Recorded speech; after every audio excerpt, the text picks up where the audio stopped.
You believe in ghosts and warlocks and licking toads. Why is that any more stupid than all those things? It's not going to work, is it? All right. Fine. It's rubbish. Okay.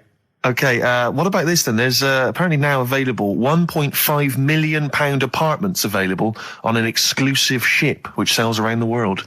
Yeah, it's like what do you make of that? It's a huge thing, and you live on it, and it's. I mean, in theory, how big is it? It's mental. Do you know it's like huge a town centre. Do you know how like people said that the Titanic was the biggest ship? Was that only then? They've got bigger ones now, haven't they? Yeah, a lot bigger. Oil tankers are much bigger, and. Yeah. No, but actual liners are big. Yeah. It was the biggest then. Yeah. Because my mum told me that there was one that was that big that it had like rough areas on it.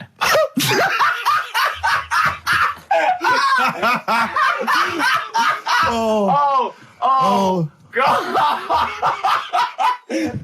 Don't go starboard. Oh God! No, but do you know what I mean? Right. It was like we're thinking of moving. We're seeing the captain. We're thinking of moving to a nicer area. Oh yeah. I've heard they're very rough in aft. Oh God! Oh, they steal your tyres. A ship's so big there was rough areas. Oh, how big is this one that you're talking about? Well, I don't know. It doesn't give me the specifications here, but they're huge. They're huge. In theory, I mean, it's that thing with it's obviously marketing, but they're going to solve the overpopulation crisis, where soon we'll all just be floating around the sea. Yeah, I can see that. Shining on XFM 104.9. We're doing White Van Karl. Got another one there? Well, it's just your thoughts really on the Queen Mum's very British send-off that she was given this week. Yeah. What do you make of all those people queuing up to see her? Did you think that was incredible? Right. Well, what we said last week, there was I don't quite understand why there was so many people there who were like getting really upset. Do you know what I mean? Really upset, crying and stuff. And, you can lose someone who's like related to you and you don't cry like that. You sort of sit there and you think back to what you did with them and stuff and then that's it. But, the queue thing, wasn't it like miles long and stuff? Yeah. It was, yeah. Right, I was sat watching this with Sue. 12 hours queuing. Yeah. It never got to 12 hours. It did, but that was the estimated time. No, but how long is a queue when they're just like, walking along? Think how far you can sort of like, stagger in 12 hours. Incredible. It was been ridiculous. Yeah. But again, if they want to do that, it's their time and that, isn't it? And it was at the weekend, so they could have, it's not as if they got out of work to do it. No. You know what I mean? They used their own time, so good on them. But I thought, right, what they could have done, remember when I studied Che Guevara? Yep. Yeah. Right? And don't be offended by this, it was just an idea, because they did it with Che Guevara. Remember when they cut him up? Yes, they cut him up, yeah. What was the reason for cutting him up? Well, they cut up Che in order to try and... you told us that they were going to send bits of his body to Fidel Castro and various other people, wasn't that right? As a warning, wasn't it, though, to all the people, like, one to... Yeah, my understanding was that they cut him up in order to... so they could bury him in different places so that there'd be one shrine. There'd be not one place that you could go to in order to sort of make him into a martyr. A little bit like that. I've like... I can vaguely see where this is going. 6 queues, and it's like, number 1... You can, go and pay respect to her head or whatever. Oh, God. No, but I just was thinking the way of speeding it up. I'm not having a go. I'm not, because they haven't done it, so it doesn't matter. God. But they did it with Che Guevara. Yeah. Everybody would have felt like they've got close to her. And it would have speeded it up. No, I mean, I can understand. Can I just say that genuinely, Karl is not being disrespectful here. This is his best idea to cut down the queues. So don't phone in. He's not suggesting we should have done this. He genuinely is. But I mean, he's not doing it to be nasty or wacky or he thinks this is a good idea. So can I just throw a thought at Che Guevara, who was like a powerful man, he did a lot for the world and what have you. Yeah. And have you heard that? I feel slightly responsible for this because have you heard of the quote, a little knowledge is a dangerous thing? Yeah. Okay. Steve, next one? No, just a very quick question. I can understand those that have queued for 12 hours to see the head. I'd be a little bit annoyed if I got there to find a toe. I'll tell you what, though. I'll tell you what they could do without chopping her up. They could put about 9 queues. Each could see each hip she had. That's true enough. Because she's had about 9 of them. Yeah. So it'd just be, if you want to see the whole body, it's a 12-hour queue. If you just want to see a couple of the hips. Here's another suggestion for you, I've just thought, right? What?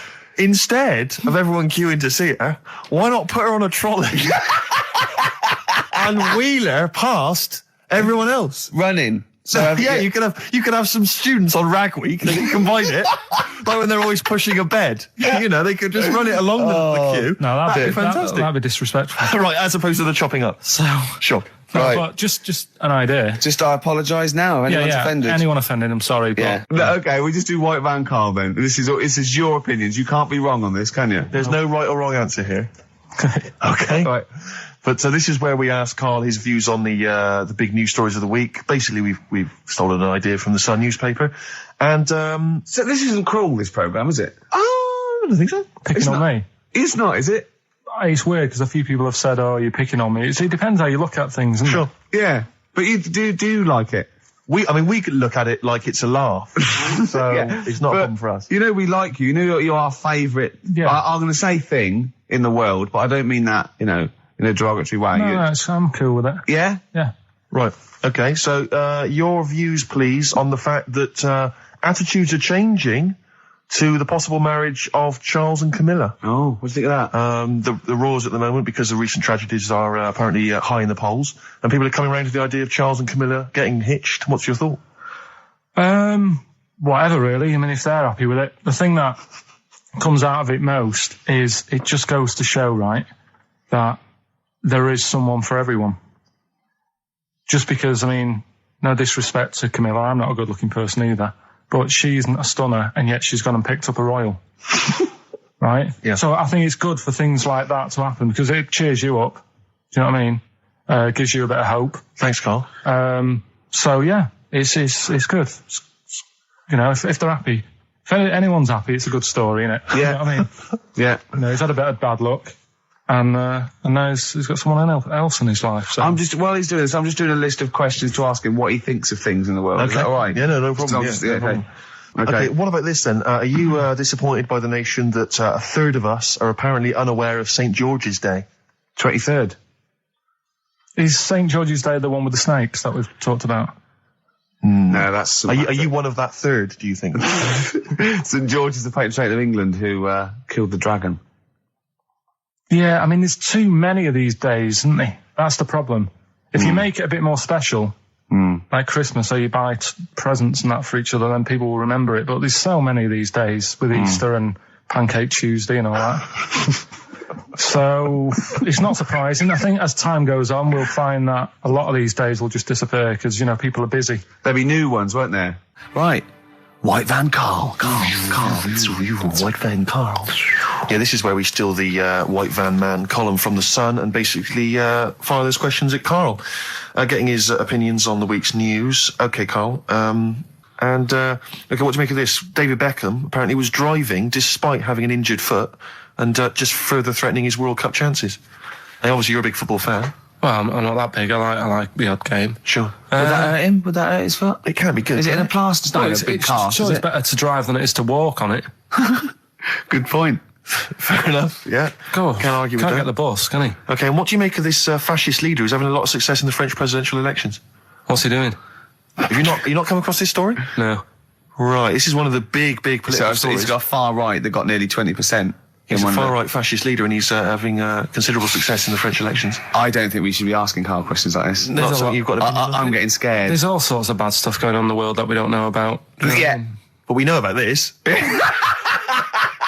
Yeah, but you're better off not knowing because there's nothing I can do about it. You're absolutely right, Karl. Fair enough. I can't argue with that. Oh, God, man that's alive. fantastic. That is brilliant.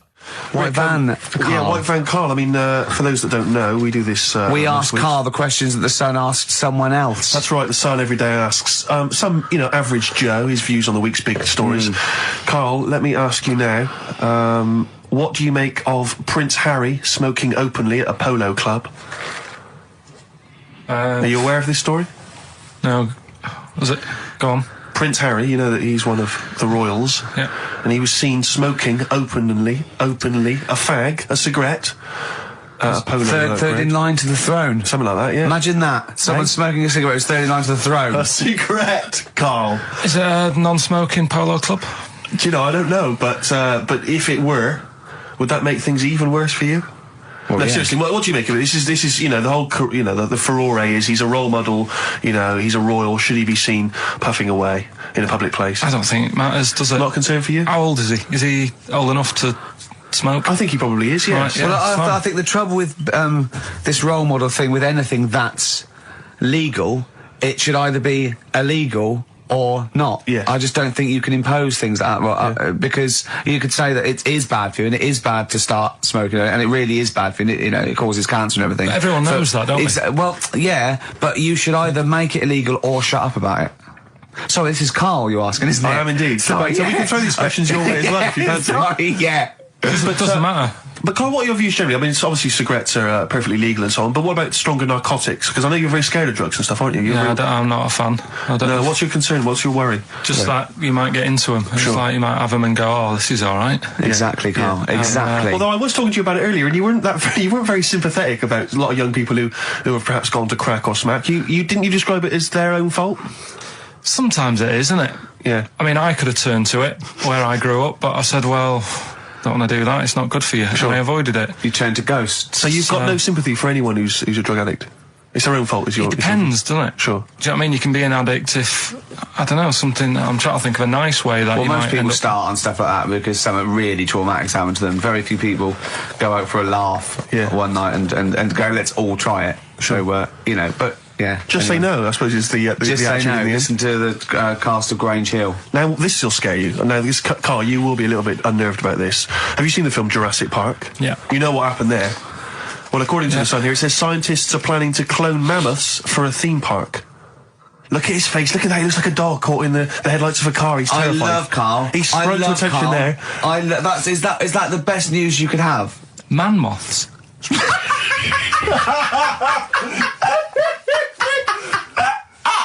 Right, yeah, moths. I love moths. the fact that that's why he was so excited that they bred a man moth.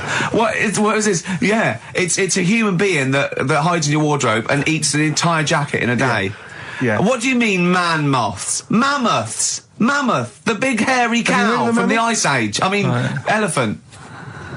You're not so excited about that, then? You can take or leave bringing back mammoths to life, but a man moth... A man moth is a different matter. Oh. If we'd have never brought that up, he'd have gone and told someone now, they've bred an half man, half moth. This is how things start. This is what we mean when you hear these ghost stories. Are you slightly deaf? Is that it? When you hear these stories, you're slightly deaf. And his head was in the basket, and he went, count how many times I blink. Is it... Carl, is English your first language? Are you actually foreign? Is that the thing? Yeah. Should we speak when we say foreign, we mean not of this planet. Yeah. Should we speak slower? Would that be a help to you? No, go on. Next what do you make of that? Do you think that's good? I had a feeling, and I called home, my dad had punctured a lung. When you say you had a feeling, what do you mean, a feeling? Just like, I should call home, there's something not right.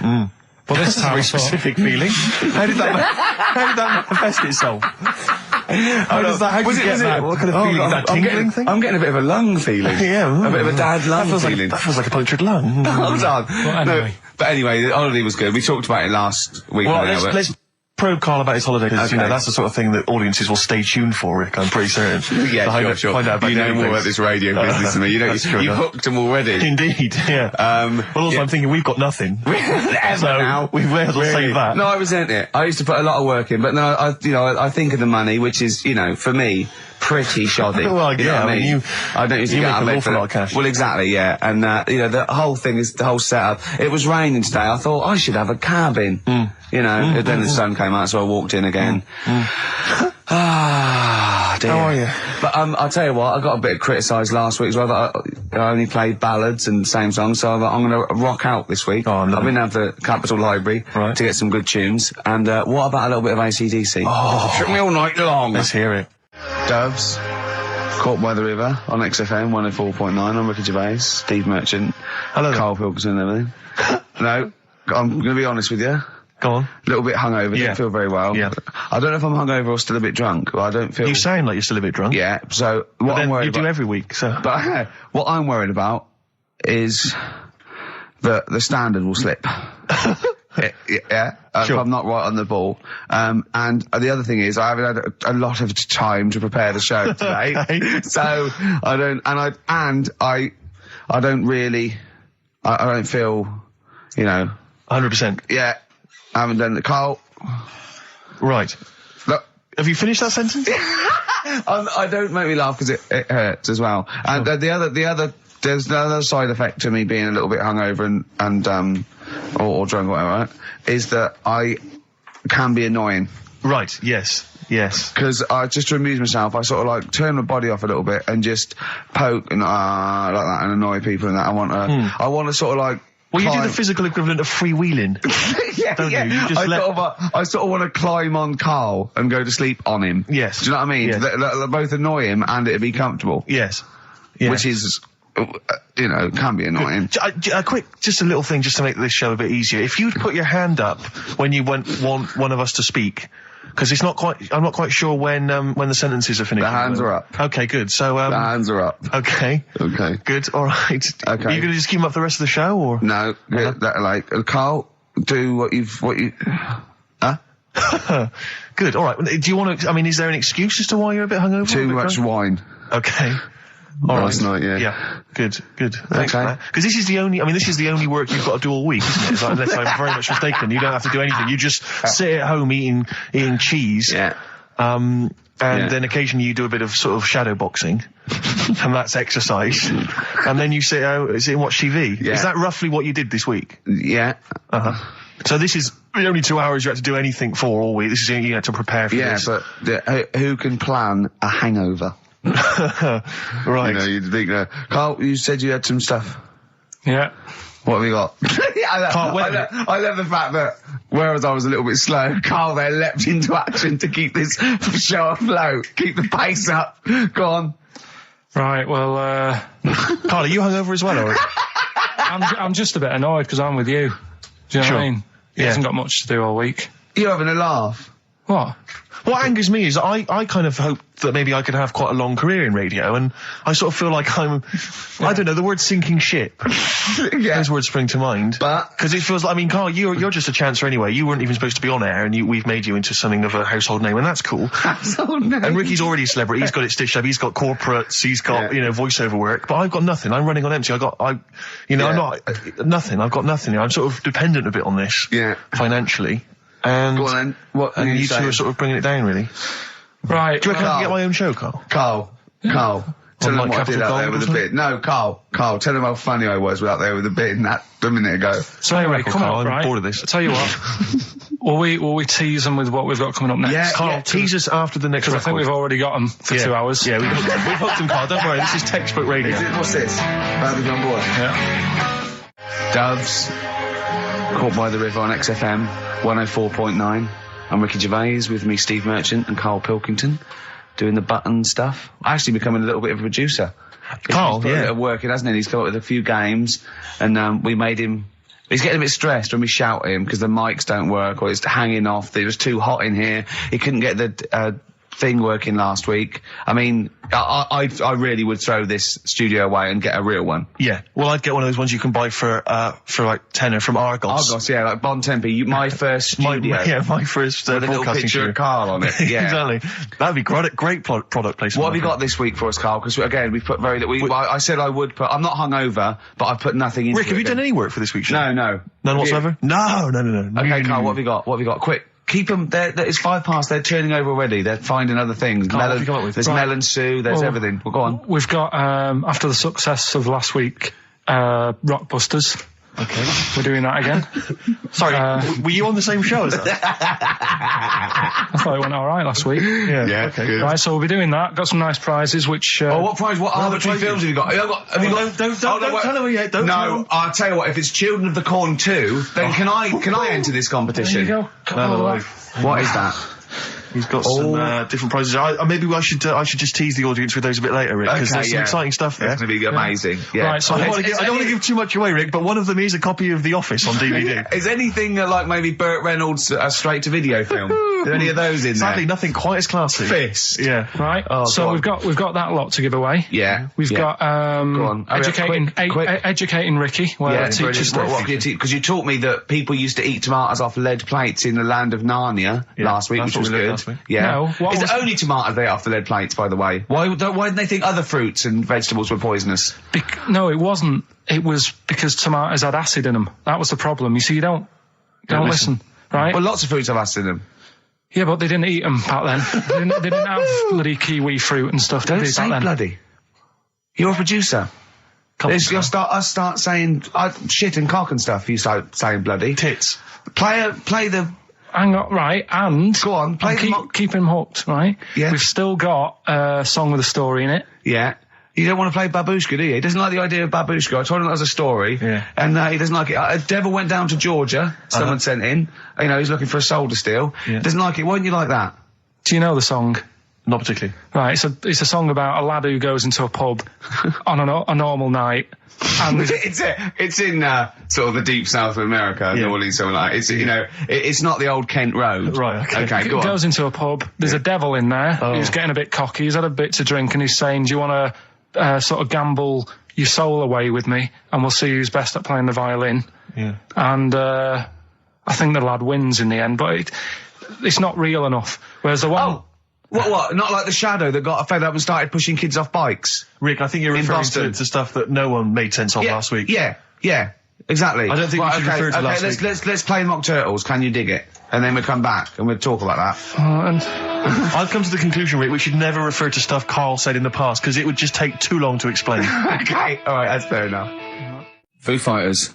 All my life on XFM 104.9, I'm Ricky Gervais, with me, Steve Merchant, and of course, Karl Pilkington. Ooh, have we got a show for you today? What have we got planned? Loads of stuff, and 2 hours of it. Right. And all the records. Specifically, what sort of stuff have you planned for us? Because I know you've been What have working you done? hard. What have you done? 'Cause well, you know, I've been busy this week. I've been Yeah. house hunting, I've been various things, but I know you've had the whole week off. Right. So what have you been up to? Like, Go on, planned the Karl. show? Karl, tell them what we've got. Tell them what we've planned, all the stuff you've done. what have you got? But Rick, specifically, what have you come up with? I've quick, because people are getting bored. Tell us what Okay, you've... I've come up with the music. Right. Yeah. Obviously, we've already planned that. We planned that last week, so that's all done. But what have you yourself contributed to today's show? I'm looking forward to it. I got a text message today from Ross Noble. You know Ross Noble, the comedian, who's on. Have I got news for you? Right. He says, ask Karl if he woke up with ladies' boobs, would he just put a dress on and live as a lady, or would he just be a man but with his boobs? Carl, it's a good question. I know that happened to Ross, so he's throwing that one out at you. It did in a way because he ate pizzas for a year, Yes, didn't he? he did, yeah. And he got a lovely pair of breasts. Yeah. Go on. Probably The boobs. just find a loose-fitting jumper, go to the doctor's. What would you say to the doctor? How would you explain this phenomenon to the doctor? So you'd be happy with this because you believe in shite, like No, happening. Go on. But What? it can happen, because I told you a couple of weeks ago how What? that can happen. What How you happened? can wake up with breasts if you're a fella. I told you. Go on. Haven't you remembered? No, funny that, isn't it? Go on. Have you, Steve? No, I don't remember this. Did you tell us on air? Yeah. It can happen if you go to Argentina and have a steak. You can wake up with breasts. Because I'm sure I'd have remembered Karl, that. pull the other one. Look, he likes that. He likes that. Is that what you've come up with this week? That joke? Yeah. Brilliant. Play a record. It's going to be a dynamite show. songs you want Oh, to be on. listen, look, I'm going to play some classic tunes today. I'm going to educate the youngsters, Steve. Right, now, you've all heard of Lou Reed, you've all heard of Velvet Underground, but, have you heard of Venus in Furs, Karl? Shiny, shiny, shiny boots of leather. Oh, and the very hot chilies there. Oh, yeah, indeed.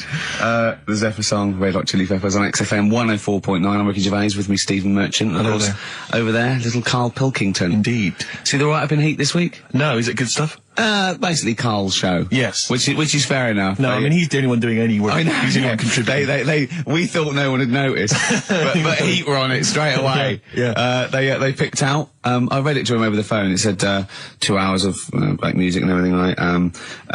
Karl Pilkington, he does Educating Ricky, a strand where he educates Ricky, and Rockbusters, which is loosely based on Blockbusters. It says basically you'll be tuning in for that. And I read that to Karl and he went, oh. And I was going to drop it. You weren't, were you, Carl? So he believed the hype. Yeah, I think you've got to, it's like... You've got to mix it up is what you're saying, keep it A lot fresh. of people are saying to you at the moment, are you going to do another series of The Office? It's kind of like that. I've got to decide whether we try to move on with it or do something different. Is he dead in the water? Yeah. So what's your decision? I mean, maybe, are you... We'll probably keep it for this week. Sure. And see how it goes. Okay. You got anything else on the back burner? Any other ideas? Nothing. You I'm still sort of. Do you know I came up with a load of game items? So no more of that talk now, right? Let's move on. Filthy. All Victorian women, filthy and stinky. Yeah. Oh dear. Bit of Rolling Stones Yeah, and let's set go up for the it. old songs of phrase. Yeah. Stones, Beast of Burden. We've not played it before. It's an absolute gem. The Rolling Stones, Beast of Burden. Can I just take this opportunity, Rick, to say to Sir Mick Jagger, happy 60th birthday this year, Mick. Happy 60th birthday this year. Yeah. Was it today? No, I don't know. Well, otherwise you'd be saying happy birthday to everyone every day. Every year. No, because I don't know Mick Jagger, do I? So I'm just taking the opportunity in case he happens to be listening today to wish him a 60th. Happy 60th, or someone who knows him. What about Brian Ferry? What about Brian Ferry? How's Brian? But, well, I mean, he's got a birthday this year. Ferry. I'm not going to wish Brian Ferry a birthday. Happy birthday, Brian. Well. Silence is easy. Star Sailor on XFM 104.9. Right, it's the quiz of the week. If you want to go out and do some shopping, this is probably a good time. And come back again for about 15:15. But don't forget, what I will say is, even though these clues, we're going to do songs of phrase, by the way, where Karl picks out a phrase that he might have said once, tries to find words from songs to put it together. You've got to guess as many as you can, song or artist, I can't remember. But even though you might look at it and go, that's mental, I don't know any of them, you might win if you get 2 right. I mean, I think the winner last week got about 3 out of 3 Well, or I have 7. to be honest with you. I mean, last week, Rockbusters, surprisingly, was a very, very popular quiz. Yeah. It just happened to be awful. Yeah. This one is pitiful. I mean, it's truly atrocious. Yeah. And it really doesn't even have a fan base. I mean, there's no one championing this one, Karl. Last week, seriously, mate, I got about Karl's face. 7 or 8 replies. Oh God, that's terrible. That was like when you told a kid that you couldn't afford a Christmas present this year. Look at his face. Yeah, he is a bit distraught. Karl, I suppose it's like Chris Evans' face when they said they were cancelling Girls and Boys. It's like, look, but I can come up with great TV game shows like that. No, you can't, Chris. Not anymore. Oh, his little glasses slid down his nose. I'm the guy who don't forget your toothbrush. Yeah. All that money you owe me. No, you owe us. Oh, believe it. All right. So, will I just play it to you and Whatever, you Karl. try and work out what the phrase is? Sorry, it's a phrase that might have once been uttered on this show. It was said last week. Oh, right. All right, okay, brilliant. All right.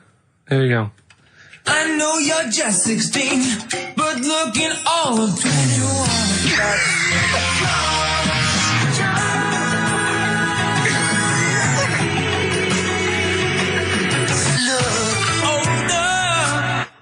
Right, I didn't quite hear it. I know what that is. That's ridiculous. What was right? it? What it is it's something like, right? You're only 16, but you look 26. And the Chinese look older than they are or something, because he said that. The Chinese don't age well. That is mental, Karl. It's the most convoluted, ridiculous, racist piece of material ever to be uttered on radio. Play it again. I know you're just 16, but looking all of 21. That's...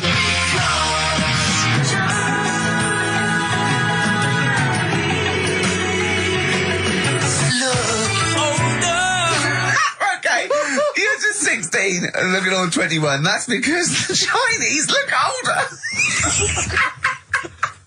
Karl, you've gone mental. All right. Oh, that is amazing. So, there you go, the well-known phrase. You're 16, looking all of 21. That's because the Chinese look older.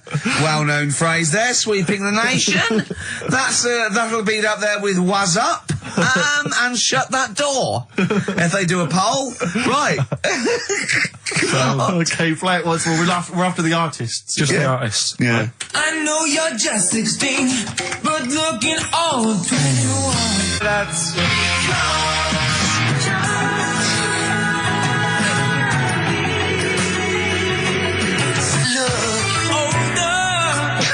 Unbelievable. All right, let me tell you what the prizes are. We've got, I assume this is the new album from Mower. Everyone's going crazy for Mower. I've not heard people stop talking about Mower. But there it is. We got the new album from the Webb Brothers, which might be quite good. The Polyphonic Spree album, the best dance album in the world ever, which is ideal perhaps if you're having a barbecue and you've got lots of 8-year-old children coming. The Polyphonic Spree, I look at them and I think, well, you know, you're a pretty good band, But if that album sounds like $1 million, you're going to make that 40 quid each. I know, it's extraordinary. I mean, They're the sort of indie equivalent of the So Solid crew. yeah, you're not going to make any money. The manager's getting 20%. Exactly, yeah. And also on DVD, Red Dwarf Series 1. So, some absolutely barnstorming places. And if you can identify what artist are using this well-known racist phrase, that's because the Chinese look older. Play it once more, Carl. One more time. I know you're just 16, but looking all of 21. That's...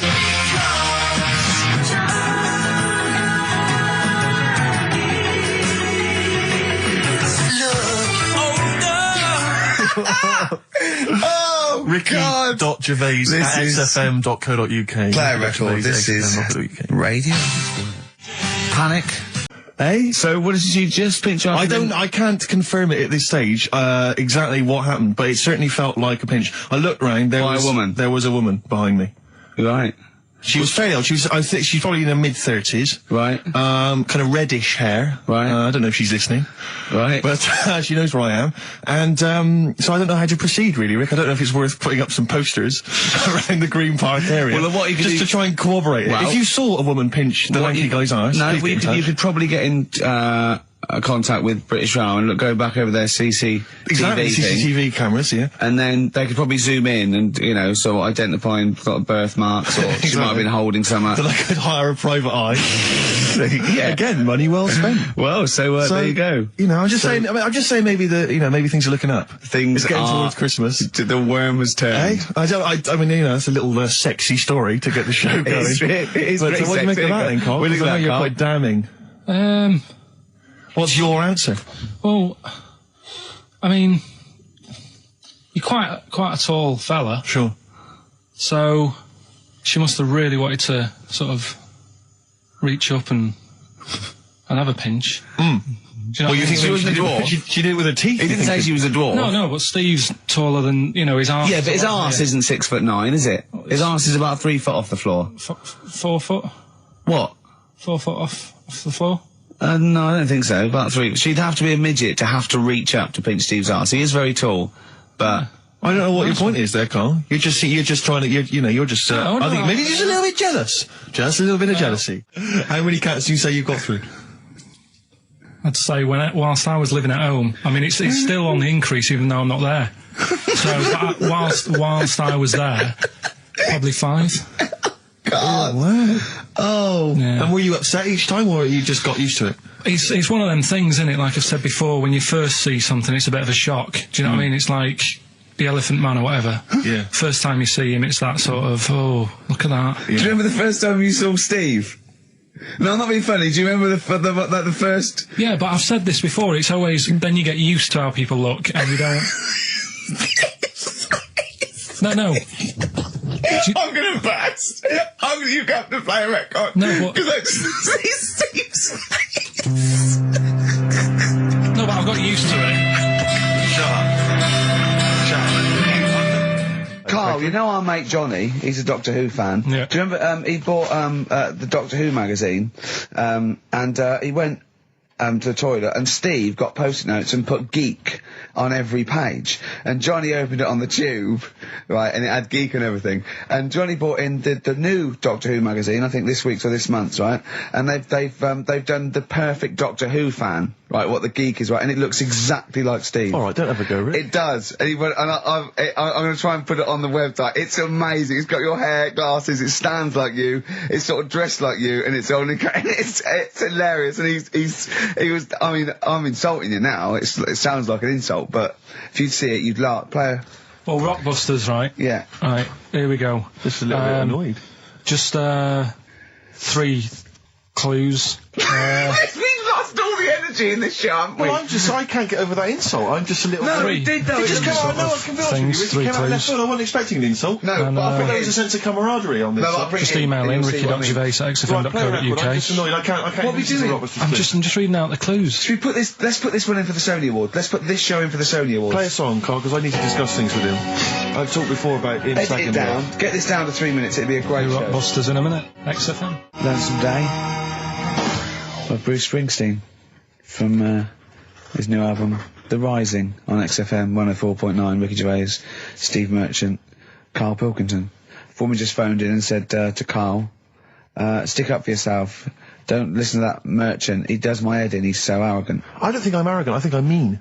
Yeah. I just think I'm sort of objectionable. I don't think it's arrogance. I think it's sort of nastiness. Yeah. I'm just not a very nice person. But believe me, I'm not arrogant. I think I'm pathetic. What were you talking about earlier about glasses as well, and Steve taking his glasses off? What was that? What are you saying that in front of him now for? Was it an insult? It wasn't really an insult. Carl, what were you up to? No, what was it? I genuinely don't remember. I genuinely don't remember. Right, Steve, I'm not having a go. Right? Just saying how people, it's a bit weird that you've got glasses because you've got a good pair of eyes on you. Right? That isn't an insult.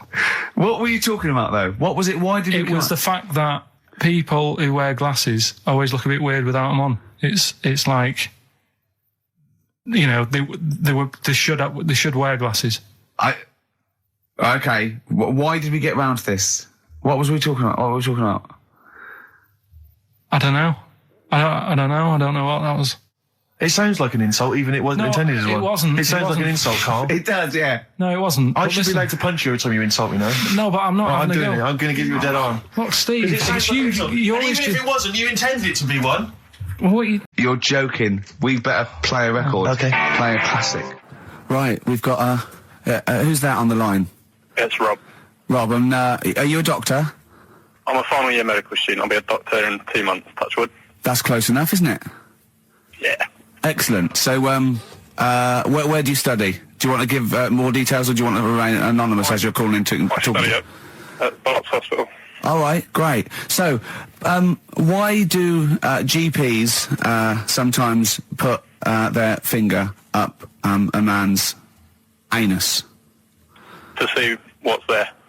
You know, if you've got hemorrhoids, if you've got an enlarged prostate, you know, it's either that or they stick up a big tube and have a look up with a light. What? And it's easier to do that.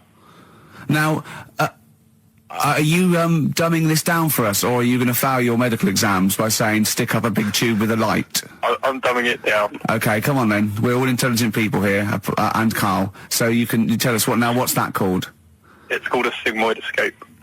Right. Nice. That was a clever test, wasn't it, Rick? 12-inch long, Yeah. 12-inch long tube they can put up there. So, Karl, would you prefer that or a finger? Well, so do they sort of do the finger first, and then, I mean, at what point do they say, hang on, we need a light here? I mean... It's normally if there's something wrong.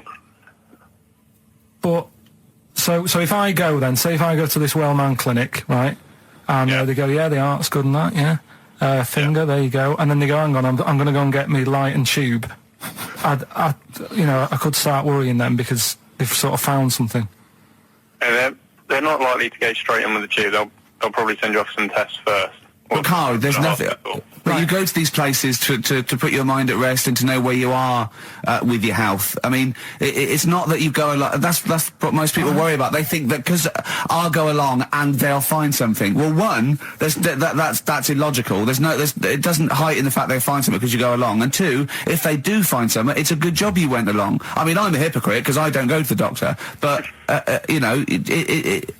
had that Carl, done. you should be concerned if when they shine the little light in your ear, it comes out the other side of your ear. No, the other ear comes right out the other side. That's when you should be worried. But Rob, right, you said then, if they find something, they send me off for some tests. Why can't I just have the test without that and cut out the middleman?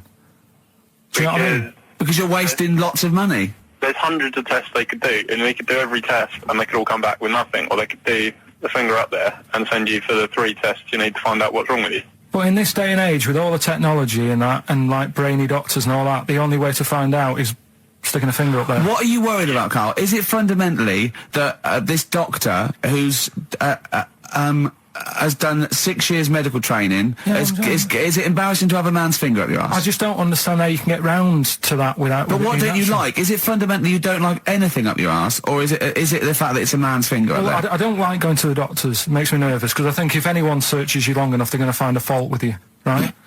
And especially if they're going that far into you. They're going to find something. And Probably not. Well, you never. I just don't. I don't know how to get round to that sort of that point where you get a. What do you talk to the doctor about? And he's like, all right, nice day. Strap your trousers. He goes, I'm just gonna. He says, I'm gonna just Most people just shut up and let you do it, and then breathe a sigh of relief when you say there's nothing there. Yeah. But is that at the end of the test, or is that the first thing he does? It's the last thing. So that trousers up out the door. Because he knows it ends conversation. He knows it's a bit of a faux pas. The doctor says, "Oh, I better not kick off with a finger up the arse." What I do is I'll start on with the the head, and then then I go, "Oh, one final thing, Mr. Pilkington." So Rob, he drops his keys and he goes, "Pick them up." And as you bend over, will you be doing this, Rob? Is this what you're like open to do? You do all these. I'll have to do it at some point. All doctors do it at some point, no matter what they specialise in. So the first one, is the another doctor there to sort of make sure you're doing it right? Not dentists. No, but do you know? Dentists aren't doctors anyway. But do you know what I mean? Like, normally it's like a co-pilot will have someone with them for the first one. So when you put your first finger in, Yeah. will someone be there going, right, you just want to move to the left I've of it? already done it. Have you? Yeah. So that's the thing with a student, you're learning.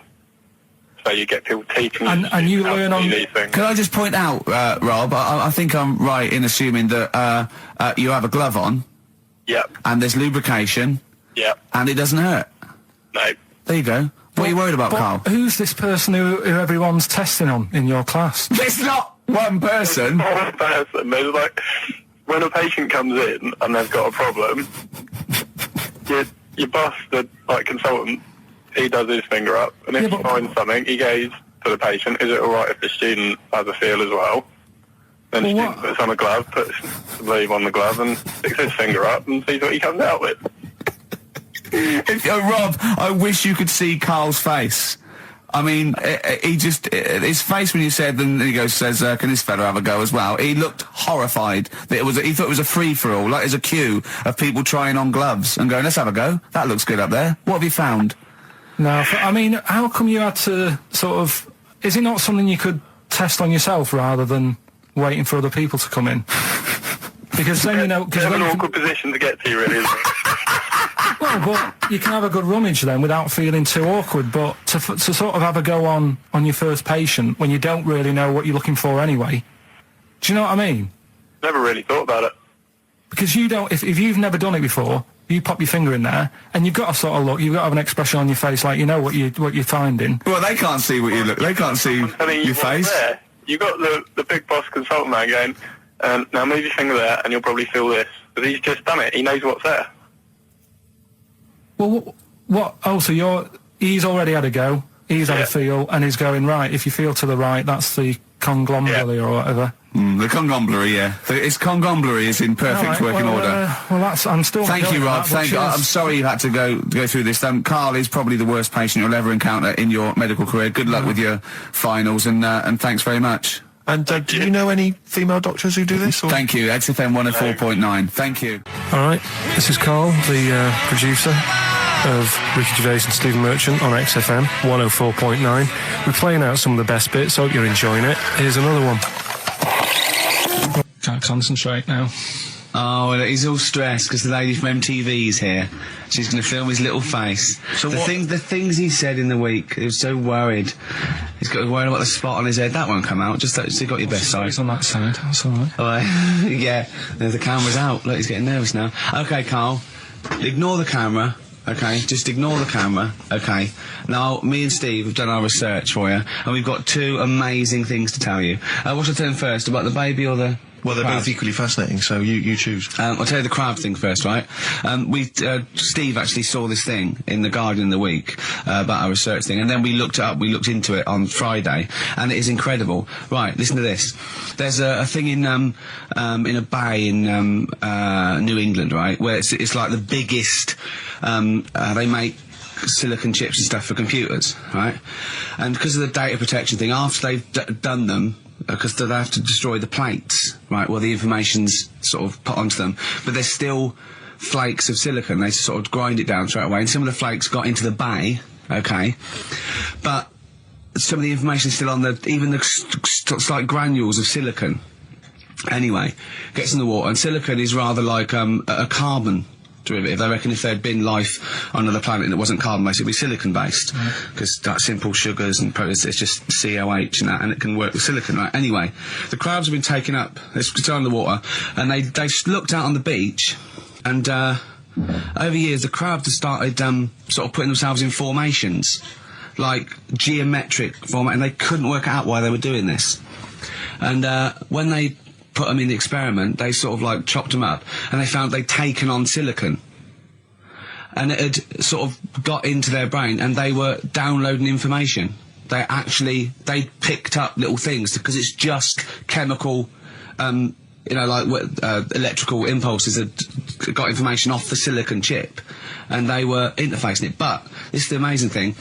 One bloke sort of thought of this, and he thought, well, if it's a simple computer, the brain, if it's just a simple sort of electrical thing, then maybe there's sort of, we could get it down. So what they did is they made a thing called a biointerface, and they put it into the crab's brain, just a really simple brain, so it's measured avant-garde, right? And it got impulses from it, and they were getting like computer readers, just flashes of like symbols and geometric things right on this screen to read the crab's brain, and it was stuff like fragments of a. What made them do this in the first place? Because they saw the crabs behaving differently. They were behaving differently to each other. They were just like intelligent, and they were sort of solving problems and all this sort of stuff. Anyway, when they downloaded the thing, it was like they found one of the secretary's names where it had been on the silicon chip, where it was just like a flash of a computer screen. But the most amazing thing is, they downloaded a memory, right? It was like a snapshot where it had been burnt onto the retina of the crab, just a snapshot or something, and it was like a picture of the beach, like a couple of years ago, right? And they also did, incredible, it was like just a digital black and white sort of thing, so they could see what the crab had seen. Amazing. Jeez. Amazing. So intelligent crabs. What are they doing with them now? Super brain. Well, they think this is the upshot. They think they could use it as spy crabs, because they could get these crabs. Also, the other thing is, as generations went on, right? So they put a crab in the sea or something, right? Lots of crabs in, and then as generations went on, a newborn crab, they downloaded the memory, and it had the memories of its great all together. It had every memory that any crab had been related to it beforehand, because it passed it on. It just passed it on. So not even ones that had been eating the silicon stuff. Yeah, no. These are just like ones that have had kids. Yeah, and they've got like, and they know so you'd know everything. Your everything right the way back. So would that work if we ate silicon? Well, possibly. So what are they going to? Well, they can use them for all sorts of things, though. I mean, that's what's incredible. I mean, I don't know how you train it particularly. I don't know, it'd be quite tricky to train, but I'm assuming if they can do it that way, then presumably they can give it like certain silicon information, which they can then plant in it, if you like, within its sort of food. Also, if you could get them onto enemy beaches, you'd have like 1,000 digital cameras just sneaking around. You could get like Osama bin Laden or someone. They don't understand the information they've got. No, they don't know they're doing it. They just download them. So it's not like you could torture them and they won't be able to sort of give you the information, because they wouldn't know what information they had, because they're just. But the first crab they downloaded, they just kept seeing the same picture of a big crab feeding it, which they really, yeah, wow, that's what, like its mother crab or something. Yeah, just memories of it as a child. But they're not in colour, presumably. No, it's all in black and white. It's just a digital camera, because it's just they don't see in black and white, so it's just like a I don't know. I think it's burnt onto the retina or something. And the only one that they kept were the ones they saw a lot of the time. Wow. I mean, in a way. So what did you do for New Year, incidentally? Well, I cocked it up a bit. Right? You're joking. On, You're joking. You're joking, mate. Go on. I went and booked a table. You got the wrong day. No, right? Booked a table at a restaurant that was shut. Right? What? I booked a table at a restaurant, and the one that I called, it wasn't the one. The call had been diverted. So Suzanne said, call them up and see what they're serving, right? Because I forgot to do that when I booked the table, right? That's right, anyway. So because the thing is, right, it's a restaurant in Covent Garden, but they've got one in Victoria. But when they answered and they said, no, Victoria, I thought that was the person who was answering the phone. Do you know how some people say the name? Right. So then when I called them up and said, what you thought he sounded a bit funny. Right? So I'm confused, Carl, but probably not more. No more than you would have been on the it was a branch of a... All right, he doesn't anyway, want to give the restaurant away. So he phoned it up. There's one in Covent Garden. They answered the So phone. it's not, the restaurant's not called No. No, they said, no, Victoria. Why can't we name the restaurant? I don't know why. It's not libelous. Are we scared that, like, are you scared people are going to sort of see you in there because it's your regular haunt? No, it's just like, you know, you got to pay for stuff, haven't you? Right. I mean, it's... Okay, anyway, so you've I got... wouldn't mention it before New Year, but it's not... So did you go all the now, way is to it? the restaurant to find out that it was closed? No. What happened is I called Was that them the up. name of the restaurant again? Right, the restaurant's called Christopher's. They've got one in Covent Garden, they've got one in Victoria. He phoned up, he went to book, it's a lovely restaurant, I've been there often, I recommend it to him. He phones up, said, can I have a table for he said, no problem, sir. Right? And then, so then said, oh, you better call up, see if they've got any haddock on the menu. And he went, hello, and they went, hello, Christopher's. Victoria went, Victoria? They went, yeah, he went, oh no. That's it, innit? So then I just said, no, forget it. I'm not going all the way over there. So I cancelled it, right? So then I called up Suzanne and said, look, I've made an error. The place we were going to is shut. Was she surprised again, or? So we're not going. So she said, oh, try some other places. And I did. They were all booked up, right? I was fed up anyway. I hate New Year. It's always like this, isn't it? So I said, look. You know the common factor in all these stories? You hate Christmas, you hate birthdays, you hate New Year. It is you. Right. Yeah. So I said, I'll sort something out. Yeah. So I went to Tesco. Leave it with me. Went to Tesco's, boots went were to shut. Tesco. Got a lovely plate of condoms. Did you just stay in and play with her Christmas gift? blowing them up? I've done some balloons. Well, it was. I think we did stay in. And I watched that thing that, 100 Greatest Moments, which was annoying me. Did you see, there was a nudist on it? You know how I feel about them. Yeah. Right? Did you see him? Man with two knobs. There was a man with two knobs on it, and a nudist who just like wanders about the house. But it said, and when he visits people, I was thinking, who lets him visit? I go, Exactly, yeah. But he must go there with trousers on and go, hello, lovely to see you. Go, just pop all these off. Well, not really, no. And I tell you what annoyed me the most, they had a white sofa. If you were a nudist, you'd get a darker one. Right? So anyway, right, so we ended up watching that. That annoyed me. And then I was tired by about 11, and I said, oh, let's go to bed. And she said, you can't. And that annoys me, the fact that because it's New Year, you got to stay up. And it's like, well, why? Can't we just... They should bring it forward, so in case you want to quarter to 10. Well, you stay up, and it's like my eyes were dead heavy, and I was like, oh, I want to go to sleep. So just stay up, and then it's midnight, and you go Happy New Year, then you go to bed. Yeah. Well, not everyone, Carl. Some people have a little party. So it's over with anyway. Yeah. Sorry, are you 86 years old? 86 on my nerves. Do you never enjoy it? You never seem to have any fun, Carl. This is what disappoints, this is what worries me. I feel like you're going to die. You're here, young, you're here, Carl, with us two. We've got three, as I was just saying to Steve, three of the greatest comedy minds ever in one room, and Steve pointed out, since the goodies. True. Do you know what I mean? Well, I mean, it should be party central. Yeah.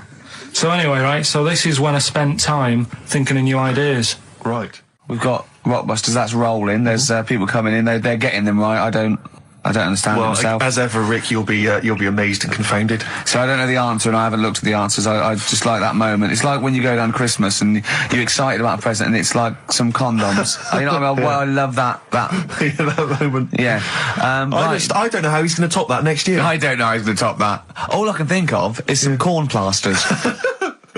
Right. It's all right, love. The batteries are included. Got your pumice stone. Right, now, and then we went on to a whole thing about homeless. He wants to do a game show with celebrities being homeless for a week.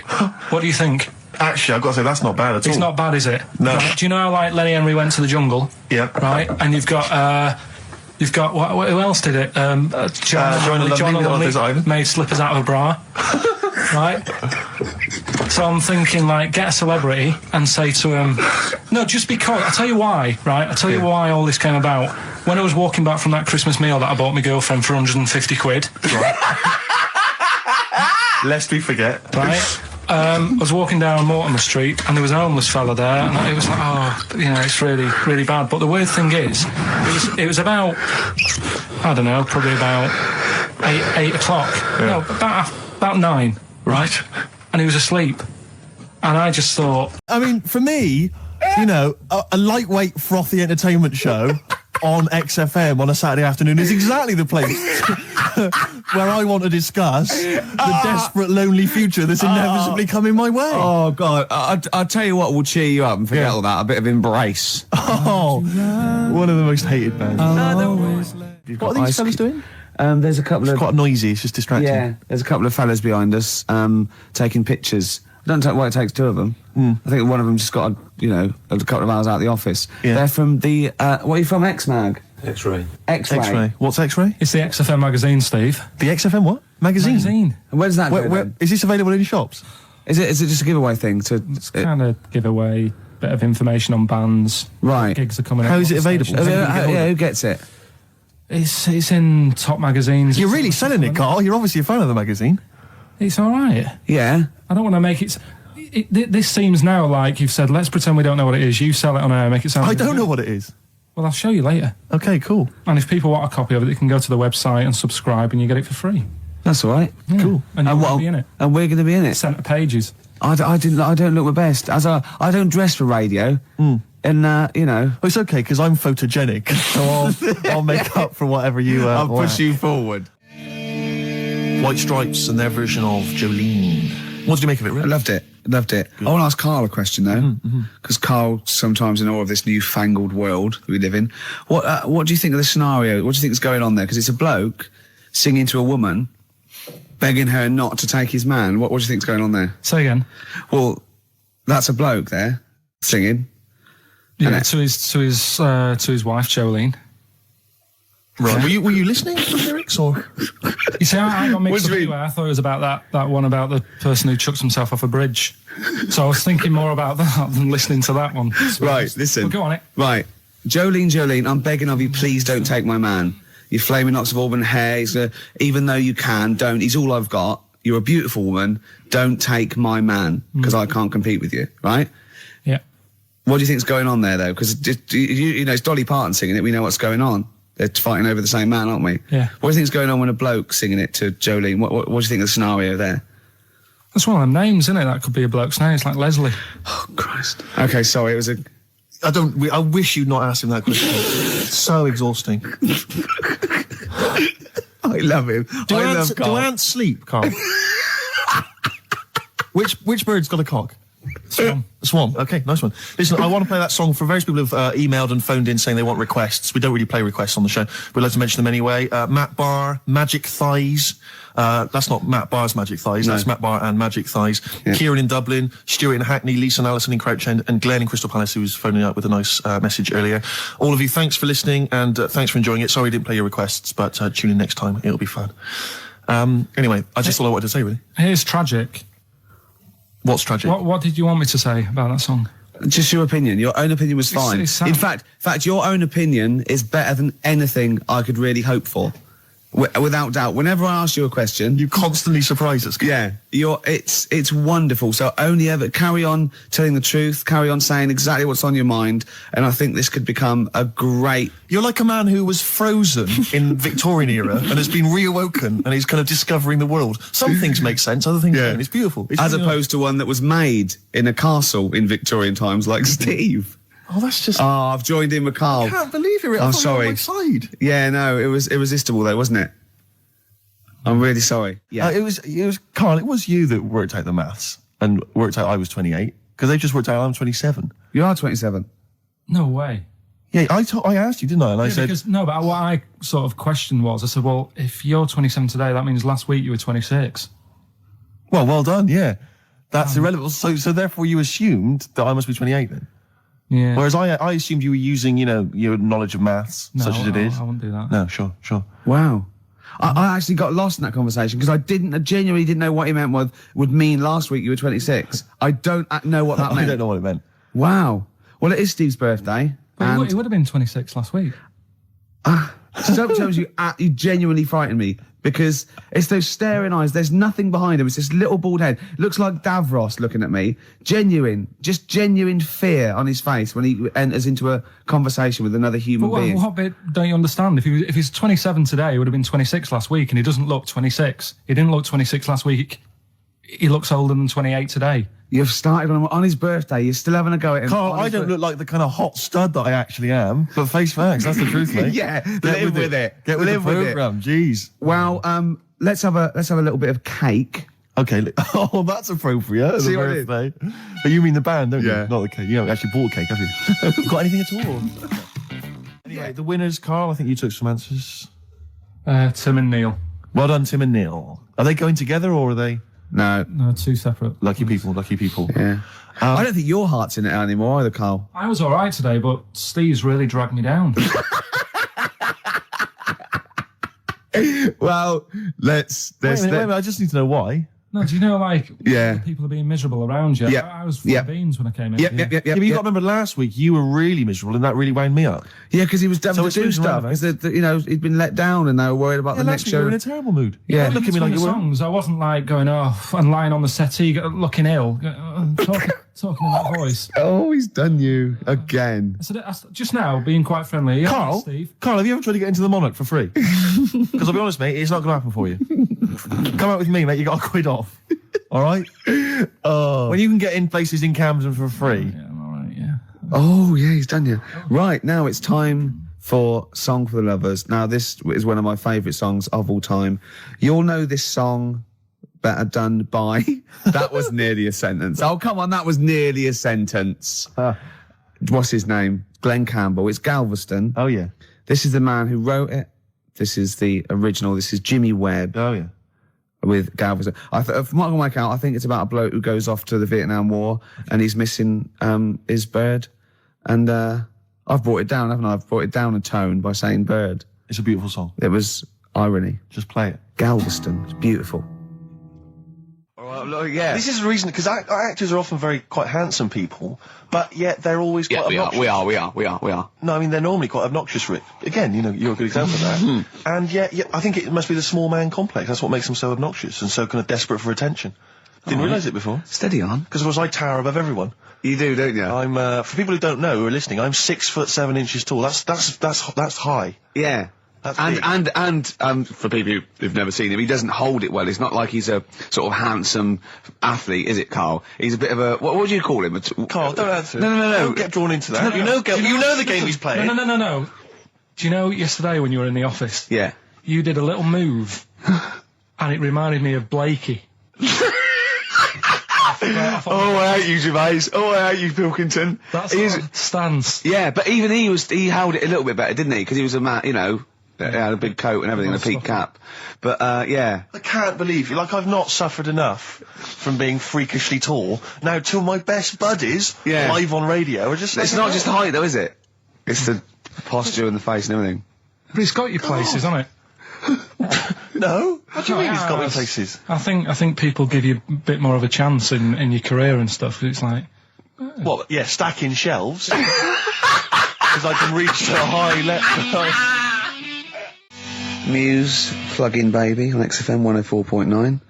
Rick, Gervais, go on. Well, yeah, but I know you guys are laughing about the height thing, and for those that have only just tuned in, I am 6'7" tall, which is tall and that's big, and I pride myself on it in a way. You know, I've worked hard, I've not smoked, I ate well. You know, it's an accomplishment. But obviously, I didn't have much involvement in it. I just am, and it's a curse because mainly the problem is that you can't get stuff, you can't get clothes, you can't get shoes. You know? Yeah, he's size 14 feet. Yeah, but it is genuine, and I don't know. I mean, it costs a lot to buy a pair of size 14 shoes, and I mean, if you were genuinely poor, I don't know how you'd afford to be tall because the clothing costs more, everything costs more. I've seen this in comics that you'd actually go to school in a barrel, wearing a barrel with just braces. It'd just be a barrel, and you'd have sort of flip flops, and you'd take a mule with you. They all had a mule, didn't they? The but poor people always think like you'll be in a pub or something, and people just think they can talk to you about it. They just think, hey, you lanky, it's just like because it's like they. But that really annoys you, doesn't it? Well, it annoys me because it's like they think I should be proud of it. Like well, exactly, but they don't think that this is not a disadvantage. This is not a disability, is it? You're taller than most people. It might get a disability. No. If you were 8'3", it'd be slightly debilitating. You would, but What? Debilitating? Yeah. No, you're a medical man, aren't you? But no, the point is, it's a debilitating because when you go on public transport, like if you're on a coach, Yeah. the only place I can sit on a coach is that seat On the driver's lap. either on the driver's lap or that seat at the very end. Yeah. You know which sits into the aisle. Yeah. That's the only place I can. Why don't sit. you stand and there's only up, some sort of stand kids up. at the back waving at drivers. You could drive it from the back. Here he comes. Watch it. Were you a tall baby? Or Mr. and Mrs. Merchant, you've given birth to a basketball player. Look at his dribble already. Were you a tall baby? Babies aren't tall. at what point did you suddenly, like, Jesus, nothing fits me? Well, it didn't happen overnight, Carl. Let's do a little graph. How tall were you at 5? Oh, I don't know. 3 foot, 3 foot. How tall were you at 12? 6 foot. 6 foot? Are you really? I don't know, do I? How do I remember? I don't remember this. Well, when did teachers start calling you freak boy and Really, lanky? they didn't. It wasn't Didn't they? so much. It was no. You went to a funny school. I went bowling with him once. So I'd never been bowling before, and he'd been once before. And he went, "Let's go to this bowl." We went to a bowling alley, right? And you have to wear these special shoes. Now they're sort of like pointed things anyway, and they're multicoloured, sort of red and green. They look pretty weird. And the woman said to me, "Oh, what size?" I said, "Oh, 8." She went, "Yeah." So what size are you? He went, 14. She went, 14. He went, "You probably haven't got them." She goes, "Yeah, I think we have got one pair." And she put them on the table, and it was like Krusty the Clown. And I just started laughing. They looked so long, and he had to run round this bowling alley in these freaky clown But shoes. they don't look freaky clown like when I'm wearing them, because the rest of me is in proportion to it. It looked like a little wall bracket. One of the worst things that happened to me was when I was I don't know, when I was about 16 or something. We went to It's a fire There's a alarm. fire alarm going off. There's a fire alarm going And the off. fire light's going off. Yeah. Should we not just Should maybe we play a evacuate? record and go and check that out? Wrap it up if you want. Oh, no, not wrap it up. Play a record. I'm gonna go. No, the See you fire, later. it's gone off, Rick. It's gone off. Oh, what? They might have burnt down. Yeah, I think we'd know about it. The flames licking around our ankles would be a clue. God. I'm gonna go and investigate. Oh, You shouldn't ignore a fire alarm, should you? Blimey. We're entertaining the nation. Oh, look at him. He's scared of fire. What do you mean?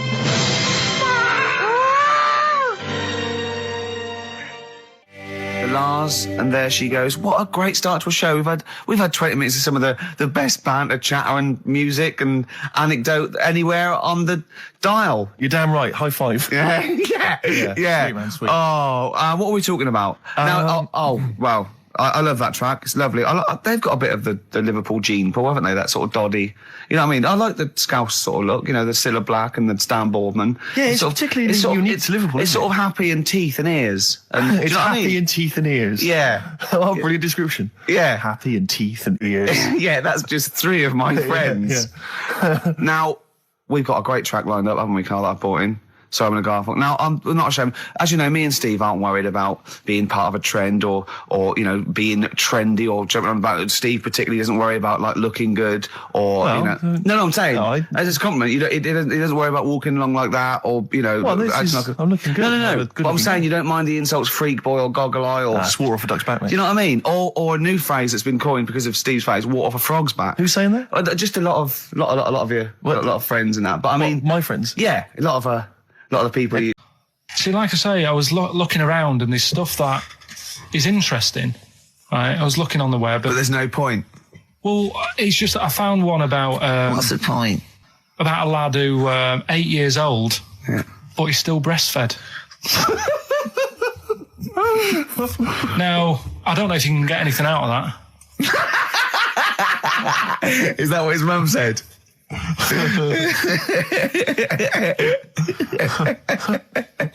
So, What do you mean? I don't know if I can get anything out of that. You don't need to. No, it's just that, you know... Where did you read that? That was on the internet. Oh, well, yeah. You're always unspecific when you mention it. It's just it was on the internet. Well, Yeah. I'm trying to think what I put in. I think I put in Y to see if I'd confuse a computer. And then, Go! You are... no, I did, No, honestly. I did a search, put in why, and it came up with funny things that, like, why is this person doing that? Why is that? And it had a picture of this 8-year-old lad, sort of, you know, on his mum's nipple. And it was saying, you know, is this healthy? You sure that wasn't asking you that question?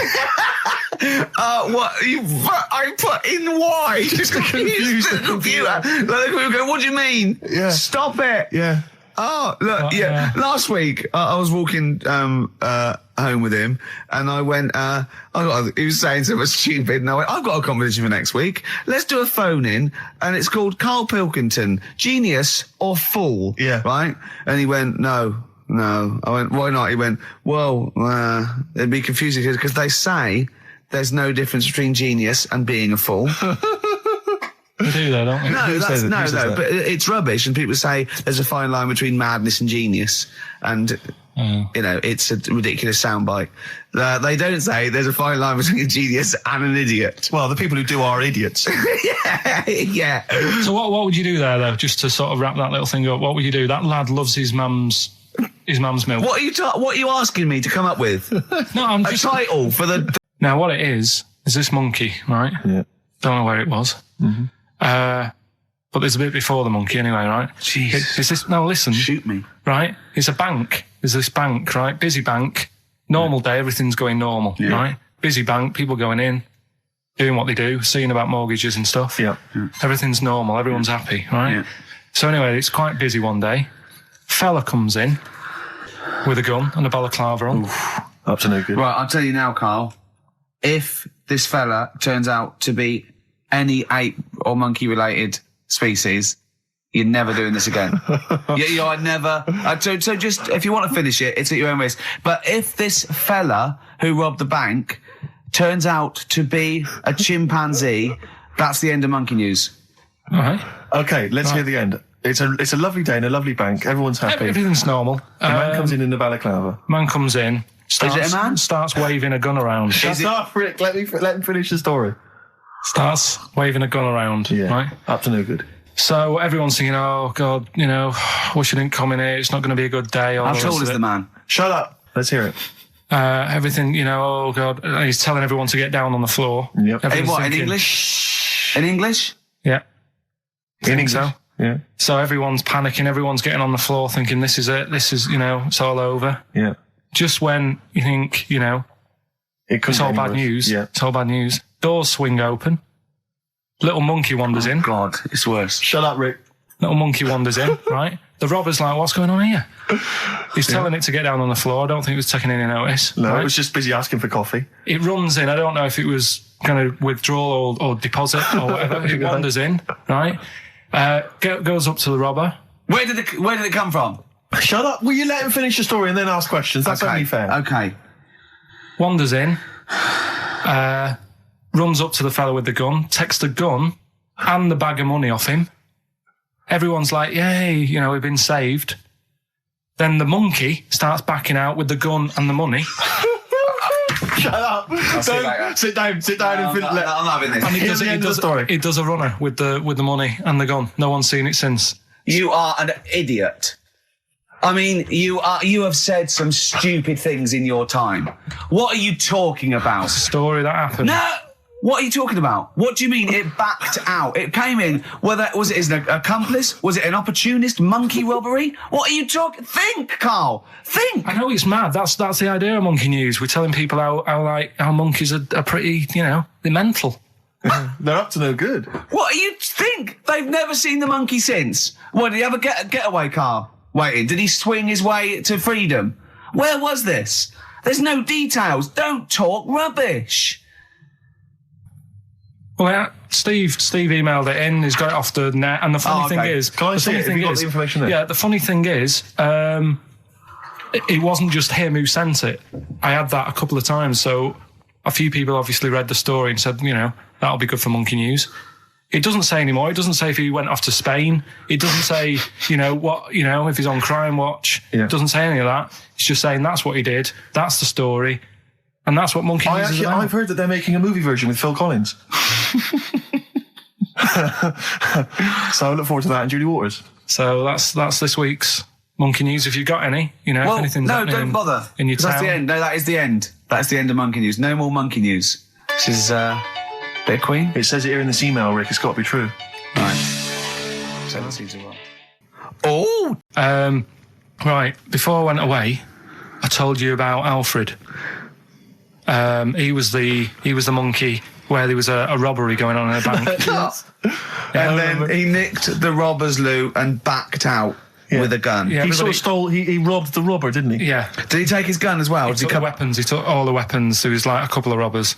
He managed, because they were so amazed that a monkey was coming in. It was like, Don't talk shite twice.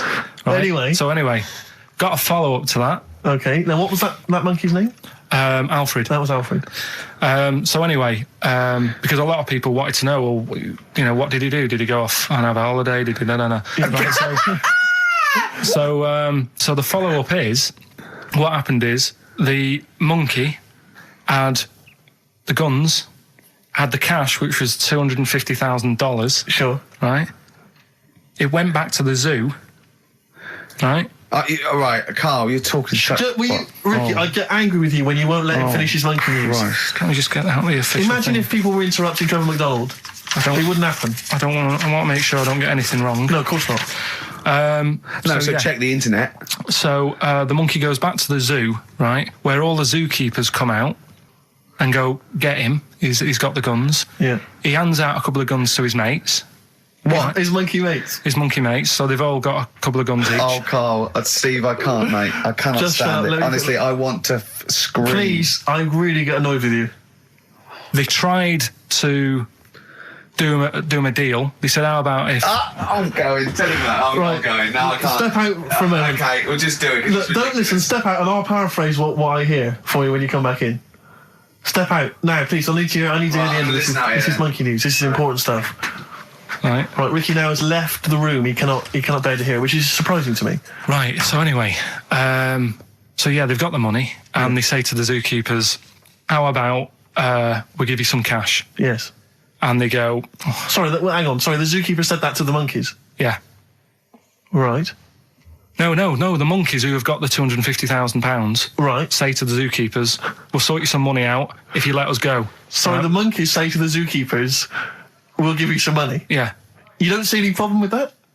Right, listen. Okay. It's nearly finished. Right, I'm listening out there. This is ridiculous. Go. What do you mean the monkeys say? What do you mean the monkeys say to the zookeeper? They were probably holding the money out, like kind of going, look, we'll do your deal. Right, okay, come on. And what happened is, I think they were happy with that. I think they left, and that was that. They wanted to get out of the zoo because they didn't like it in there. There's the thing. Right, I don't... Just have a look. Right, Carl, think. Right, how did they get out in the first place, this one? Just let Steve have a... So why did he go... So he went and robbed... He thought... What, he knew there was going to be a robbery that day, did he? He might have been getting some money before they went to escape, and then that happened and they had more money. They might have been withdrawing some stuff out. What do you mean? If he was planning on leaving the zoo, he's going to get his savings. What are you talking about?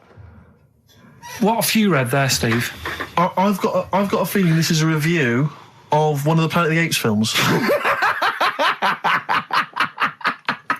I think it's Escape from the Planet of the Apes. I'm not certain. It could be Beneath the Planet of the Apes. Right, Carl, think, please think, right? So this monkey, right, he leaves the zoo, right? So he leaves the zoo, which he can do, presumably what? They leave him the keys or what? They're chatting to him, they might as well. He goes to a bank. What's he thinking of doing? Sees a robbery, probably by chance. He probably wasn't tipped off, was he? Or has he got one of those police scanners? Probably got one of those police scanners. Well, I think he was going to the bank to get a mortgage to build I think he wanted an extension, didn't he, on his cage? Think of that. And so I love the fact that he hands out the guns and they do a deal. It's honestly, you've got the best mind working on radio today. It's incredible. The only person who makes less sense is Terry Wogan. He goes up and down, doesn't he? I can't understand his sentences because I don't know. No, it's like freeform poetry. Yes, I don't know whether it's the end of a sentence in the middle. Is that a new one? Yeah. Yeah. Right, there's this monkey. Right? Oh, yeah. It's called Jack. Yeah. Right? I got pally with this bloke who worked in a railway station. How? Pen pals? I don't know, I didn't say all that. Internet, I'm just telling internet. you. I'm shortening Chat it. rooms on the internet. So, anyway, he's helping him out all the time. It's this fella's job, right, to sort of make sure it's safe for the trains to come in, that sort of thing, right? But he's always working on his own, so he's got his mate Jack in with him, right, this little monkey. Yeah. And, they're having a good time. They share lunch together and stuff like that. Anyway, it gets to a point when the fella whose job it is, right, starts getting old, and Jack, the monkey, starts getting more involved. Presumably this is a chimpanzee as opposed to a monkey, you mean? When you say think it's, monkey, it's generic term, you mean chimps usually, don't you? Yeah. Go on then. So, you know, he's clocking the fella doing his job, and he's thinking, I can do this, right, the monkey. I love it. Yeah. He's helping out, he's pulling down the levers and stuff, so the train's sort of coming on the right lines. Sure, yeah. He's clocking it, he sticks his head out the little window, see the train's coming and that. I hope British Ryan are listening. Yeah. Right? In the end, Oh, yeah. the fella whose job it is, he lost a leg for some reason, couldn't work anymore, Lovely. gave Jack the job. Yes. Right. Okay. The railway company are happy with that. I'm sure they interviewed a number of people, but he was the best monkey for the job. And that's good, isn't it? Well, it's not true. Right, once again. Well, it's not true. Don't hand Steve a piece of paper that someone put on the internet who is probably a bigger mentalist than you. That's not proof. It's not true. At no point did a railway company give a chimpanzee the job of signalman. It was ages ago. What? Steve, when was it? It was Before like 18, trains, 19, probably. right? Well, it's in the 1880s. Yeah. According to this piece of paper, which is what you've based your monkey news on. Now, of course, I think ITN and a lot of the news channels, they tend to get lots of independent confirmation of their news before they give it out as fact. But you've got an email from someone, so let's assume that's real. It says, for this, Jack was officially put on the railway payroll, earning 2 cents per day and have half a bottle of beer on Saturday. That's what we pay you, isn't it? He doesn't even get the beer. Oh, dear, he's not allowed to drink, are you? Someone emailed in actually and said, Carl, some years ago, did you die? And they took your face and transplanted it onto that of a chimpanzee. They would make a lot of sense. I've never seen you. He always has t-shirts right done up and long sleeved. I bet he's hairy under there. Yeah. I bet you are hairy because you have to shave right up to your eyes. You're one of them, aren't you? And I can see the growth, and it comes out the top there. Are you really hairy underneath? Pretty hairy. Are you really? Well, what's up with that? You're a humanzee, aren't you? That's why you're fascinated with them, and why your IQ is sort of about 80. I think you might be. You might. I don't mean there was any. I think it was a genetic sort of throwback. Well, you're pretty hairy. Look at your arms. What? Just look, give me that banana and shut up. Bit of monkey news that's been sent in. Right. Gareth in Catford. Right. Good work, Gary. Basically, it's about this monkey Oh, yeah. Oh yeah. in the jungle. Yeah. It's got a gig at an hairdresser's. What are you talking about? What are you talking about? What are you talking about? It's got itself a nice little job going in an hairdresser's. As what? It gets people sitting down, and what it does before the people have their hair cut, that it sort of sits there, and it goes through people's hair, makes sure it's clean, and people are loving it. Right, People- backtrack So slightly. it's a pet monkey. It's nothing to do with it getting a gig in an hairdresser's. It's a pet monkey. It's not working at Monkey and Guy. Yeah. No, seriously, it's in there. I think it might have started off as a job, and then. So what does it say? It says junior £15, stylist £35, monkey £63. So I didn't quite follow. It's in the jungle. It was wondering about. Maybe it did But start it looks good. Its hair looks good. Someone thought, hang Yeah, on. but never ever. You see, people make that mistake with hairdressers anyway. I always say, well, if the hairdresser's got a good haircut, go to where he's going. So, Can we just go back to Monkey News for yeah, a second? so anyway, that's all. Yeah, I didn't quite follow why he's still his salon is in the jungle, or where is it? No, he was doing what he does in the jungle, right? Right. He's walking about. He wanders into the hairdressers. Yeah. Maybe they didn't have him on like as a job straight away. He was just there. was People training, said, "This is yeah. nice." He's sat there picking the knits and. Carl, I don't know where to start. Then- it's just it's the embellishment. You don't walk in. He walks from a jungle to an hairdresser's. I mean, you're an idiot. You really are. I'd love to see you try and get a job in an hairdresser if there was another monkey up for it. You'd never get a job. So he was good at that. People said this is relaxing. Apparently, he had really nice hands, soothing, Yes. right on people's heads. They said, "Let's put him on the payroll." So Let's put him on the payroll. What do you mean? Yeah, I'll give you that. Okay, this is the news item, is it? Customers are queuing up to have their hair done at a salon in the jungle There you go. by a monkey. Judy, a pig-tailed macaque, has a reputation as the best exterminator of head lice in Con Cane. There you go. She is so good, some customers fall asleep under her gentle touch. Regular Amporon Chekema said, Judy's hands are so soft and gentle, I really feel I can relax. But you know that is doing what it does naturally. It's looking for, like, salt and stuff in the hair. Yeah. And nits. It's not on the payroll. It doesn't complain about when it gets deducted at national insurance. It's not part of the union. Yeah. Do you know what I mean? Well, this is about a little monkey called Marty, right? Basically, it's in some science lab, right? It's in there. It was wandering about out of its cage, right? The lab fella was busy on the phone or something, right? And Typical. it's wandering about. It goes up to a PC that's in the corner, a little computer, types down, "My name is Marty," right? So the fella got off the phone, saw this on the screen with the monkey sat there, says to his mate, "Have you done this?" Right, hold on, Carl. Let him finish. Before you question, always let him finish. I don't know what to do. Time's against us, come on. He said, "Have you done this?" He says, "Done what?" He said, "This on the screen here saying, 'My name's Marty,' right?"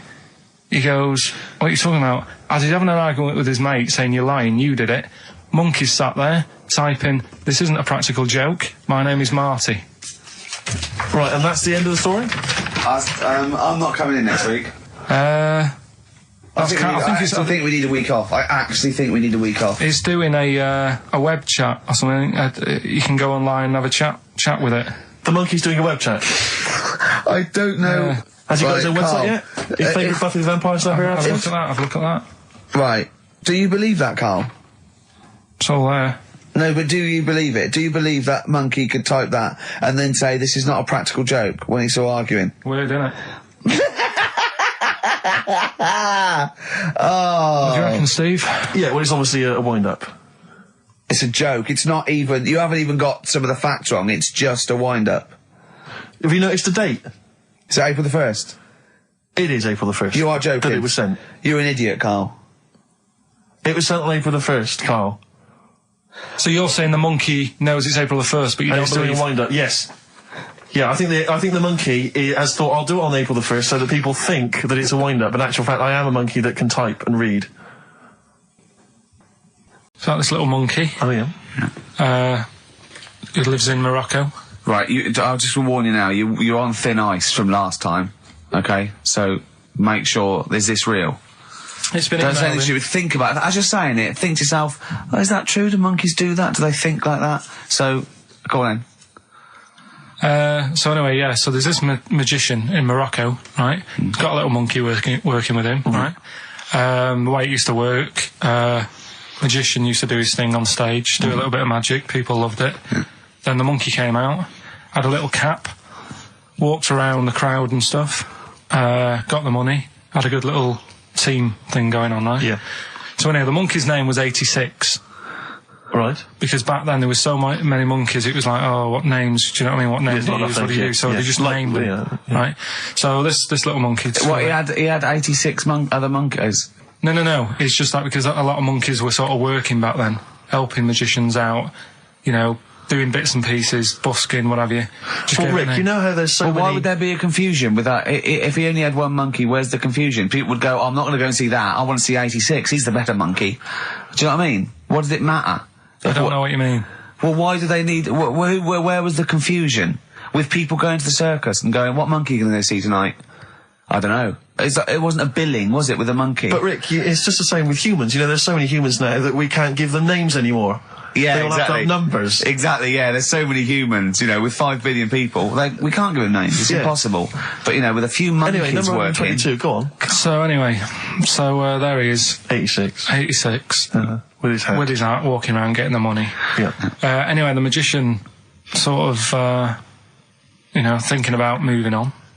Because in Morocco, he'd sort of done all the tourist traps. Sure. So he had a word with the monkey, said, how about we... See? No, let him continue. Think. Let him continue. He didn't have a word with the monkey. Let him continue. So what do you think about going over to Spain? Yes. Sure. So, the monkey was in agreement? So he said, all right, go on then. Right, so they get in the car, And, like, the magician knew he'd have a bit of a problem on his hands because you're not meant to take monkeys out of the country. Yeah. Right? So he thought, right, what I'll do, I'll get a car, right? Right. Stick the monkey in a boot, right? Get on the boat and hopefully sort of, stick it in some luggage and what have you. Yeah. We'll be over there, we'll be earning big money, everything's going to be great. So the monkey was like, brilliant. So they get in the car, they're on the way to the boat, and pull over at a petrol station. And just before filling it up, he opens up the boot and he goes, "You all right in there?" And it's like, yeah, it's sound. So he leaves the boot open so it can breathe and get a bit of fresh air whilst it's filling up. Goes in to pay the money. Yeah. Pays the money, goes, I'm just paying for the... Right, this monkey is not going to drive away in that car, or we're never doing this feature again. Carl, what happens? What's number 86 up to? So... 86. So, That's the ending, isn't it? That's the story. Come on, let Carl finish the story. It better not be. Brilliant. You're going to love it. Right, so he's in the petrol station, and he's going, right, I'll pay for pump 4. And the fella says, what are you talking about? Pump 4, isn't that a monkey? No. Sometimes I use numbers for monkeys, sometimes I use... No, I mean pump 4. Sure. So Yeah, he says, what are you talking about? There's no car at pump 4. Right. Keep going. Sticks his head out of the door. Yeah. The monkey's giving it some. Went over to Spain on its own. See, I don't know what to do. Well, hang on, let's just get a couple of the facts right here. Right, what do you mean, couple of the facts? Right, there are no facts. So, It number didn't- 86. it Number Number 86 86 is a mon- he drove to Spain. You are honestly, Carl. You must know. It was an automatic. Right, Carl. You must he- know that is shit. There is no way a monkey. No. That's the thing with He this gets feature, though. stopped at customs. Mental. How did he get through customs, Carl? Has he got a passport? No, he was sneaking about because he didn't have a passport. So he parked and then snuck through. Do you want the facts? Let me see it. Can you name names or? I can't really. Big promises you can. I can't. I can't wanna really. mess anyone up? I think it's the Kaggle. Looks good. It does look It's good. waterproof, Rick, and it's also stylish. I wear nothing underneath, so it's tight to the skin. It gets sticky in Oh, damn is weather. that, Yeah. is that why you sort of It's rustle? sexy. But what's all the? Is there abuse? What's this? No, they just say. Because I'm a pretty trendy guy, but I, as you say, I cut my own trend. I make my own style. Oh, dear. So just go back to insults briefly. Go on, Goofy. Goofy. Saying, Oh, no, see that's Goofy, that's no, not no, fair. no, because that's what he said. It's in my head. What do you mean he said? No, When did he say that? No, I mean, When did you call me Goofy? No, he didn't. He said about what's in Baldy? my head. Hey, no, when it's come on. come off it. Don't What? Who's start. calling me Goofy? No. I'm not even Goofy. Goggle-eyed's fair enough. Yeah, but you can sort your look Lanky. out. I can't. What do you mean I can? How could I sort my look out? I'm not even Goofy. That's not fair. You've got the proper features. What? Just needs sorting out a bit. I can't help it if my hair's not good. I noticed the other day when Carl was sitting on your knee having his picture taken. It's a long story, right? He's got a completely spherical head. It's slightly too small. I'm not being funny because I'm not perfect. But he's got a completely spherical little head. He looks a little bit like a baby hamburger. You know hamburger off McDonald's? Sure. He looks like a little baby hamburger. And it's sort of quite put upon. It's Suzanne thinks I look like that thing in that Dulux advert. Do you know when the woman pulls the head off that?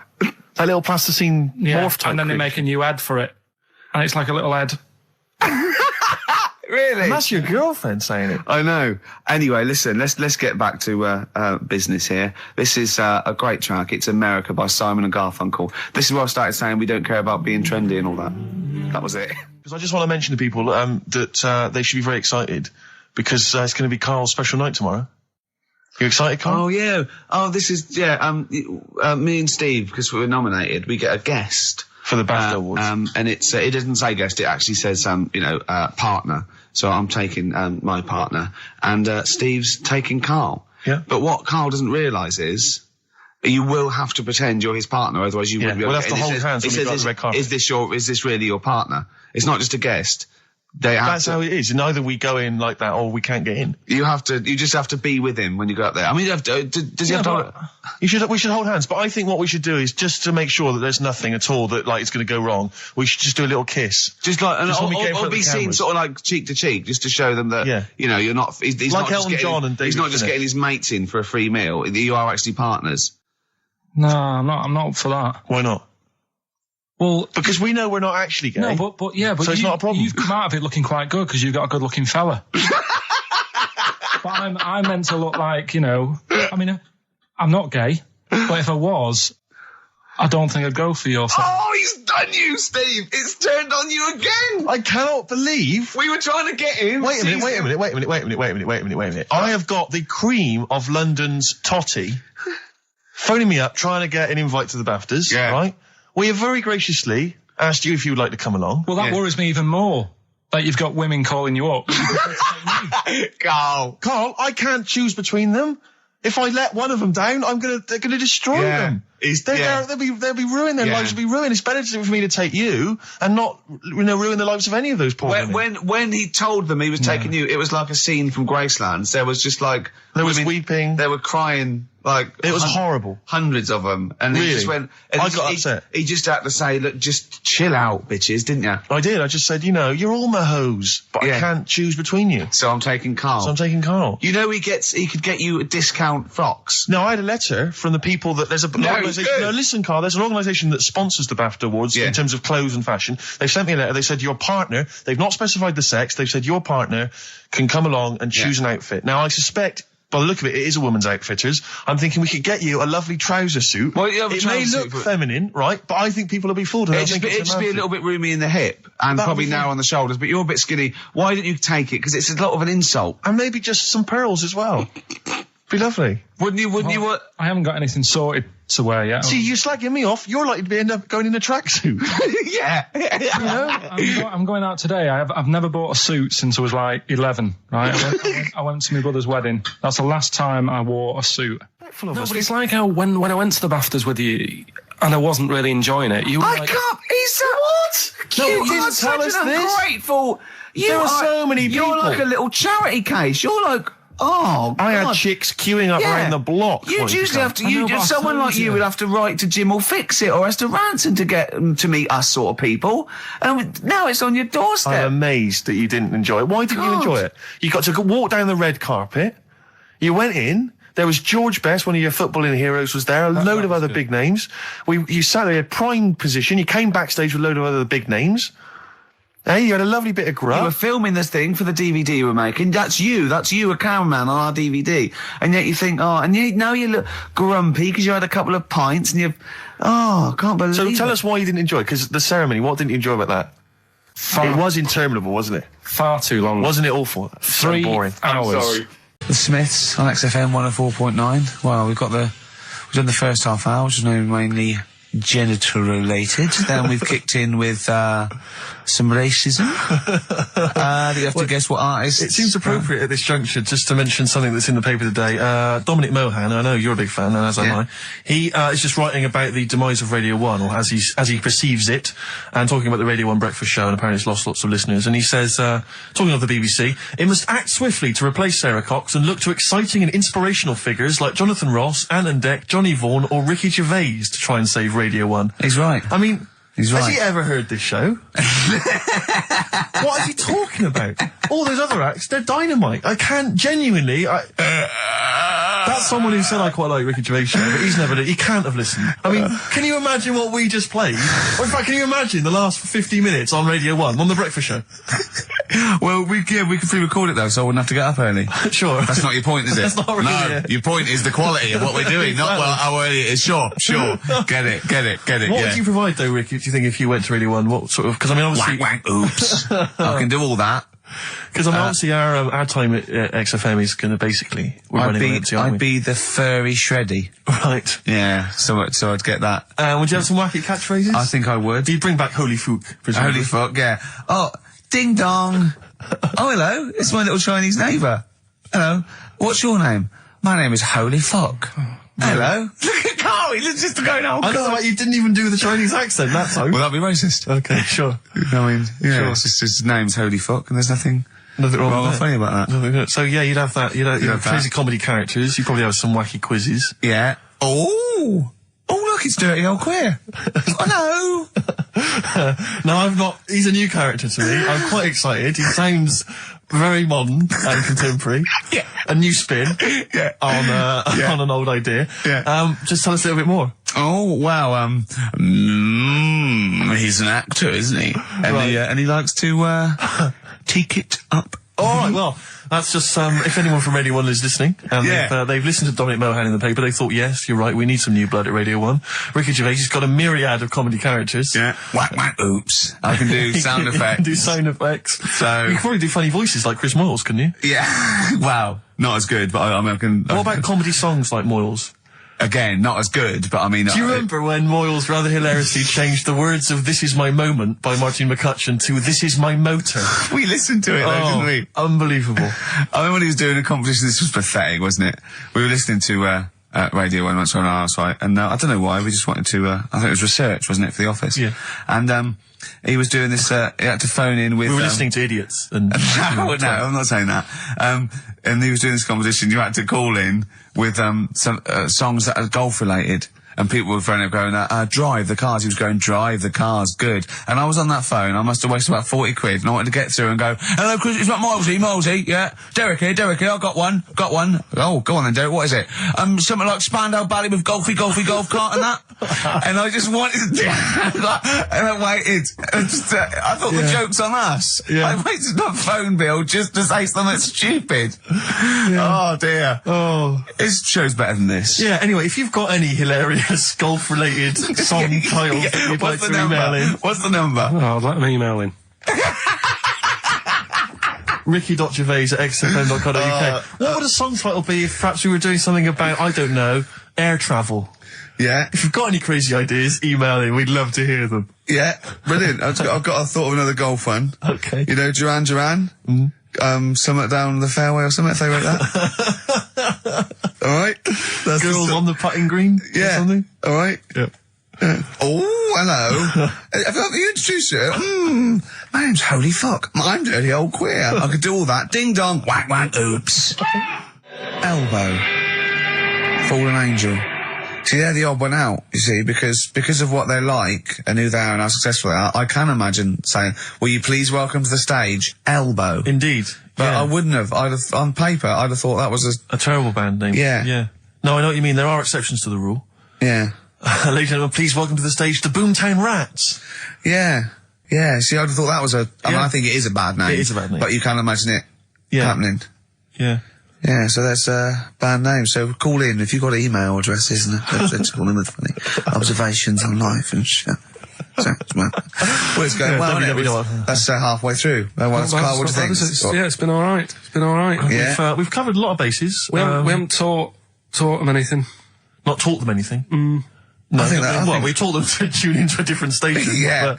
I think Heart 106.2 is probably picking up a few of our listeners as we speak. Yeah. Who's on at the moment? Don't know. Doesn't matter on there, does it? They just sort of... Don't slag them off. No, I'm not slagging them off. I'm just saying I don't think... You tune in because you want to hear Simply Red and that, don't you? Do you know what I mean? Well, they play other great stuff as well. Magic is the one that I love. Alright. Here we are then. 1 o'clock. Yeah. Hey. XFM. I'll tell you what you should play. No, I'll tell you what, before you say. Yeah. We're back then. Yeah. We're back in town. Well, that was what I was going to say. You should play Boys Are Back in Town. No, this is Boys Are Back in Town. You should play that then. This is just as it. Talk then. Someone should talk. It's obviously already a shambles. Can you believe that? I'm amazed that we're back on the air and it's already a shambles. What are you doing? What? What are you talking about? I'm talking. No one was speaking. The record was ending. No one was speaking. It was just. Well, I might shut off. Already, I might shut off. It's like nothing's changed. Boys Are Back in Town on XFM 104.9. We're back then, aren't we, Carl? I'm Ricky Gervais, with me Stephen Merchant and Karl Pilkington. I'm not coming back. I'm definitely not coming back. Oh, care someone, care that I'm not coming back.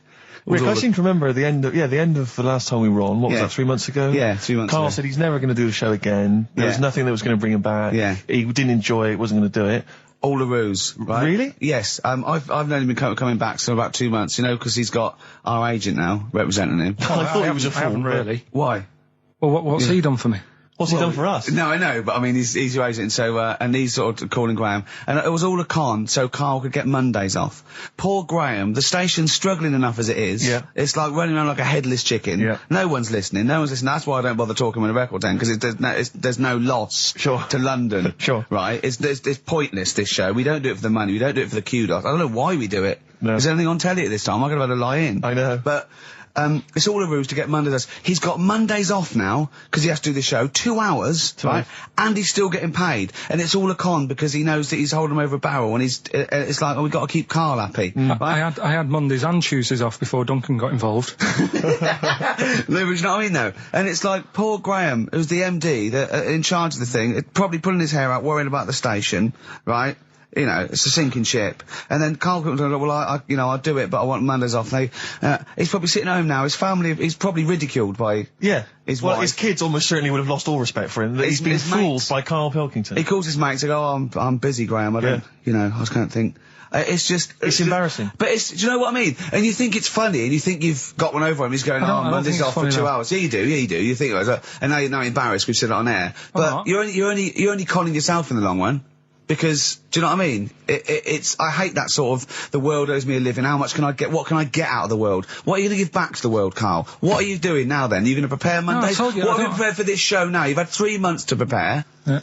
What have you got? What have you got for us? Okay, what's happened in the last 3 months? What? In this place or just my life? Well, what have you got for us? 3 months, we're cloning about, you get Mondays off, you're getting paid for it, you've got a cushy deal, you're having a laugh, you're taking the piss out of the management, right? So, what have you got for us? Give it to us. I've kind of, updated Rockbusters a bit. Right, brilliant. Yeah. Right, so, and you said don't mess with it. If something's good, don't mess with it. What do you mean it wasn't good?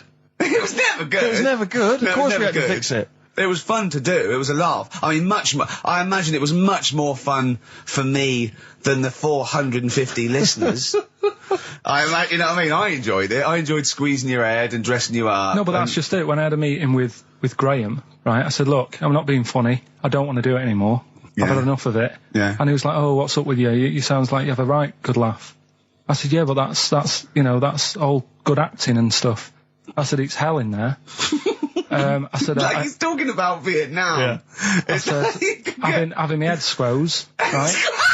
What? Squoze is still not a word. We've been away 3 months. It's still not a word. Right. Yeah. I said, he's putting a dustbin lid on my head. Yeah. You told this to the MD. He's hitting me with a tray. Yeah. He's chucking toilet paper at me. Yeah. And he said, yeah, but that's all over 2 years. I said, no, that was the same day. Okay then, what has changed in 3 months? They're listening, they've been listening for 6 minutes now. Come on, give us something. Bit of Nickelback. What's happened in 3 days? Play a record and let him 3 think. months? What, in my life or in here? Nothing's happened here, nothing's changed here. Right. But, I don't know, do you know last time we were on? Yeah. Right? And, I was telling you about the woman over the road, where I live.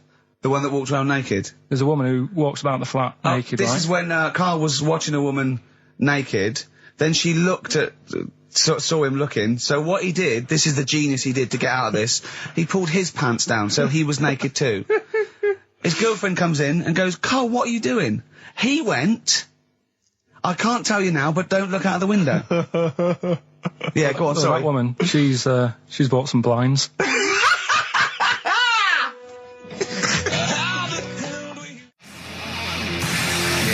Darkness. I believe in a thing called love on XFM 104.9. I'm Ricky Gervais. You're Steve Merchant. Sure. That's little Karl Pilkington over there. Where is he? There he is. There he is, yeah. All right. Yeah. Hey. Back together again. The old gang. Yeah, it started last week. Yeah, I think triumphant return. I think it went well last week, didn't it, Karl? Good show, wasn't it? You loved it, didn't you, Karl? Brilliant, right? Yeah? Yeah. Now, you weren't speaking to Suzanne last week at this time because you said she had a haircut, probably quite an expensive haircut. She's a lady in media. She's got to look good. She probably doesn't go to the barber like you or just shave it at home. Probably spent quite a little bit of money on it. She came home. She thought, well, my sweetheart, my lover, my sweetheart, you know what I mean? The man in my life is gonna love this. Well, he adores everything about me. He's gonna love my hair. She walked in. Hello, Karl. All right. You look like Dave Hill from Slade. Is what you said to the poor woman. And then talked about it on air. She was furious about that. So what did you do? Karl? She did listen, yeah. She wasn't happy. And she heard you slagging her hair off? Yeah. And she, well, what so this is probably annoying her now. Well, no, it doesn't matter. We can do a lot today because she's at work. So, and of course, no one's going to tell her. Let's have a chat about a fat arse, shall we? Let's get it all done. Oh dear. You are in so much trouble. That's. Look, he's realised he is a little bit worried. Oh, didn't you go and buy her a coat or something? Took her out on Sunday and treated her to a new coat and that. Yeah. But I offered, I said as well, I said I'd pay to have it done again. Oh no, Carl, you have. Oh God! Oh my Christ! So she listened to the show. What did she say? You got home. She'd heard you slagging her hair off. Imagine that. He thinks that's a good thing. We've won the pools. Brilliant. What are we doing? Well, you can have facial surgery now, love. It's sort of like, it's just, Christ. You offered to have it done again. Unbelievable. Yeah. But I got home and she's like, being moody with me, right? Yeah. You thought something's wrong. She must have listened to the show when I was slagging off her hair. Well, his first thought was she's probably looked at herself in the mirror. She agrees with me. Yeah, that barber's been round again. Yeah. And she just said, that wasn't very nice of you, was it? Oh. So I just said, hang on a minute. I said, that's what we do on the show. When I'm slagging off, Chinese people looking old or whatever, I said, you never interfere. Sure. I love the fact. She's got to get her priorities right. I love the fact that she's in the same queue as a billion people you've never met. Yeah. That's fantastic. She's in the same queue. Well, you didn't complain when I was because slagging off. I don't think Carl has ever admitted he might be in the wrong. Ever. Certainly not to your eye. So did you admit... That is so true. Isn't it? That is so true. He's never admitted that he might be in the wrong. So did you, in this instance, agree that maybe you'd overstepped the mark? No, I just said she took it badly. Do you know what I mean? It's only a haircut. Yeah. Yep. Well, See, you haven't seen it, so you can't start interfering on this one. No, okay. No, I haven't seen it, but I very much doubt she looks like Dave Hill from Slade, who, if I'm, unless I'm mistaken, used to cut his hair with garden shears blindfolded. Well. So, you know what I mean? And did her teeth stick out and she started to speak with a Brummie accent as well? I've got used to it now anyway. So, and so did you bought? So at some point you came crawling back and you said, "Do you want me to buy you a coat?" I just said, "Let's leave that. Let's go out and have a good weekend." Sure, but get your hat before we go. And treated her to a new coat and that. It's a nice coat, so it takes people will look at that rather than looking at the head. So does it do flash? It's got obscenities across the back. If anyone who knows Carl's girlfriend is listening, tell her. And maybe you're a work colleague and you're listening to the show. Because I think this is terrible. Get her to phone him now. Get her to phone him now. I mean, get her to phone on the XFM number. What's the fat ass complaint line? Because you are in deep shite. That's Michael Stipe and his boys from Rapid Eye Movement. Bad day. I hope you're not having a bad day. It's Saturday, it's 1:05. I'm Ricky Gervais, with me Steve Merchant and Karl Pilkington on XFM 104.9. Big up and a big thank you to Alex Zane for the last 3 hours. Here's a problem that someone's emailed in. We're taking emails today. If you've got a problem, a concern, or just a general query that you think Karl could answer for you, it could be about anything. It could be about some of the big kind of philosophical questions. Yeah. It could be something to do with war or famine, anything like that, or it could just be a personal dilemma. Something that's happening locally. Anyway, this seems one that I think you probably have. You and your father have probably come across this sort of dilemma in the past. And I'd be interested to know what your take is on it. Let me see, this is from Lee Matthews by the look of it. He says, he lives in a suburban area where the local teenagers also live on the same road, and they're running riot. They're smashing wing mirrors off the cars, they're crashing into parked cars on their skateboards, and they're just generally making mayhem, night and day. What can he do to stop this going on?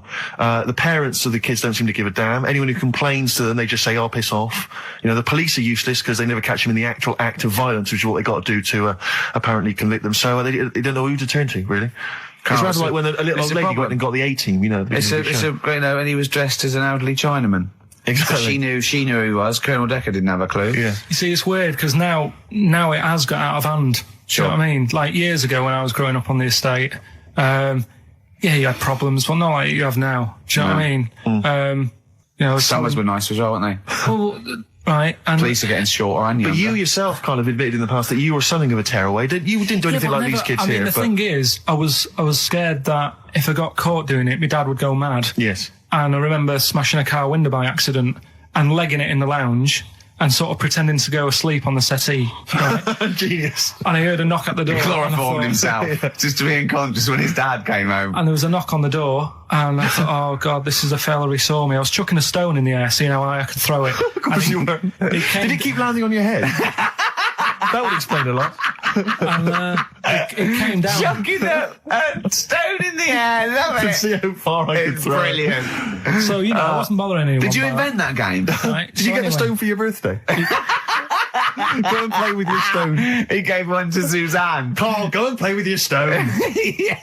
The thing is, right, and it came down at a funny angle, and Of course it did. It ate the back of this car, and the back window is the most expensive because it has that heating thing in it. Yeah. In case you got a frosty window. Yeah. So I thought, oh God.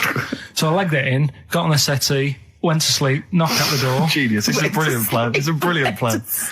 I couldn't be guilty. I'm asleep. So I love the idea. So the thing is, our lounge used to sort of, you could see in from the door, right? So this family who saw me do it, saw me asleep on the settee, and my mum said, go and get the door. And I sort of went, what? As if I'd been asleep. Yeah. I went to the door, like, rubbing my eyes, and the fella said, what did you run off for? I saw you. I was like, oh no. And I didn't see my dad. I went out. It was when he was working sort of evenings. So I went out so I didn't have to see my dad. And then the next day I came home from school, and my dad said, 45 quid. Ooh. That's all he said. That's all when he he said. looked at me. And then you fell asleep when he went, wake up. You know what I said? No, 45 quid. Now the thing Carl. is, he didn't have to do anything. £45, Carl. Now, I know you were saving up for a brick, but you can't have it. Yeah. Just So, Equally, if you're doing a bigger crime, you know, Yeah. a bank job or a murder. Remember to take the stocking off your head, because if they wake you up and go, why have you got a stocking on your head? Just go, oh, I had a weird dream. Right, Okay, look, quick query for you. This is from Jay. He's got a problem here. He says, my parents won't let me ditch my studies. He's currently reading modern languages at London University. Sure. He wants to follow his dream, but his parents won't let him, of being a dancer. Carl. Worse than that, he says that they're trying to arrange a marriage to a bunch of minging daughters of people they know from good families. He doesn't know what to do, so he's got the arranged marriage coming along, and he's also got, he basically wants to be a dancer. His parents are forcing him into something more practical. well, the first thing, right, I don't think Live your dreams? the arranged marriage thing is such a bad idea. Okay. Because I think too many people go on looks, Right. and then you soon get bored of that, and you find out the person who you're knocking about with is actually not your type. Right. Why don't you arrange marriages for people? Well, I'm just saying, right, so I'd say, Jay, go along with that. I wouldn't worry about it. Okay. I mean, if they're really ugly, then, don't go along with it. But if they're half bad, put up with it. That's Sure. all right. The dancing, Brilliant. right? That's that solved. Brilliant. I wanted to be a dancer. After I did the boxing, right, I joined a dancing thing just near Man United's ground, right, called Twiggy's. Went along, I wanted to learn some moves. How old were you? Well, it was when Michael Jackson was, like, pretty big, so about 83, 84, 85, something like that, around there. Wanted to do it. When I went, it was shut, and it had become like a warehouse for toilet rolls. So in a way, I wonder what would have happened. Sorry. How is that an anecdote about you going through dancing? You've told me before you did boxing for a while, you did dancing for a while. You had a true fight in the boxing. You didn't even get in the. That's not an. Imagine if that was a film. This is a boy's dream of becoming a dancer. Oh, it's shut. Next on. I mean, how is that a story? Yeah, that was Billy Elliot. Do you think would it have won quite as many awards? Yeah, brilliant. Footloose. All right, Yeah. I'm fed up. They banned it. Let's go. Oh, it's shut. Flash dance. First, there was. It's a warehouse. Never mind. I'm just saying, you'll find something else. I think I got a go-kart after that. I bought a motorised go-kart and kept myself busy with that. So. There's always other things. Just think, Alan Bennett has to sit down and really sweat over his stories. Yeah. He just opens his mouth. You are a living Alan Bennett character. So that's So that's solved. Well, Jay, don't worry about that. There's no emotional problems I can foresee if you follow that advice. So the advice there is do an arranged marriage. If she's not ugly. minging, she's not completely minging. Yeah. And don't worry about dancing.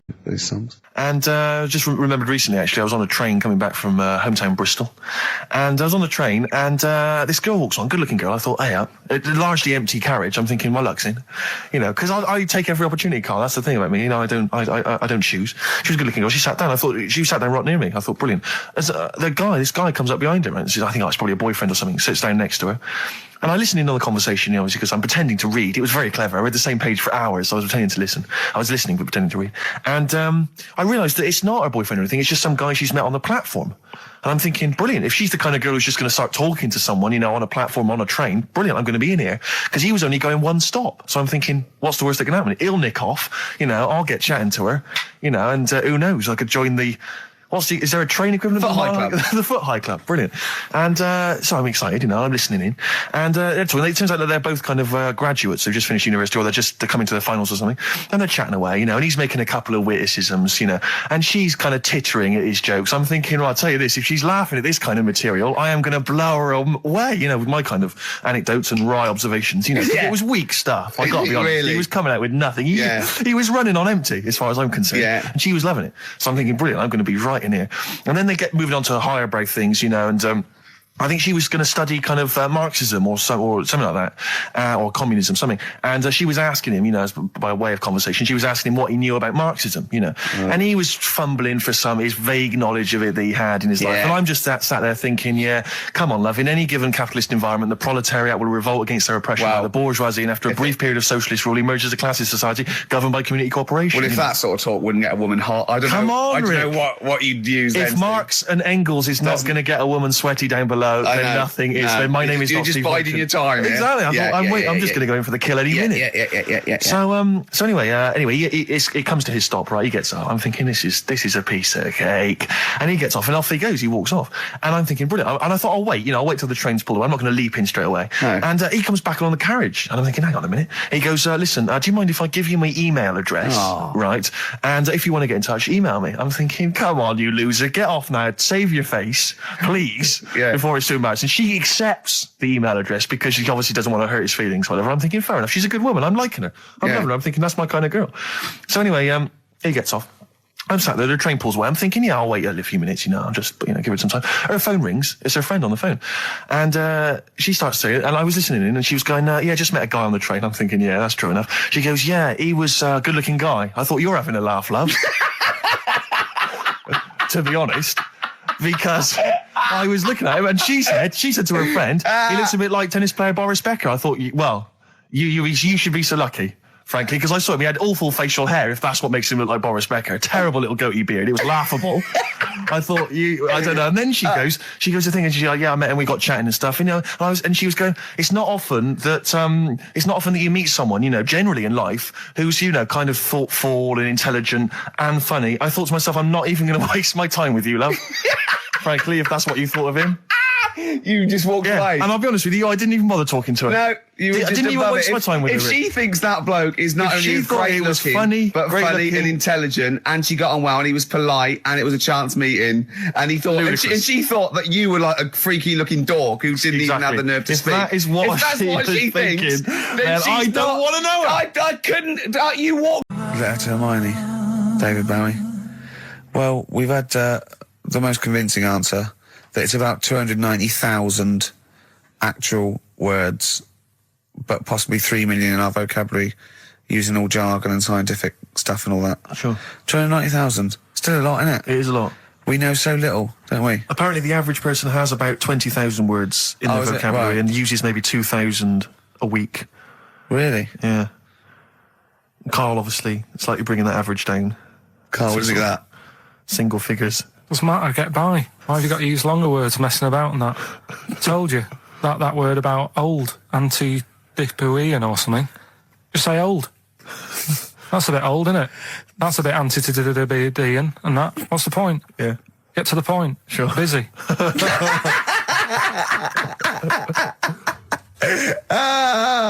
Right, okay. Are you in a film this week, Carl? We're doing that now? Yeah, go on.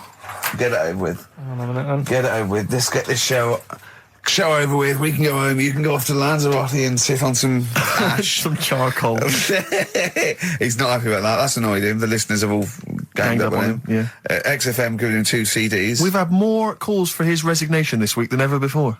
What do you think of that, Carl? What do you mean? There's another reason. Do you know what I mean, though? Because he's grumpy, he's not just giving it, he goes, well, I can't have it, can I? I don't want it. You're being paid well to do a job. People have tuned in to be entertained, to have good songs. Me and Steve are working I'm pressing here. the buttons. I'm paid to press the buttons. That's what I'm doing. Has every CD started on time? Then Yeah. why would they give you Monday off if you just paid to press the buttons? Don't get every other Monday off, do I? So have you stopped doing that now, have you? Well, yeah. Why? Because there's work to do and that. I'm not moaning about it. Let's get on with it. Blair on XFM 104.9. I forget the name of that track, but it's good. Good song. Thanks very much. Oh, good song. Yeah. Oh, right. I just thought you were complimenting giving his opinion. Right, Yeah. go on. The what? Are we still on the air? Yeah. What are we doing? Merry Christmas. We got someone on the line. Oh, right. He's here. Who's that? Ricky, Yeah, go on. it's Jonathan. How are you? Good. It's only TV's Jonathan Ross. Ross, turn your radio down, you idiot. I'm here. I like to. I haven't got a radio on. What are you talking about? We can hear the feedback. Well, I haven't got it. It's not my fault. It's your incompetent radio station. And also, didn't you hear we said don't call him, we don't want to speak to the listeners? Are you, I'm not a listener. I'm a visitor to your shores. I'm special. You know that full well. I know you're special, right. Yeah, What, you got a name for the band? Yeah, you ready? Yeah. Blump. B-L-U-M-P. I tell you for what, you can't have a normal word. If it's the monolith band of all time, if it's the big, you can't have a regular word. It doesn't make sense. How can you have a regular word? All these ideas you've come up with are rubbish.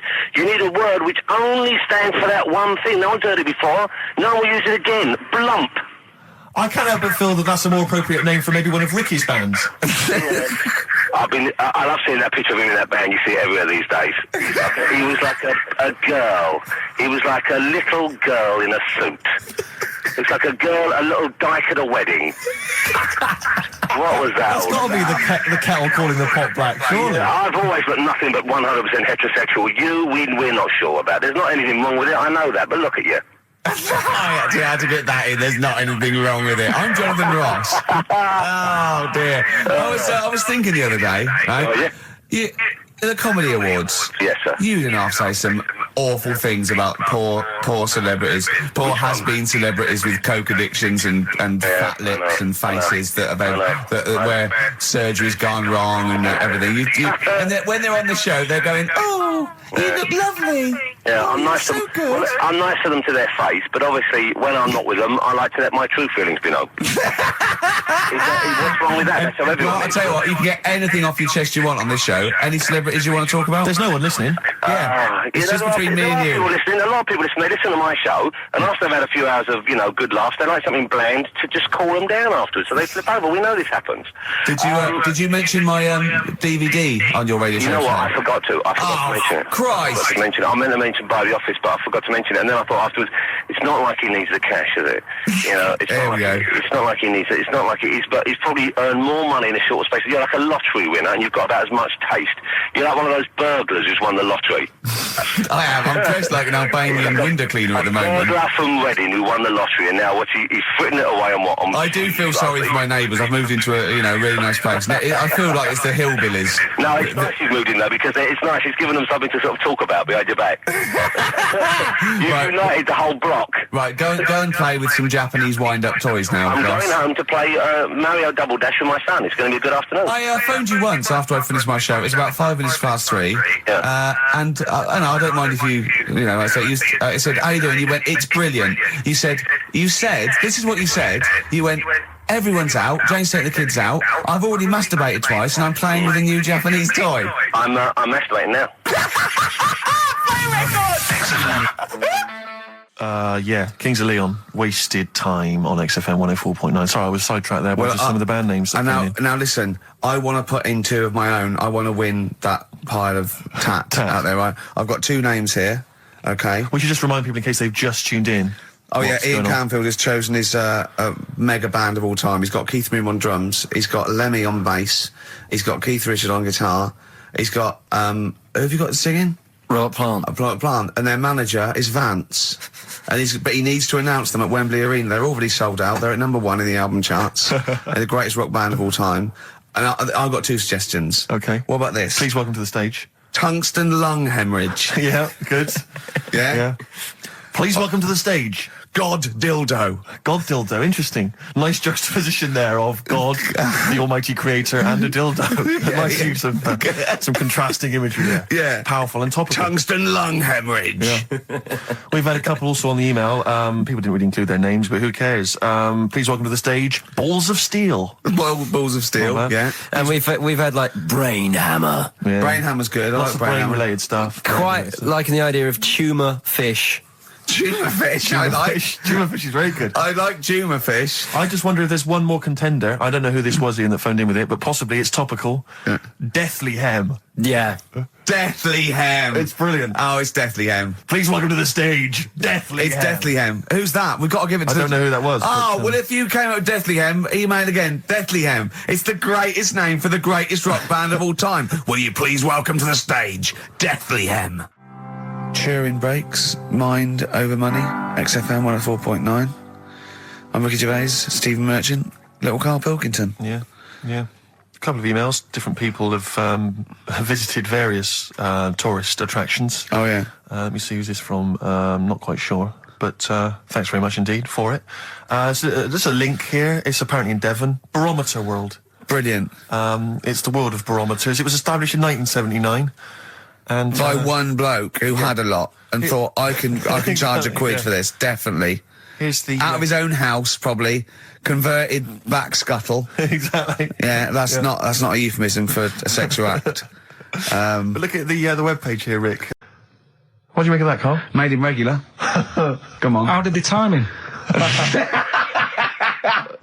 Most live rattlesnakes held in the mouth. 8 live rattlesnakes held by it just says an idiot. Yeah, this gives you an idea, Carl. Talking of idiots. Do you want to get into Guinness World Records? No. Carl, come on, that'd be brilliant. Wait, there's things in there that are just absolutely anyone could do. Like that one in Big Brother, I was watching it, and it was balancing sugar lumps. I want to go. How many people try that? If there's schools around Britain going, listen, we've got to get in the Sugar Lump Award. It's grassroots level. There's not enough kids balancing sugar lumps. How can we compete in the world market? I was looking at it last night, and there was one about the farthest that a dog swam. I think it was something like 9 miles, but it had no choice, did it? Do you know what I mean? He took it out to the Atlantic or something, and so it didn't want to do it. Threw it in the water. Yeah. So it's not all right to put it in a bin bag and chuck it in a canal, but it's for a world record. Yeah. 9 miles it did. Oh God. Possible ones that you could do, Carl. What's the most Forrest Gumps fitted in one wheelie bin? What about this one for you, Carl? The record stands at the moment for most arrows caught by hand, but that's quite tricky. So what about most arrows caught by head? Yeah. And you would just fire arrows at your head? They wouldn't. It would just skim off him. Do you think so? Yeah, the roundness. It would never actually get any sort of, connection. Fastest human crab. Could you do that? I'll do that. Can you form the crab? Can you do that? What's that? It's just like go bending over backwards and running. Do that. No. Right, what about what would you be good at? what about hamburger stuffing? Oh, right, Carl. Let me. All right. In the mouth, you mean? Well, it says the record for stuffing the most regulation-sized hamburgers, including buns, in the mouth at one time is how many? How many hamburgers with buns in the mouth? This is just... You're not swallowing anything, you've just got stuffing in your mouth. You'd be so good at this because your shape of your head. You've got a shape... His head's just like Hamburglar. You'd be good at this, man. Yeah. Honestly, you'd be perfect. You look like Zippy. And the great thing is your head's empty, so you could get more in there. Do you know what I mean? This guy had a brain to contend with. Do that. What is it? Is it possible? Is it Well, mental? how many do you think it was? There were I don't 3 know. burgers in buns. What do you reckon, Carl? What, how quick he ate them? He didn't eat them, it's just how many he can stuff in his face. So literally hold them within his cheeks and his mouth, but don't swallow anything. So what, how many burgers? How many burgers did he manage to get into his face? So it's a fella. He's not... Yes? About 5? No, 3. Is the 3? world record. 3 is How the world big record. are they, though? It just says regulation size. So we could go to McDonald's or Burger King and get just hamburgers, and that would count. just the regular burgers, and we'll just stuff It them won't in count. there. We got to get Norris McWhirter. Well, we could practice it now, and then if you're triumphant, if Come you on, get Carl, 4 in there. I don't. You know, I've got a small throat and that. Well, you don't I have used to swallow, choke that's a the lot. great thing. Yeah, but I don't like it. As a kid, I'd choking on stuff, and I get funny about it. No, just keep your tongue at the back of your mouth, and we'll stuff the hamburgers in. No, I don't. Oh, come on, do something. Carl, that is Dynamite Radio. Right, here, Steve will go and get the hamburgers. Have I got to pay for them? No, Carl, give us I'm the not money. paying for them. Oh, I've come just on! spent 25 quid in total on a video on a Guinness Book of Records. That's costing me another 4 quid. I'm not doing it. come on, give us the money. It's back. Andrew, come on! I'm not doing it. Come on, do it. It's an interesting thing. Come on. You could be in the Guinness Book of Records, Carl. No, leave it. See if we can. Oh, please, phone in if you want Carl to eat burgers. You don't have to swallow them. You can spit it all out. You can be sick on my leg after. Oh, come on. No, 'cause I don't like the stretching thing either. Don't stretch it. It will stretch. I'll be like the little bloody dog on the Winston Churchill ad. Don't swear. Well, I'm just saying, though. I know, but we apologise to the Radio Authority. Carl is not only swearing, but he's refusing to do things we come up with. But the Radio Authority will be happy with me stuffing 3 burgers in my face. God, I'm not doing it. Yeah, we will. No, we'll go. leave it. Yeah, I'll give you the money. Can we do songs of phrase or something? No, let's do No, right, play a record. Play a record. He's gonna go. You're gonna do it, Carl, or you're fired. No, actually, he wants that. No, you're gonna do it. Do it. Please do it. It'd be great. Honestly, please do it. How about Chicken McNuggets? Meet halfway. No, there's no record for Chicken McNuggets. Well. Mental. So I'm not doing it, Steve. So. You are. Steve, Hello. can you hear me? Yes, can you hear me? Yeah. Where are you? I'm in one of the capital's many burger joints. I'm just about to go up now and order some burgers. Where are you? What are you? Where are you in? I'm in McDonald's in Leicester Square. Oh, right, okay. Yeah. What are you getting? Just get. Yep. Get Hello too there. I many. need to order 5 regular hamburgers, please. If that's all right. Sorry. 5 hamburgers. Yes. You're probably wondering why I'm ordering only 5 hamburgers, aren't you? And let me tell you why. My friend is going to try and break the world record for putting burgers into his fat, stupid face. What do you make of that? Exciting? Yeah. Do you wish him good luck? Yeah. What's your name? Tyre. Tyre? Yeah. Oh, thank you very much, Tyre. I'll try and get Tyre to wish you good luck in a minute, Carl. The coming shortly. 5 should be enough. The world record is what? 3? 3, yeah. Okay, good. I don't know what. Oh, here we go. How much is that? $3.45. $3.45 for 5 hamburgers. It's good, isn't it? It's good value. It is really, isn't it? Really, yeah. I mean, if there's anyone from from McDonald's listening, they probably want to give us some free stuff, I would have thought. I would have thought, right? Would you just wish my friend good luck before you're just on the end of the line there? Just say good luck, Carl. Good luck. All right, then. There you are. That's the people from McDonald's wishing you good luck. Carl, I'll be back shortly with the burgers. Brilliant. Okay. Do you want the pickles left in? Eminem. Sing for the moment. On XFM 104.9. I'm Ricky Gervais. With me, Steve Merchant, with 5 little hamburgers. Got 5 burgers here, yep. And so I don't know, how should we begin, Carl? Do you want to just look at the size of these burgers? Look, they can see it on webcam, can't they? They can see us stuffing these burgers into your mouth. And by the way, I'm filming this, Steve. Look, Brilliant. Look, I've got a little camcorder. We'll put this on unseen footage on a DVD or something. Or maybe on the website. On the Oh, Carl, what if you break the record? Okay, Carl, I'm coming round now to just monitor this and adjudicate. What's the web? If you want to see this on the webcam, what is it? xfm.co.uk. Right, okay. Hold on. Can I, Steve, I'm not being that? funny. I'm not being funny, right? But I think I have got like a bit of a wheat thing. You've got a bit of a what? A wheat allergy thing. Don't give me that. No, seriously, my head's... I've been eating a lot of shredded wheat recently. And my head's got a bit bigger. Carl, I don't think you can let us down now, mate. So you just got to put that first. No, I can't put that like that in my mouth on its with. I've got to break it up. I've got to break it up. You can't break it up. Can't break it up. It doesn't say you can on the rule thing. It does. It doesn't. I can't look. I physically can't. Try it. I can't look. I'd have to be Jay Goody to be able to do that. Seriously, look. Try it. Yeah, I know, but you're not approaching it right. That's it. Come on. That's all. God, he's not going to do one. Keep going. That's good work. Keep going.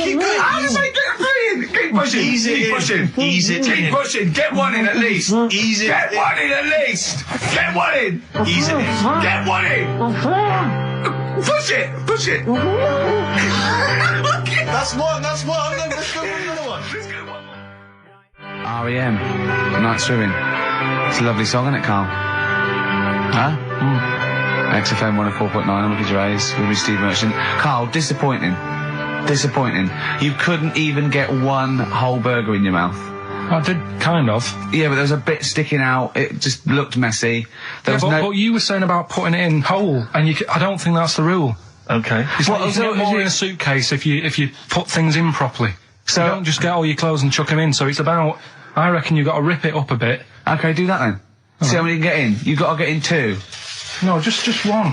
No. Well, it's don't pack it in. What do you do? Pack your cheeks first. Honestly, Steve, my head is swelling a bit because I have got a wheat allergy. That'd be good then, there'd be more room. Right, okay, look, Carl is now just sticking it in his cheek. Yeah. Don't eat any. You can't swallow any. It's like a hamster, you've got to work it like a hamster. Yeah, stick it in. Come on. He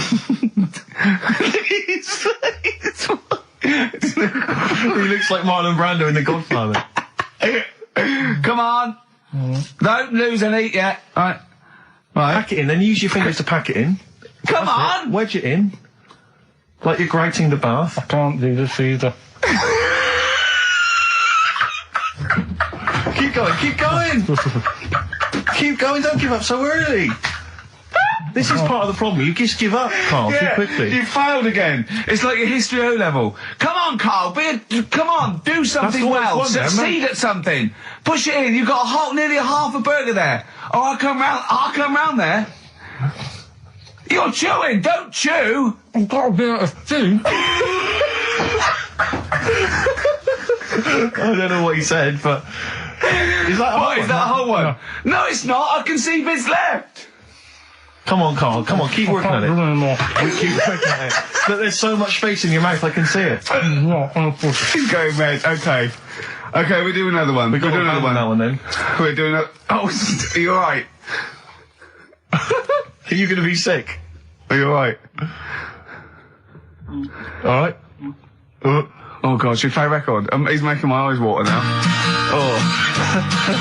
I'll find a different one for you. Find a different one for What him. about most grapes eaten in 3 minutes? I'll go. Do you want to do that? Grapes are easy, aren't they? That's easy. Great. Come on, grapes are easy. From Jesse Mailing, that's called Wendy. White Stripes, Seven Nation Army, that jumped twice. I apologise for that. You're the producer, Carl. Yeah. It jumped twice. Well, it's not my fault if people are slipping around because of burgers on the floor. You're trying to squeeze my head when the song's playing. What difference does that make? Well, anyway. Right. Don't take any. Right. I've just got some grapes there. We've counted them out. What's the record then? Okay, well, the most grapes eaten in 3 minutes, you've got 3 minutes, Carl, and you've got to beat Matt Hand from the UK, who consumed a total of 133 grapes in 3 minutes on the 8th of November 2001. Right, there's 150 So 150 in there. Right. Okay. So you've got 3 minutes. What are the rules? The rules You just are... got to eat them and swallow them. And it's like Cool Hand Luke, right? You got to just stuff them in and don't choke, because I got worried with the burger. That's a good advert for McDonald's, isn't it? Not only was I impressed by the cheapness of them, but he couldn't even get one in his mouth. Yeah. So, value for money there. Maybe they'd like to send us some free stuff. Yeah, free stuff, or just money. Any some money would be good. Next week, Carl, you're eating Sony Walkmans. That's right, yeah. Available for... Right, right, Carl. Right, I think this is going to be good, right? What we're going to do, right? We've got Song 2 by Blur set up. We know that's 2 minutes, so you can play that, because that'd be boring radio hearing Carl choke, wouldn't it, for 3 minutes? Exactly. So, when I say go, Carl, right, I'm going to go right on the minute, right? You've got to have a handful of grapes, and you've got to press Song 2 by Blur. When we come back, you'll be stuffing your face. Hold on. You don't ever do that. How can you work the buttons? I can do that. No, I don't think you can. You cannot touch the grapes until the opening note Yeah, of but Song hold 2 on. begins. When the Blur 2's, when Song 2 stops, can we just push up the fader so because you'll be stuffing Don't worry, your face. we're almost. Let's go. If we go. Okay. Any second now. Okay, right. You're Okay. ready, 3, 2, 1, go! And he's off. It's good work from Carl there. He's approaching it cautiously to begin with. Cautiously. And he's keeping well, let's just, just keeping people up. Come on, don't make him laugh. He's choking. He's choking. Oh, Carl, quick! Keep going, Carl. Come on! Come on! What happened? Did he just throw up? No! Don't make him laugh! Oh, come on! We can make wine. Come on, Carl, you're doing so well, Carl. mate. I want to go. Come on, only... Why are you making him laugh? That was a world record attempt. Come on, he's over. Keep Keep going. Come on. You got 25 seconds. Come on. Oh, I think that was a shame actually, because you were doing well, but something went wrong. I know. And I think those are bigger grapes than the ones I've seen before. They're quite big grapes. Look at his face. He looks so despondent. Come on, Carl. 8 seconds. Just a few more. 5. Come on. What's the matter? 2. 2. 1. It's all over, Carl. It's all over. Better count how many you did. You can get good at this. We can get good at this over the weeks. I think that was a fairly pitiful attempt, actually. I really thought you had a... It's interesting, actually. These are harder records than you might think. Yeah, I know. 6, 8, 10. How do you feel after that record-breaking attempt? Not happy with that. What are you not happy about? The fella who did it, was he in hospital and just had loads of grapes and was bored? I'm sure he wasn't producing a radio programme, that's for sure. Well, to be fair, neither are you. What was tricky about it? What did you find hard? I think having Ricky standing over me, sort of shouting, "Go on!" isn't normal. No. But that wasn't... He hasn't eaten any! Hold on, that's 50 left. That's quite a poor attempt then, by the seam of it. Would you think about trying to maybe do that again in a couple of weeks? Would you do some practice and try that again? No, leave it for the experts. And I noticed a tricky point. Maybe sort of when you had about 50 seconds to go, you seemed to be spewing things into the bin. What was that? Again, mainly Ricky standing over me. So 88. He's got 88 left. Okay, so what's the mental arithmetic there? Because we put how many in? It was 150 in the thing, wasn't it? Here's one that I read in the week, right? Go on. About this woman. Yeah. She was a bit of a punk. And to get her hair done like she wanted it. Super glue. Right, no. She got lard. Apparently it's a popular thing, you might know. Put lard on your head. Yeah. And you put it in the oven. Oh. Now, apparently the heat that you get from the oven is different from the sort of heat you get from an hairdryer. Right? And she had to do that to get the style that she wanted. But anyway, she comes into some money or whatever, treats herself to a microwave. Right? It's not true. Opens the door, jams the things, like the little catch. So the microwave works. She jams it with a screwdriver or a knife or something. Yeah. Puts the microwave on, sticks her head in, boils her brain. Don't be ridiculous. Right? Well, why is that ridiculous? Boils her brain. She boiled her brain. She boiled her brain. And this is what's good about the internet. I went straight from that, and there was a subject about brains. And do you know that Russell Crowe, when he dies, he's given his brain to charity or something, some sort of some people who can do stuff with it. She gave hers to Pot Noodle. Vesta. Yeah. Oh, That's boiling the a sort of skull. Yeah. It's not true. It's not true, Carl. Just urban myths. Someone made it up. Yeah. For a laugh. They're just too convenient urban myths. Everyone's you can tell an urban myth's not true because it's always this happened to a mate of mine, and when you say what happened then, they go, don't know, that was it. Was it? Was that it? Was it? Someone boiled a brain and that was it. There was no more story. Well, were there any dates, locations, times? I think it was in Belgium. There's that one that a bloke, right, was going to get a phone call at 4 o'clock to find out if his business was, okay, right? And if he didn't get the phone call, he knew he was broke, destitute. So dead on 4 o'clock, the phone didn't ring, so he went up to the roof, his office, and he jumped off to commit suicide. And as he was passing his window, the phone was ringing. Oh no. Carl, it didn't happen. Didn't happen. Think it through. Think it through. Who told that story? Who told that story? As he hit the pavement at 120 miles an hour. He's the only person who could have known that series of incidents. Also, why didn't he wait? Dead. As his life's at stake, why didn't he wait till 5 past? I said I'm going to give it 5 minutes just in case the lines are busy. Yeah. And what sort of bloke goes out? I'll call you at 4. Okay, if you're busy. Well, call me anyway. No. If I don't call exactly 4, then no, you commit suicide. Commit suicide. I would, because if I don't call at 4, that's the end of it. Well, call me anyway. No, that's not the way I work. Why can't he just call me and tell me the other way? Well, I'm telling you how I do it. If you're bust, I don't call. Can't you just call to verify in case someone goes, well, what if it's engaged? It won't be engaged. Just commit suicide at 4, please. It didn't happen, Carl. The other one, right? A bloke, right?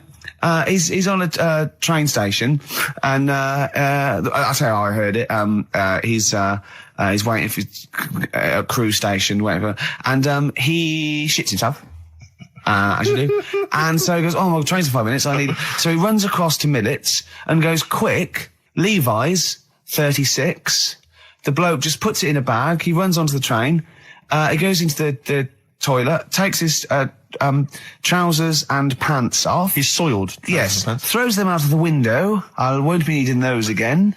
Cleans himself off. Open the bags. It's a jacket. Oh. No, it didn't happen, Carl. At what point did he go into it and go, quick, Levi's 36? And the bloke went, sorry, Levi's 36, what, a pair? No. Shall I wrap them? Them? It. Shall I wrap? Just wrap whatever it is. Do you want to look? No. I'm not looking when you're putting it in the bag, please. Right? 36 waist stories. Don't say anything. I've told you 36 Levi's. And put it in a bag and charge me for it. Yeah. I don't want to discuss it further. Yeah. There was one. There we go. There was one about a woman whose husband died, and she had him cremated. Yeah. And made like a little egg timer out of him. Right. And she said, I did that so it can still help around the kitchen. Well, that might be true. That might be a joke. That's quite sweet. That might be true. It's a true story, again. It was all... No, not again, because the ones I just told weren't. Nor is the boiling the brains in a bag curry microwave head story true. So I thought, well, let's carry on watching it. And what exactly is a pinhead? Oh, if you've seen it, you'd know. Okay. Right, so not the best thing in it either. So imagine that. Okay, so you're watching it. So sat there, I think, right, something comes on, and the little fella's on there, the little fella we were talking about, the Pillow Man. Right. Is it the best thing in it? Now, what's the Pillow Man again? He's a fella who years ago, he's got no arms and legs. Right. He's just a torso. Just rolls, yeah. And there's a scene where you see him sort of rolling a cigarette up, just using his mouth, and it's like he lights it and stuff. And that's weird. And then what else is on it? So it's stench of growth. And then there's a little fella on it who is fed up because he looks 5, but he's actually 34. Right. But there's a woman who is 42 and looked 8. So they both had the opposite thing. They were both really fed up. And I kind of thought that shows that, you know, you always want what someone else has got.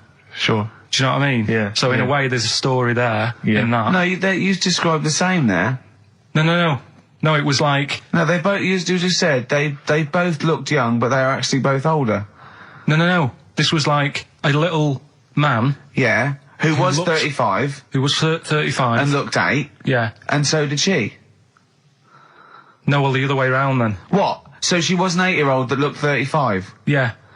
So, oh, maybe not then. Anyway. No. But that wasn't that weird. I kind of thought it's a slow start on that. Yeah. And then... It's not a difficult film to follow. No.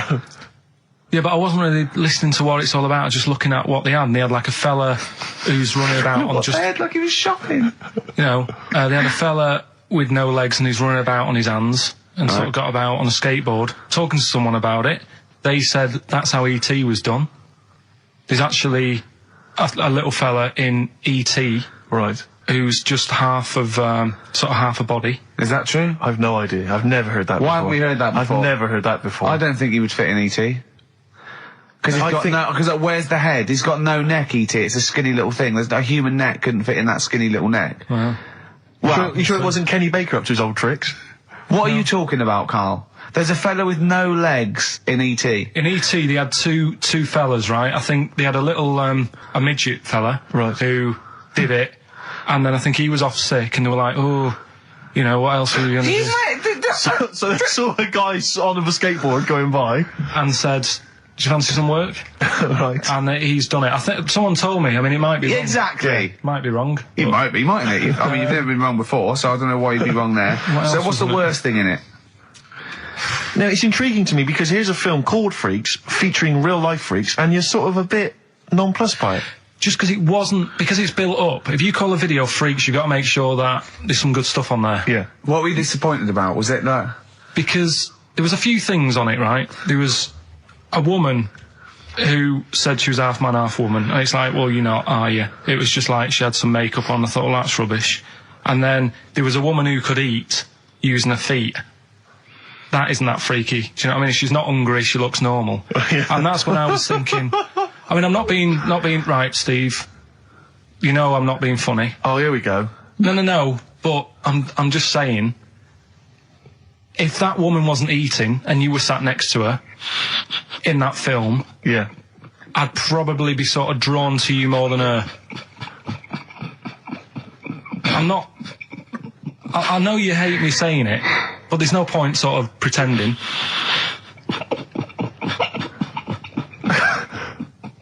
Do you know what I mean? Oi, Muttley, what are you sniggering about? That face. Well, you mean there were things in it that were less... What are you saying? I'm just saying... Play a record. Seriously, I'll slap you. I'm going to slap you live on air. Yeah, but you always get... I'm slapping you live on air, I swear to God. Alright, play a song then. He's playing a song. I'll play the song. Keep the fade up.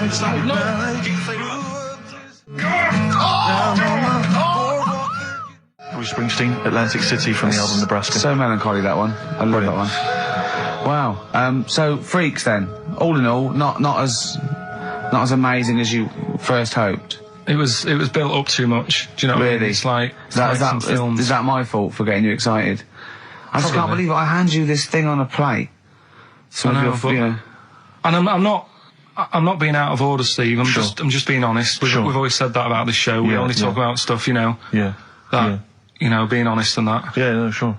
And I've always said the first time I saw you. Sure, no, you've always been honest, You know and I've always been honest with you. I've always said that, you know, you've got the intelligence and insight of a gnat. Yeah, but if I keep quiet, people don't know that. Sure. Alright, incredibly they do, Carl, because you look stupid as well. Well, you know. Yeah. No, but Carl was being nice then. You don't. I'm just saying, you're a good bloke, and now I've got to know you. Sure.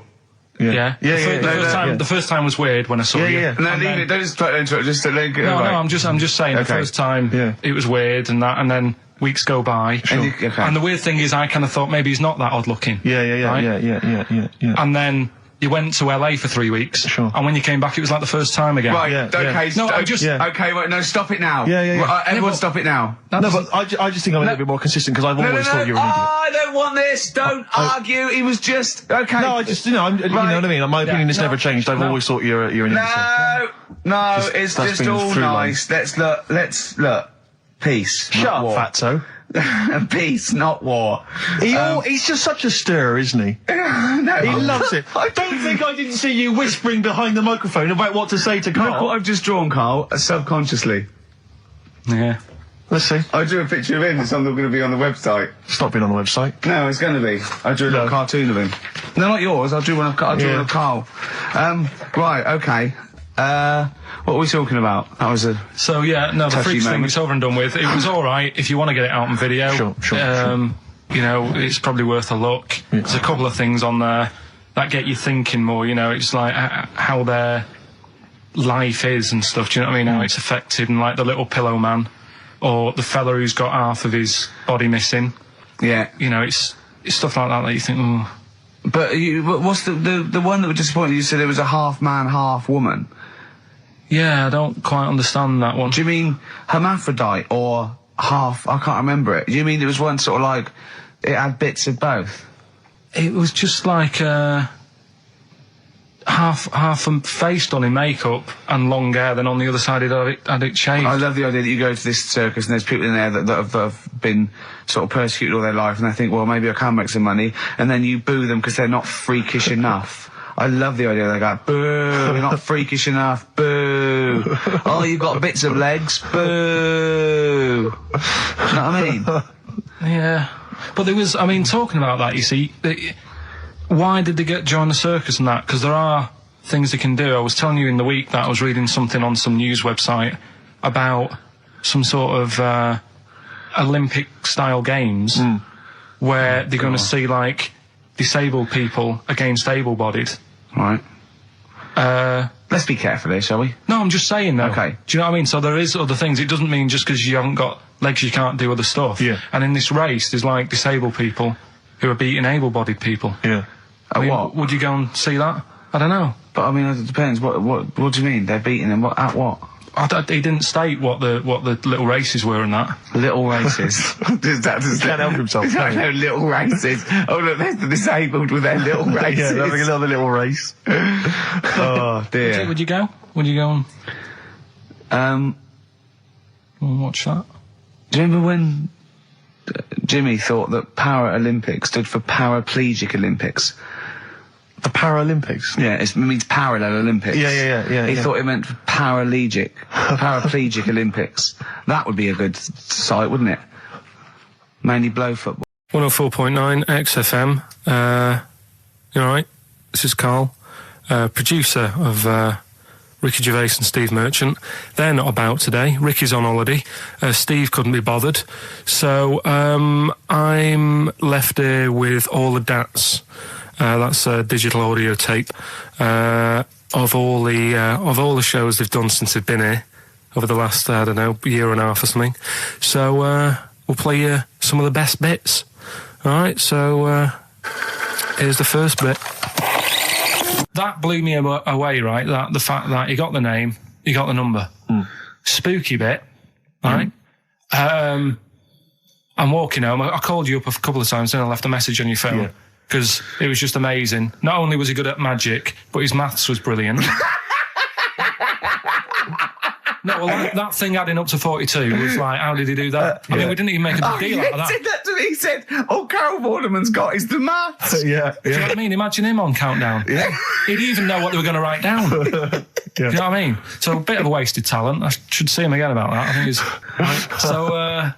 So I get into my flat, right? And what they do in my flat where I live, they put the post in like these little pigeonholes, right? And I don't normally check them out. I leave it for Suzanne to do, right? Sure.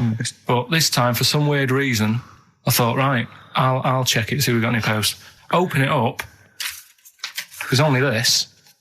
A letter for Miss Harris. Yep, there it is. Bona fide in front of us. A letter addressed to a Miss Harris. Well, does she live there? No, it's my address. She doesn't live there. Did she ever? Don't know. It doesn't matter. It's weird, isn't it? But we've never had. Normally, I think there was a guy who lived there called Yaki Shoki. Mr. 42. It was definitely wasn't an Harris, right? This is the first time we've had a letter for this woman. Yes. Right. But what are you claiming? Because Darren Brown himself admits that it is not paranormal, it is not supernatural, it is a trick. It's a trick. Is it? But he would say that, wouldn't he? Hitler said that. Play a record. Well, can we open this? No, it's illegal. No, but I'm thinking if What it's if a we opened birthday it off card air? for someone's like 42nd birthday. Right. You can't open that letter. Go and put it back, or put you cannot open that letter. Why not? You can't open someone else's mail because you think Darren Brown's supernatural. What if we steamed it open, then resealed it? No one would know. It's only a letter. You can't. You can, but I don't want any part of it. Carl, I think you should open it. No, you open it. I'm not opening it. It's against the law. You should open it, Right, then. we won't open it then. They won't send you to prison. Forget it. You'll get off. Cure? Yeah. Bit of cure? There's no cure, no. I'm looking. Well, I'm tempted to open it. Well, do you want to, Steve? There you go. No, I'm not going to open it, but I think you should, definitely. 6 Different Ways by The Cure from the album The Head on the Door. We've enjoyed that. The head on the door, Carl. Ooh, bit of a coincidence. Spooky, isn't it? It was only 4 weeks ago you were talking about a head and a door. Exactly. Has the door got a number on it? 42. Oh, dear. So we're not opening it? No. Well, I can't open it because as the producer, right? Oh, yeah, because your standing in society is such that they'd make a real example of you. Yeah. A producer of a tin pot radio show once a week. Yeah, he should know better. He can press buttons and talk at the same time. Sending down But they wouldn't try you in an adult court. You would Carl. get They away. wouldn't be You would allowed. get away with it. Just they hear you speaking for a little while, and the judge would end up squeezing your head and letting you off. It'd be like those people who train monkeys to break in. Do you remember down in South London? We talked about it in the past, and they were going around robbing stuff, and they trained them to do it. Yeah, I think so they're I doing think some time I don't think those monkeys would have got in trouble. It would have been the keepers. So, I think XFM would probably take the rap. Will you open it? No, I can't be seen to open it. No, he's I'm a an writer award winner. director. Exactly. So am I. I can't be seen to open I'll it. give it here then. Right, I'm having no part of this. That's against the law, but Right, I'm having no part of it. open it. Come on, you've started now. Right. The thing is, right, if it's important, we can say maybe she's listening. But do you need to stress? What it could be anything. What are you going to say? We're going to say, oh, and if you are listening, Mrs. Harris, you have got gonorrhea. Call the clinic. Do you know what I mean? It could be anything. Oh dear. Oh well. I think my talk did well. Well, what is it? It's the number 42 on there. What is it? Can you say? Be careful. What? Let me see what it is. What is it? Dear Sir, Madam, your periodical dental inspection is now due. Would you kindly contact the surgery to make an appointment? Harris, Mrs. Harris, if you're listening, your periodical dental inspection is now due. You might want to contact the but the dental surgeon that you normally go to. she could have a faulty tooth. 42. 42. 42. I don't believe it. 42. 42. Oh my God. God, that Darren's good. isn't he? Darren Brown's good, isn't it? Oh dear. Steve Merchant, Karl Pilkington. Well, look at him yawning. How rude is that? Carl, what's wrong with you, man? Have you been up late? A little bit.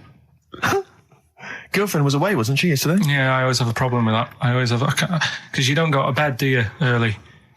Do you know what I mean? You sort of think, I just always find that thing that if, you're used to living with someone, one of you will go, let's go to bed, then you'll go, all right. But when you're on your own, you go, You just forget to go to bed. I just stay up. Okay, stop eating now, Carl. You've ate all the food. That's just a plate. All right. Okay. Yeah. No, I stayed up and watched, there was a thing on about Dracula. Right. What, Dracula? And I found a flaw in it. Go on. Not the fact that he's the living dead and and drinks blood to stay alive and he doesn't reflect And he can in turn into a mirrors. bat. Well, and you can go on. the mirror thing, you can't look in mirrors, can he? Well, he can look in mirrors, but he can't see himself in a mirror. Yeah. That still doesn't work. Go on. Go on. It doesn't work at all, Carl. It doesn't work. Go anyway. on. Well, Centre parting's always really neat. His centre parting's always... how does he do it if he can't look in the mirror? Blood on the floor or something it was called. Rubbish. I love the flaw in the Dracula film is that his centre parting's too neat. How did he do it without a mirror? Oh. Was it a documentary about Dracula? No, Yeah, there was the real it's Dracula. The real called- Dracula. Is it? Yeah, the real Dracula, the It's true just a story. film. It had blood on the floor or something. It's called. Yeah. It's rubbish. We had a little lunch yesterday, didn't we? We did indeed. That was a nightmare. Yeah. I hate going out with you two. I was explaining to Carl, right? I like to excite Carl's imagination, right? And if it involves chimps or monkeys, all the better. Brains he likes, parts of the body, deformity. I know where to, what buttons to push.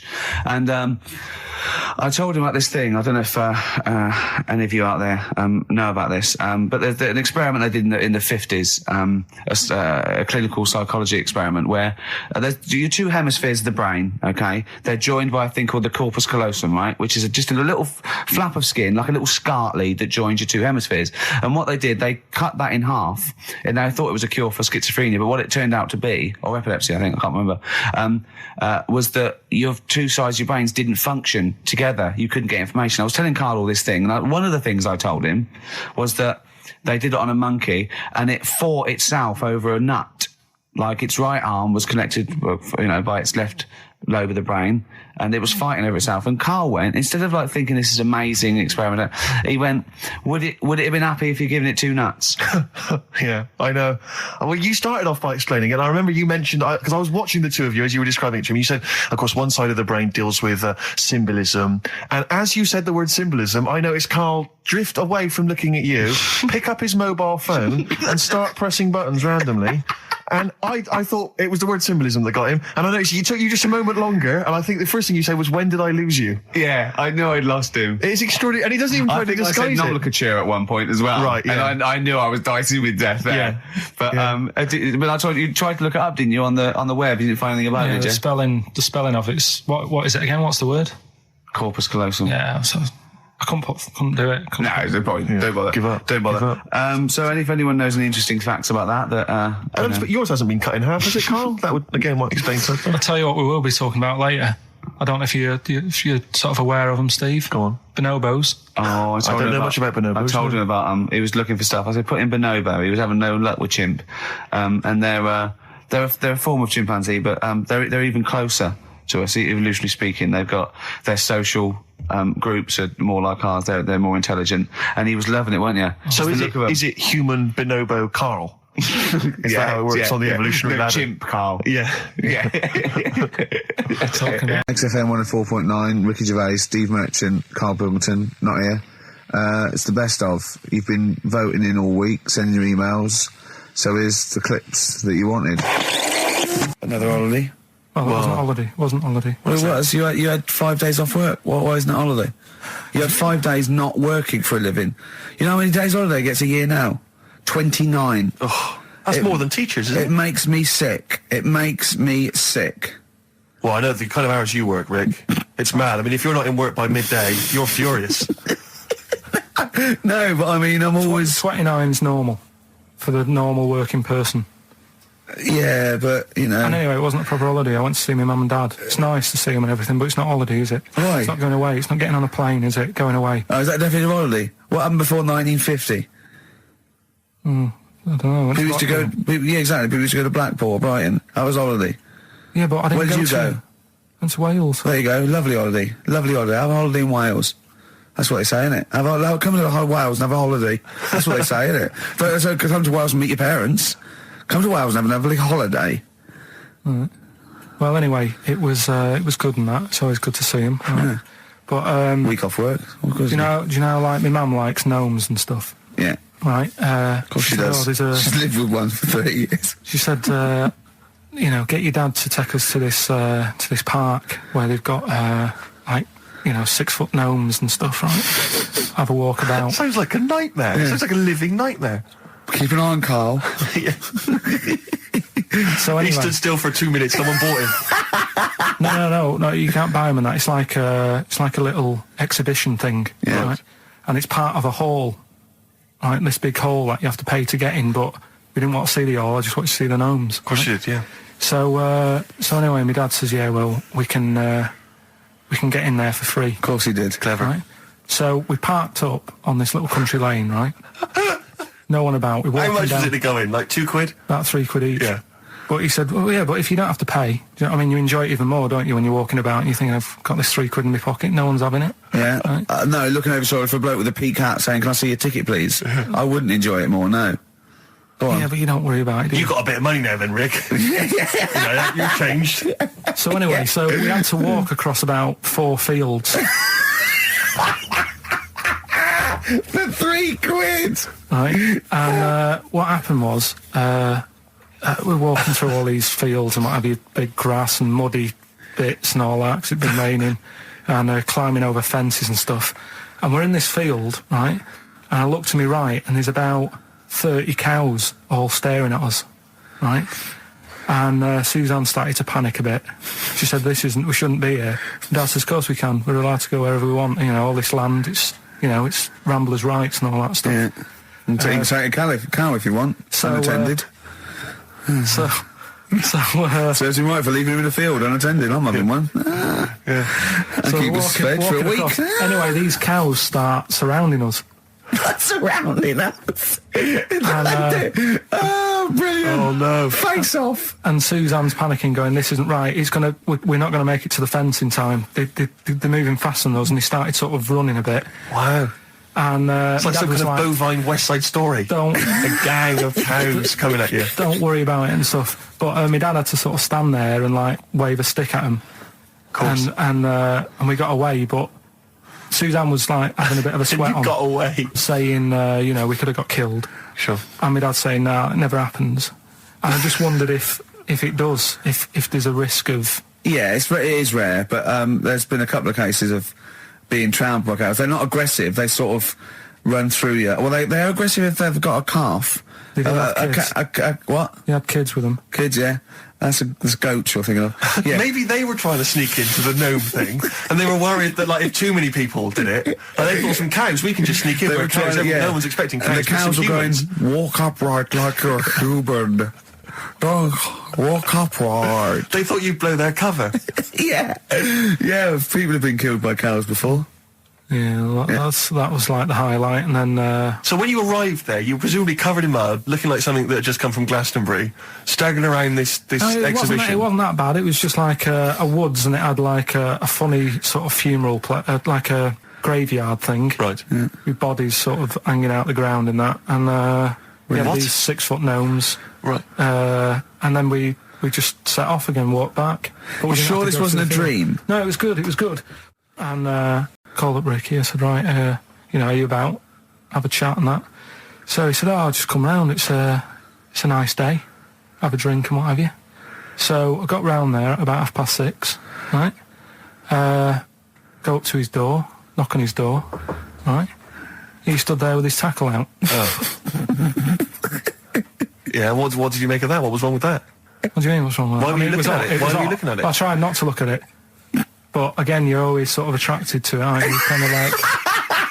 I've never been attracted to another man's tackle. I don't know what you mean. You can't help but have a little sly look.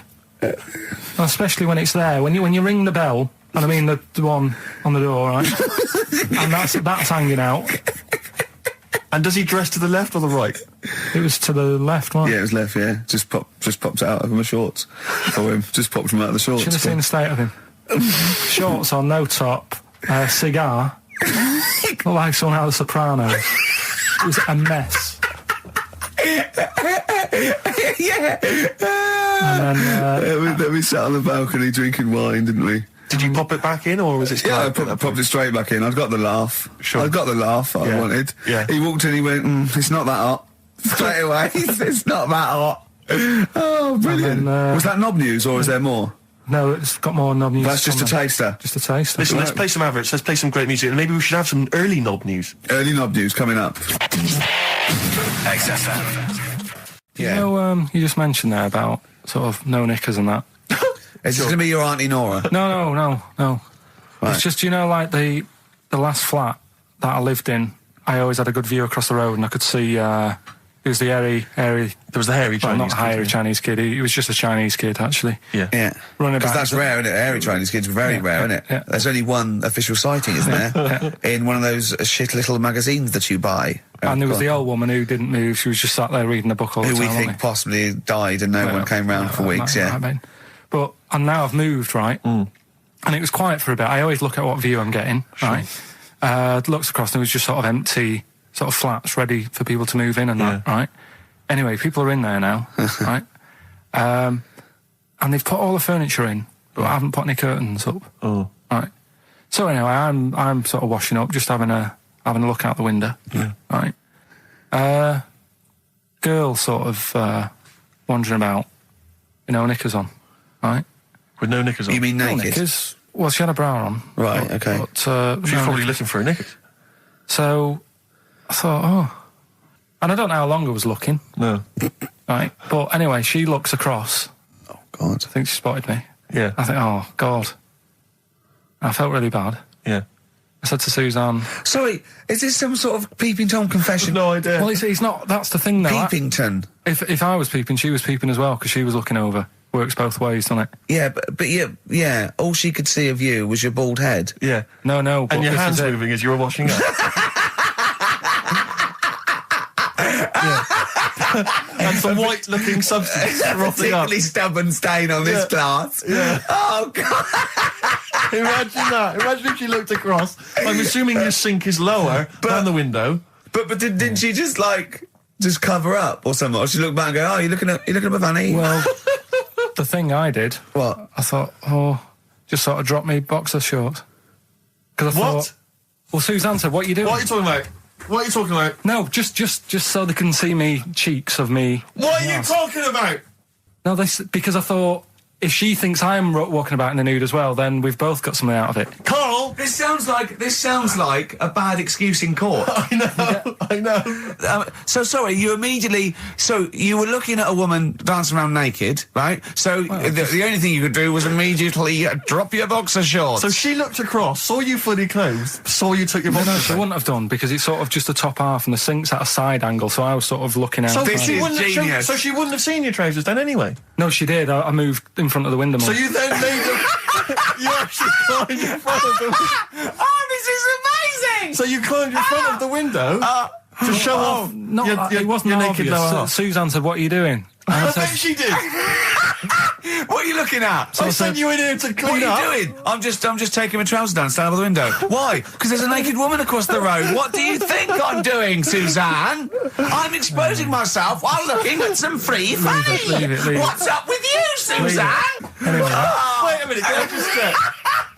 A final question. What did the woman across the way... What happened? What was her I reaction? didn't look again. I just thought you've seen a bit of action as well. We're both happy. Let's leave it. Brilliant. Karl Pilkington in the chair now. The talked about, the acclaimed Educating Ricky. Right. Well, just in case anyone's new, doesn't normally listen. Yeah. Basically, I'm educating Ricky. Yeah. Do a bit of research in a week, find stuff, news, history, anything that's interesting. 3 stories. I give them a nice little headline. You take your pick. Yeah. Between now and 3, you're going to learn 3 things. Yeah? Yeah. So, the headlines are, I'll be no buying one of them. Give us that again. I'll be no buying one of them. Nice, okay. Yeah. We've also got hippopotamus news. Okay. Okay. And can you believe it? Can you believe it? Well, I'm going to go with hippopotamus news. Hippopotamus news? Hippopotamus news. Right, well, this one, it's... I'm not going to take the credit here. I heard Christian talking about this on breakfast, right? Because it's a good story that happened. Basically, I don't know if I told you about it last week when we were having our spaghetti, but I think you did. Right, I know what it is. I know what this is. Okay, I've not heard this. right, there's a little midget. Right, there's a circus. I'm loving it already. Circus going on somewhere. I think it was in America. And is that present day or old times? I'm talking like in the last 3 weeks. Okay. Right, little midget. Circus, really packed out show. People are loving it. Steve, you'll ask the same question I did. I know. So there's a little midget jumping up and down on a trampoline. What circus is this? Right. I pay good money to see it. So everyone's clapping and he's getting carried away. Because he can't believe they're loving it. I didn't know they'd like a little person on a trampoline, but they love me. But you know what it's like when if there's a crowd of people sort of encouraging you to sort of go higher and stuff. Yeah. And I'm sure he knew it was getting out of hand. But he was jumping and he was coming down, they're all going higher, and he's going really high in the air, right? So he's doing this, crowd are clapping. There's a hippo, right, just sat next to the trampoline, getting ready to come on and do his act. Oh, right, I thought he was in the audience. There's a hippo getting ready to do his act, Steve. Yeah. So he's a ventriloquist. What do you mean he's sitting by the trampoline waiting to do his act? Because why does he sit in the dressing room and they go, 5 minutes, Mr. Muss, 5 minutes, Mr. Muss. So anyway, right, so the hippo's there. He's getting annoyed, is he? Because the midget's He's going, how can I follow this? This is really annoying. They're going to be, no. So he's thinking, he's already done the trampoline, my pogo stick act is never going to work. Yeah, go on. So there's a hippo waiting. See, it's a great story, and I just know he embellishes it or it gets slightly wrong. Go on. So there's a midget jumping up and down. The hippo's getting annoyed. The crowd are going mad. The midget's loving it. Can't believe his luck. Although you think he probably knows he's dicing with danger. Yeah. So next thing you know, they're all saying higher. He gives it one big, like, heavy sort of landing on the trampoline. Goes really high, but goes off at a funny angle. Oh, hypotenuse. Okay. Yeah. And sort of flies up. Hypotenuse! Sure. Flies off at a funny angle. Oh, dear. Hippo's there, swallows him whole. Crowd are clapping, thinking that's why the hippo was waiting there. Rubbish. Rubbish.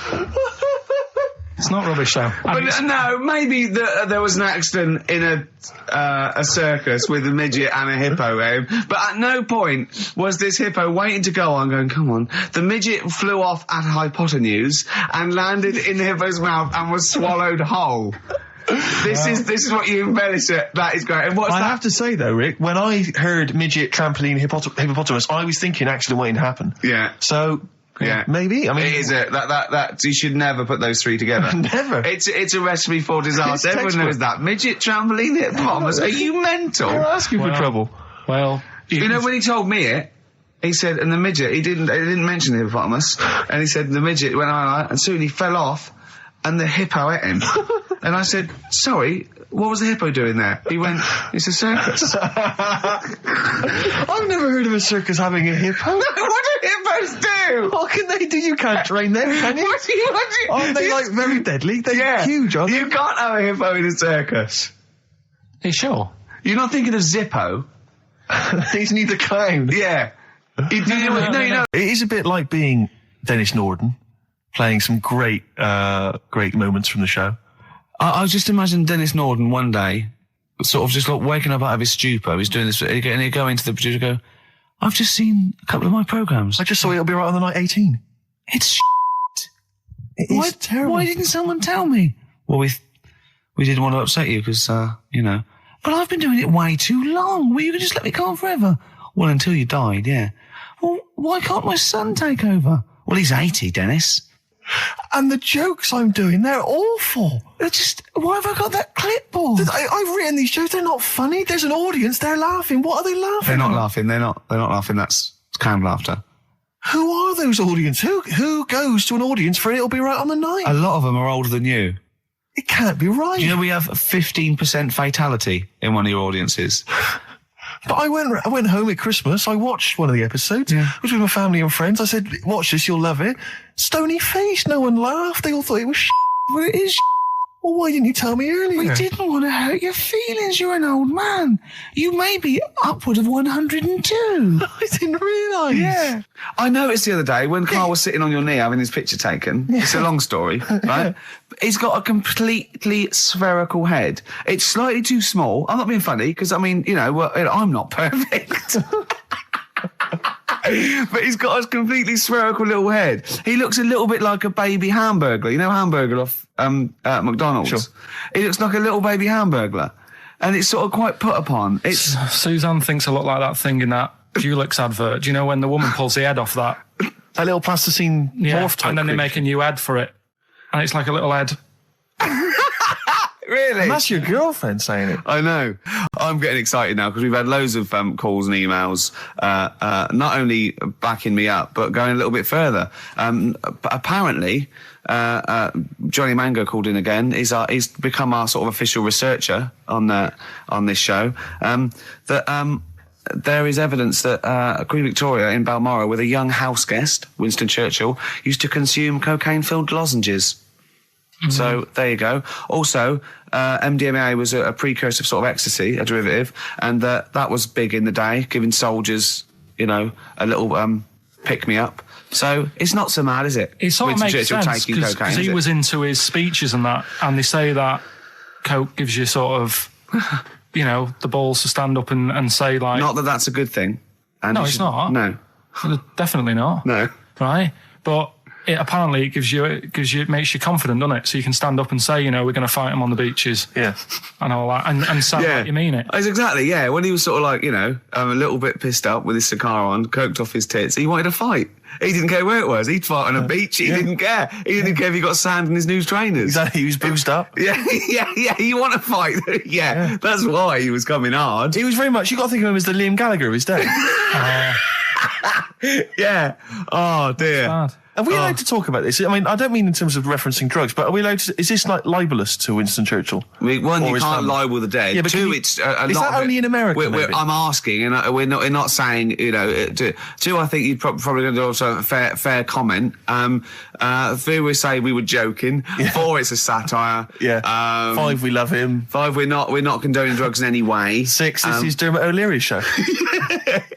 I didn't have a go at him anyway. I said he was all right. If there's any law against Rasputin, we might be in trouble. Law against Rasputin. You did willfully Rasputin.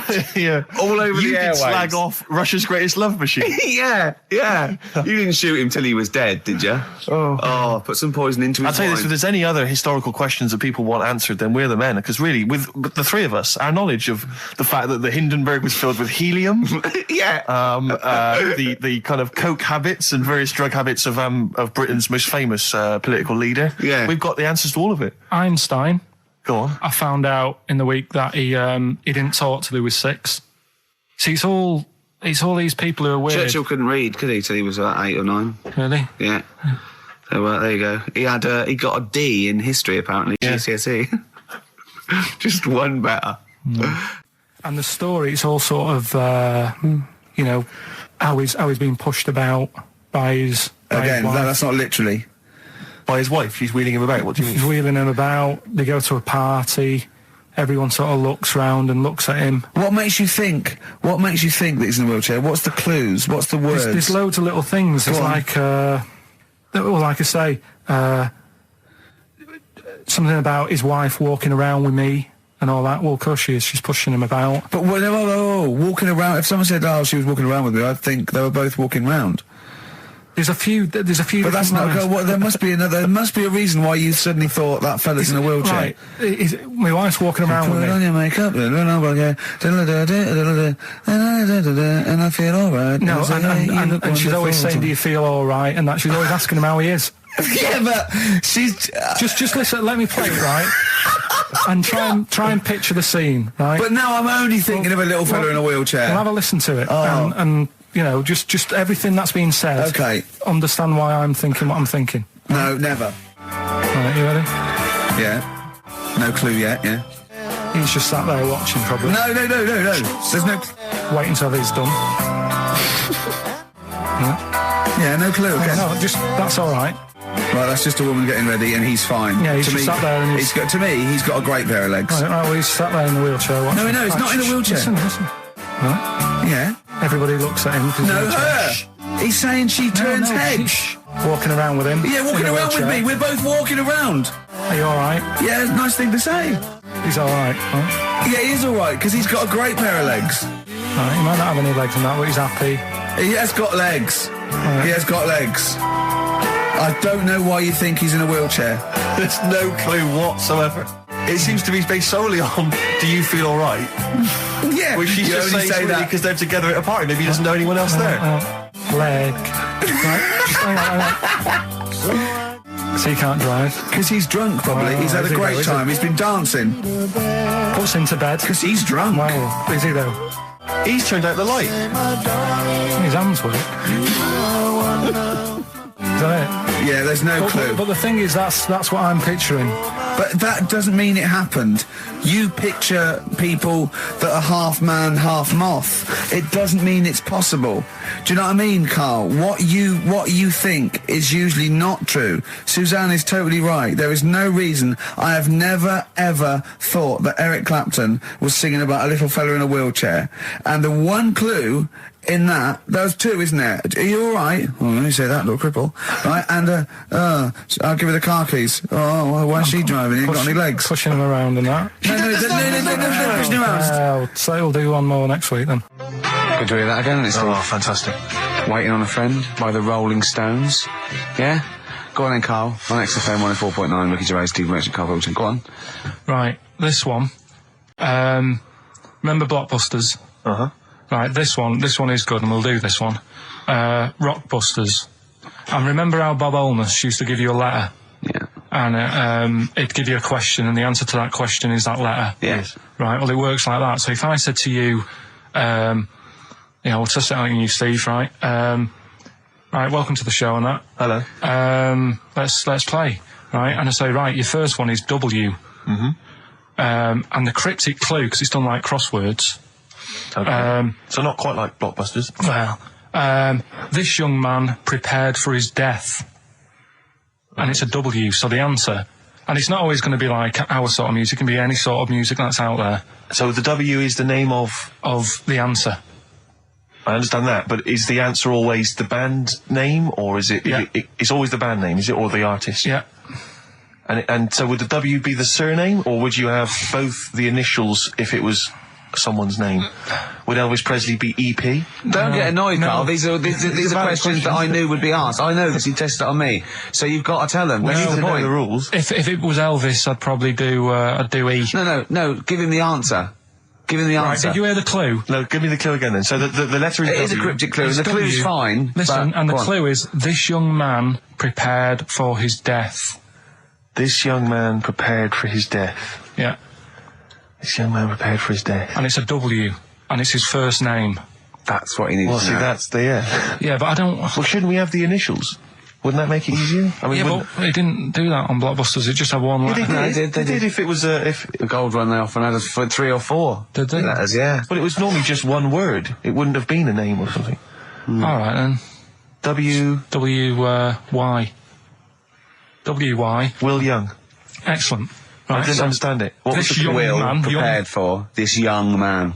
So he's sort of mixed, sort of cryptic. Yeah. But I mean, you know, that's a he's good really effort. That's good, better than yeah. usual. No, That is better than It's not usual. bad, is it? So do you want to play? Let's play Rockbusters. Yeah, Rockbusters. Alright. Sam, Hello. is it sounding alright today? It is. It's just about. Right, cheers. Sounds worse. Right, then. Yeah. Well, And so we've got Sam on the line. Who else have we got there? so we've got Tim as well, haven't we? Hi there. Alright, Tim. Tim and Sam. Right, You sound quite similar, lads. Could one of you affect an accent or something? Which one's Tim? Yeah, it's me. Okay, which one's Sam? It's Sam. That's slightly deeper, Bit slightly deeper, deeper. yeah. Sam, yeah. And they're not against the clock anyway, are they? So it doesn't really matter. I suppose not. So, I think Steve just wanted a bit of variety. Okay. you understand the rule, lads? Can you explain them to us? Right, play it. Okay. Hang on, wait. Well, let me explain, because, I mean, life is too short. Now, Carl's going to read out, say 3 clues, yeah? And, just shout your own name and answer it, or shout the answer. Shout your own name, then the answer if you know it. It's the person who gets the most right. Okay. Is that alright? Yeah. Yeah. So, Here we go then. okay then. So Shouldn't it be the first to 3? Well, yeah, but then he hasn't got... I've got enough, it's fine. He's got enough clues for that. Right then, here we go. Welcome to the show. Oh, God. Right, the first initials, S-T, right? Is that right? Well, I don't know. Oh, we don't know, do we? How do we know? Here we go, S-T, and the cryptic clue is better than the average homeless person. Okay? Sorry, I think... Is that a band? Yeah. Is it an old band? Yeah. I think that's one word. Alright then, S. It's an old 70s band. Better than the average homeless person. Tim? Go on. Supertramp. Yes. Supertramp Well it done. is. Yeah. Well done, 1 point to I have you, no idea Tim. why that's right, by the way. You don't understand why it's right? He's a super tramp. Oh, right. Better than the average homeless cryptic, person. yeah. Yeah, cryptic. Yeah. Okay, second one. Come on, Sam, you got it. That's actually quite good for Carl. Trust me, Tim. Take that as a good clue. Because, yeah, okay. We won't do this again. Wait, 1-0 Right, to here we Tim. go. Right. F. The letter is F. That's the next one we're moving on to. And the cryptic clue is, the little girl is hungry. What shall we do? The S or F? I've got it. F. Ready. Sam. Peter. Yes, 1-1. Feed her. He's pulled out of Feed her. Yeah. Feed her. Okay. Yeah. So that's 1 each. So this is the decider, isn't it? Wait a minute, ITV are on the phone. Well, you said first to 3, so no, it's not, is it? That's what I said. Just do the 3 clues and who gets the most. Okay, well, we can do that now. So, here we go. I love this. This is rubbish. Go on. So, here's the last one. The initials are AK, right? And the cryptic clue is exploding pet. Shout out your name if you know it. Last orders at the bar, please. Last orders at the bar. Exploding pet. AK. You're tuned to XFM 104.9, Karl Pilkington's quiz, Rockbusters. The format is still available. The highest bidder, please give us a call, or you can email ricky.gervais@xfm.co.uk. Is it a band or a singer? I'll give you a bit more of a clue. It's a pop band. Okay, we wouldn't... Sam. Tommy Kissam. Yes. Hey. Oh, this is amazing radio. So who was that that won? That was Sam who won. So it's 2-1 to Sam. So he wins What does he win, Carl? He wins some CDs and some videos. No, he's got obviously now, Sam, if you're ready, take the spot, you're going to do the gold run. Away you go, Carl. I haven't got any more. You're a fool. Right, stay on the line, we're giving both some presents. Play a record for... Rick, I'm going to shoot off. Not come! Another holiday. Well, it wasn't holiday. Wasn't holiday. Well, it was. You had 5 days off work. Why isn't it holiday? You had 5 days not working for a living. You know how many days holiday gets a year now? 29. Oh, that's more than teachers, isn't it? It makes me sick. It makes me sick. Well, I know the kind of hours you work, Rick. It's mad. I mean, if you're not in work by midday, you're furious. No, but I mean, I'm always... 29's normal for the normal working person. Yeah, but, you know... And anyway, it wasn't a proper holiday. I went to see my mum and dad. It's nice to see them and everything, but it's not holiday, is it? Why? It's not going away. It's not getting on a plane, is it? Going away. Oh, is that definitely a holiday? What happened before 1950? I don't know. People used to go... Yeah, exactly. People used to go to Blackpool or Brighton. That was holiday. Yeah, but I didn't Where did go you to... go? Went to Wales. There you go. Lovely holiday. Lovely holiday. Have a holiday in Wales. That's what they say, innit? Come to Wales and have a holiday. That's what they say, innit? But so come to Wales and meet your parents. Come to Wales and have a lovely holiday. Right. Well, anyway, it was good and that. It's always good to see him. Right? Yeah. But week off work. Do you know, like my mum likes gnomes and stuff. Yeah. Right. Of course she does. She's lived with one for 30 years. She said, get your dad to take us to this park where they've got 6-foot gnomes and stuff. Right. Have a walk about. Sounds like a nightmare. Yeah. Sounds like a living nightmare. Keep an eye on Carl. So anyway, he stood still for 2 minutes. Someone bought him. No. You can't buy them and that. It's like a little exhibition thing. Yeah. Right? And it's part of a hall. Right, this big hall that you have to pay to get in. But we didn't want to see the hall. I just wanted to see the gnomes. Of course you did, yeah. So anyway, my dad says, yeah, well, we can get in there for free. Of course he did. Clever. Right? So we parked up on this little country lane, right? No one about. We walked How much down, was it to go in? Like £2? about £3 each. Yeah. But he said, well, yeah, but if you don't have to pay, do you know what I mean? You enjoy it even more, don't you, when you're walking about and you think, I've got this £3 in my pocket, no one's having it. Yeah. Right? No, looking over shoulder for a bloke with a peak hat saying, can I see your ticket, please? I wouldn't enjoy it more, no. Go on. Yeah, but you don't worry about it, do you? You got a bit of money now then, Rick. You've changed. So anyway, so we had to walk across about 4 fields. For £3. Right? And what happened was, we're walking through all these fields and what have you, big grass and muddy bits and all that, 'cause it'd been raining, and climbing over fences and stuff. And we're in this field, right? And I look to my right, and there's about 30 cows all staring at us, right? And Suzanne started to panic a bit. She said, we shouldn't be here. And Dad says, of course we can. We're allowed to go wherever we want. You know, all this land, it's ramblers' rights and all that stuff. Yeah. And take a cow if you want. So, unattended. Serves him right for leaving him in the field unattended. I'm having one. And keep us fed for a week. Across. Anyway, these cows start surrounding us. Surrounding us. Oh, brilliant. Oh, no. Face off. And Suzanne's panicking, going, this isn't right. We're not going to make it to the fence in time. They're moving faster than us, and he started sort of running a bit. Wow. And it's like some kind of bovine West Side Story. A gang of cows coming at you. Don't worry about it and stuff. But my dad had to sort of stand there and like wave a stick at him. Of course. And we got away, but Suzanne was like having a bit of a sweat on. Got away. Saying, we could have got killed. Sure. And my dad saying, no, it never happens. And I just wondered if it does, if there's a risk of... Yeah, it is rare, but there's been a couple of cases of being trampled by cows. They're not aggressive. They sort of run through you. Well, they're aggressive if they've got a calf. They don't have kids. What? You had kids with them. Kids, yeah. That's goats you're thinking of. Yeah. Maybe they were trying to sneak into the gnome thing, and they were worried that, like, if too many people did it, they thought some cows, we can just sneak in where cows, no one's expecting cows. And the cows were going, walk upright like you're human. Don't walk upright. They thought you'd blow their cover. Yeah. Yeah, people have been killed by cows before. Yeah, that was like the highlight, and then... So when you arrived there, you were presumably covered in mud, looking like something that had just come from Glastonbury, staggering around this exhibition. It wasn't that bad. It was just like a woods, and it had like a funny sort of funeral, like a graveyard thing. Right. With bodies sort of hanging out the ground and that. And we had these 6-foot gnomes. Right. And then we just set off again, walked back. But we Well, didn't sure have to this go wasn't through a the field. dream? No, it was good. And called up Ricky. I said, right, you know, are you about? Have a chat and that. So he said, I'll just come round. It's a nice day. Have a drink and what have you. So I got round there at about 6:30, right? Go up to his door, knock on his door, right? He stood there with his tackle out. Yeah, what did you make of that? What was wrong with that? What do you mean, what's wrong with that? Why were you looking at it? Why were you looking at it? I tried not to look at it. But again, you're always sort of attracted to it, aren't you? Kind of like... I've never been attracted to another man's tackle. I don't know what you mean. You can't help but have a little sly look. And especially when it's there. When you ring the bell, and I mean the one on the door, right? And that's hanging out. And does he dress to the left or the right?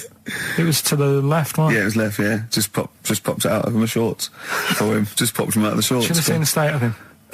Shorts on, no top, cigar. Looked like someone out of The Sopranos. It was a mess. Yeah.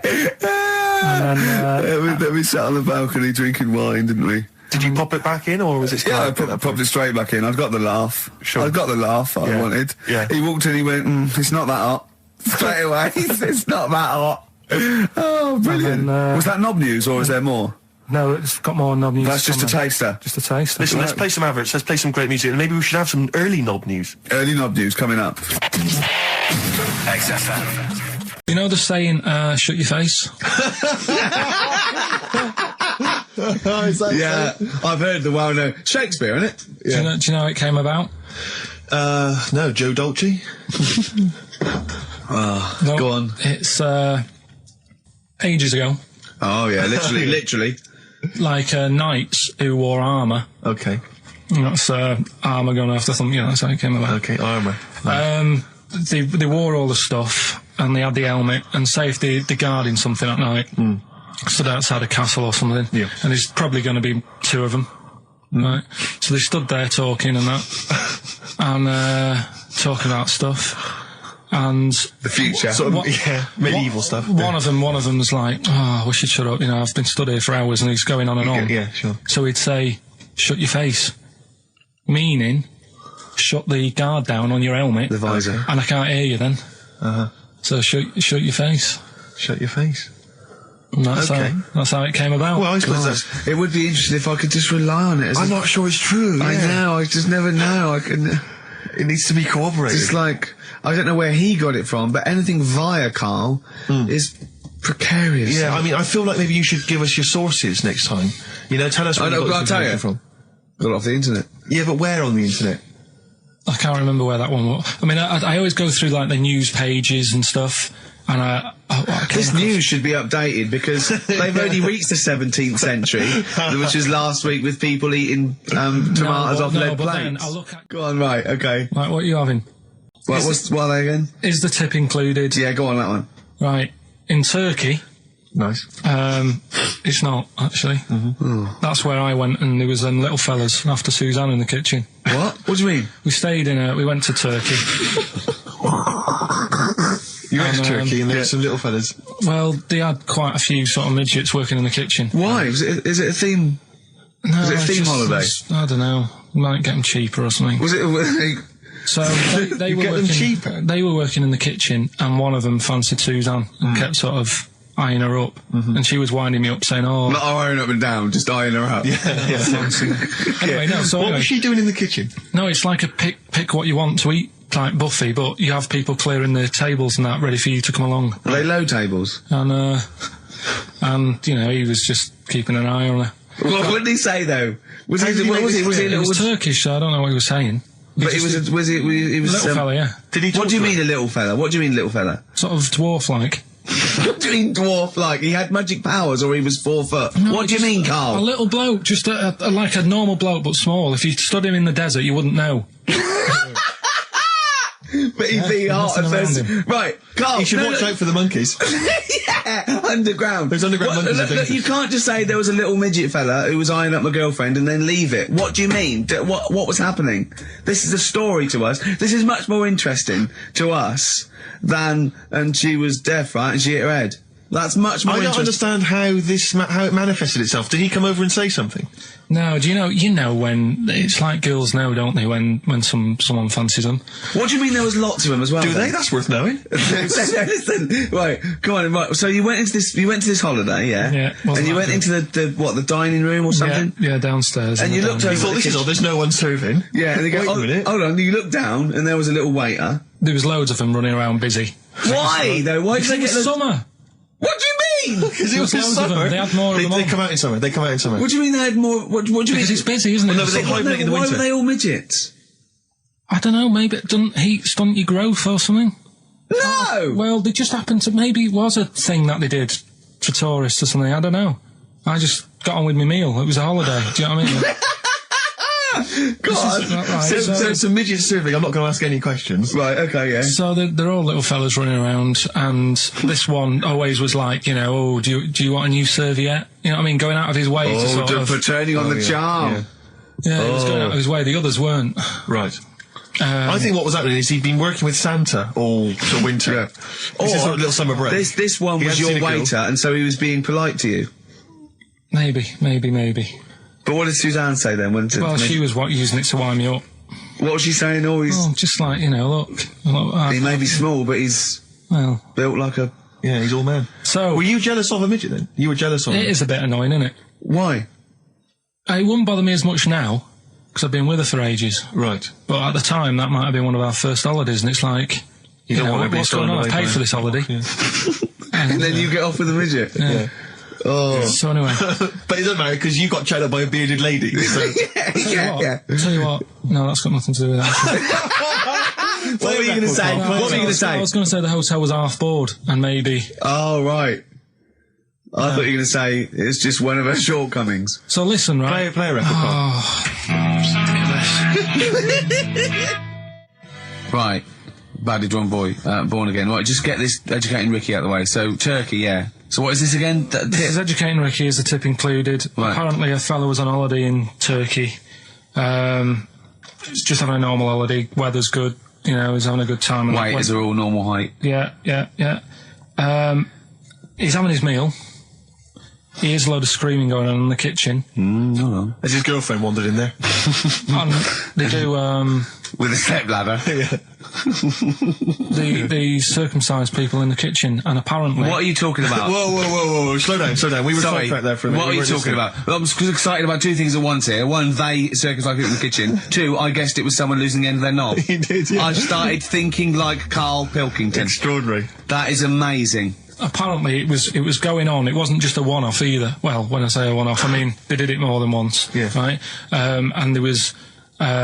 He was there for a week, and apparently the first night it was quiet, and then the rest of the week, every day, he'd be like having his breakfast, or even his lunch, or even his tea.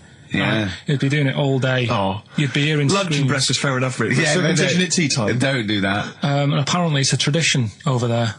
You can't even make a complaint about it. It's like, well, you should have found out before you come over. See, it. I can't believe this is So true. I'm a little I bit can't lost. believe this is He was true. in a restaurant, in a hotel, and there were people having circumcisions in the kitchen. Yeah. Is that right? I'm even worried that we're bordering on the racist here, suggesting that is tradition, that Turkish people cut the end of their cocks off in the kitchen Yeah. at meal times. I think you're wrong, Carl. This just sounds ludicrous, Carl. No, I don't think it happens everywhere. Right. I think this Just in Oh, this at this hotel. certain places, Certain hotels. certain hotels. What, is it like 2-star? Yeah. I don't- that- Why did he go to the Foreskin Inn? It was his own fault, wasn't it? so that Sorry, that's it, is it? Have they closed? Sorry, no, wait. That's the story. You educated me, right? Once a fella saw some Turkish people cutting the tip of their knob off in the kitchen. Thanks very much. Thanks very much, Carl. Got any more? Well, there's things you can learn from it. Either don't go to Turkey, No! don't have calamari when you're over there. Yeah. Carl, you've done it again. Well, What's the last one? Give us the teaser clue it again. was, I wouldn't have come here in hindsight. I wouldn't have come here in hindsight. Yeah. Right, give me some education. This will be the thing that teaches me something. I can feel it in my bones. Come on. There's a kid in Kenya. He was messing about with some beans. Magic. We guessed that as well. You did, yeah. He's fed up because we've guessed his puns, I think. He put one of them in his ear. Yeah. The mum or the dad said, oh, what have you done that for, or whatever. Yeah. So I'll have to take you to the doctors now. So they took the kid to the doctors, and the doctor said, oh, he said, I can get that out, I can sort that out for you. So he took it out, and the doctor said, right, that's £3.50. And the dad said, I've only got £2.70 on me. And the doctor said, right, well, and he put the bean back in his kid's ear.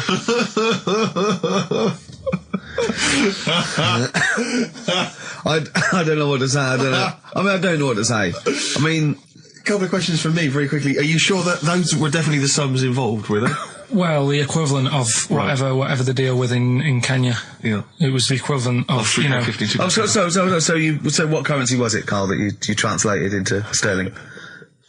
I don't know. No, it was saying in the thing. It said the equivalent of £3.15, £2.70. Did it say that? Yeah. So Did it say that? Yeah. Carl, look at me. Look at me. Did it say that?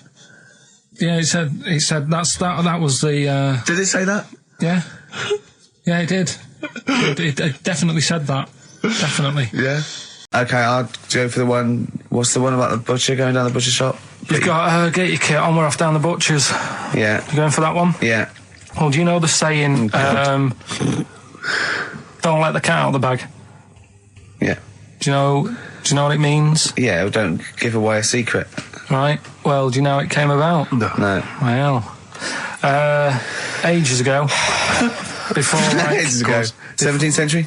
Yeah. Before, like. Yeah. 17's good. Yeah. Before, like, you know, proper butchers and Dewhursts and supermarkets and that, you used to get these blokes who sold meat. Right. Butchers, they were called then, I think. Yeah, but the difference was they didn't stay in the same place, they moved about. Right, so they'd turn up on a street corner, and he'd have, like, loads of carrier bags of, like... Carrier bags?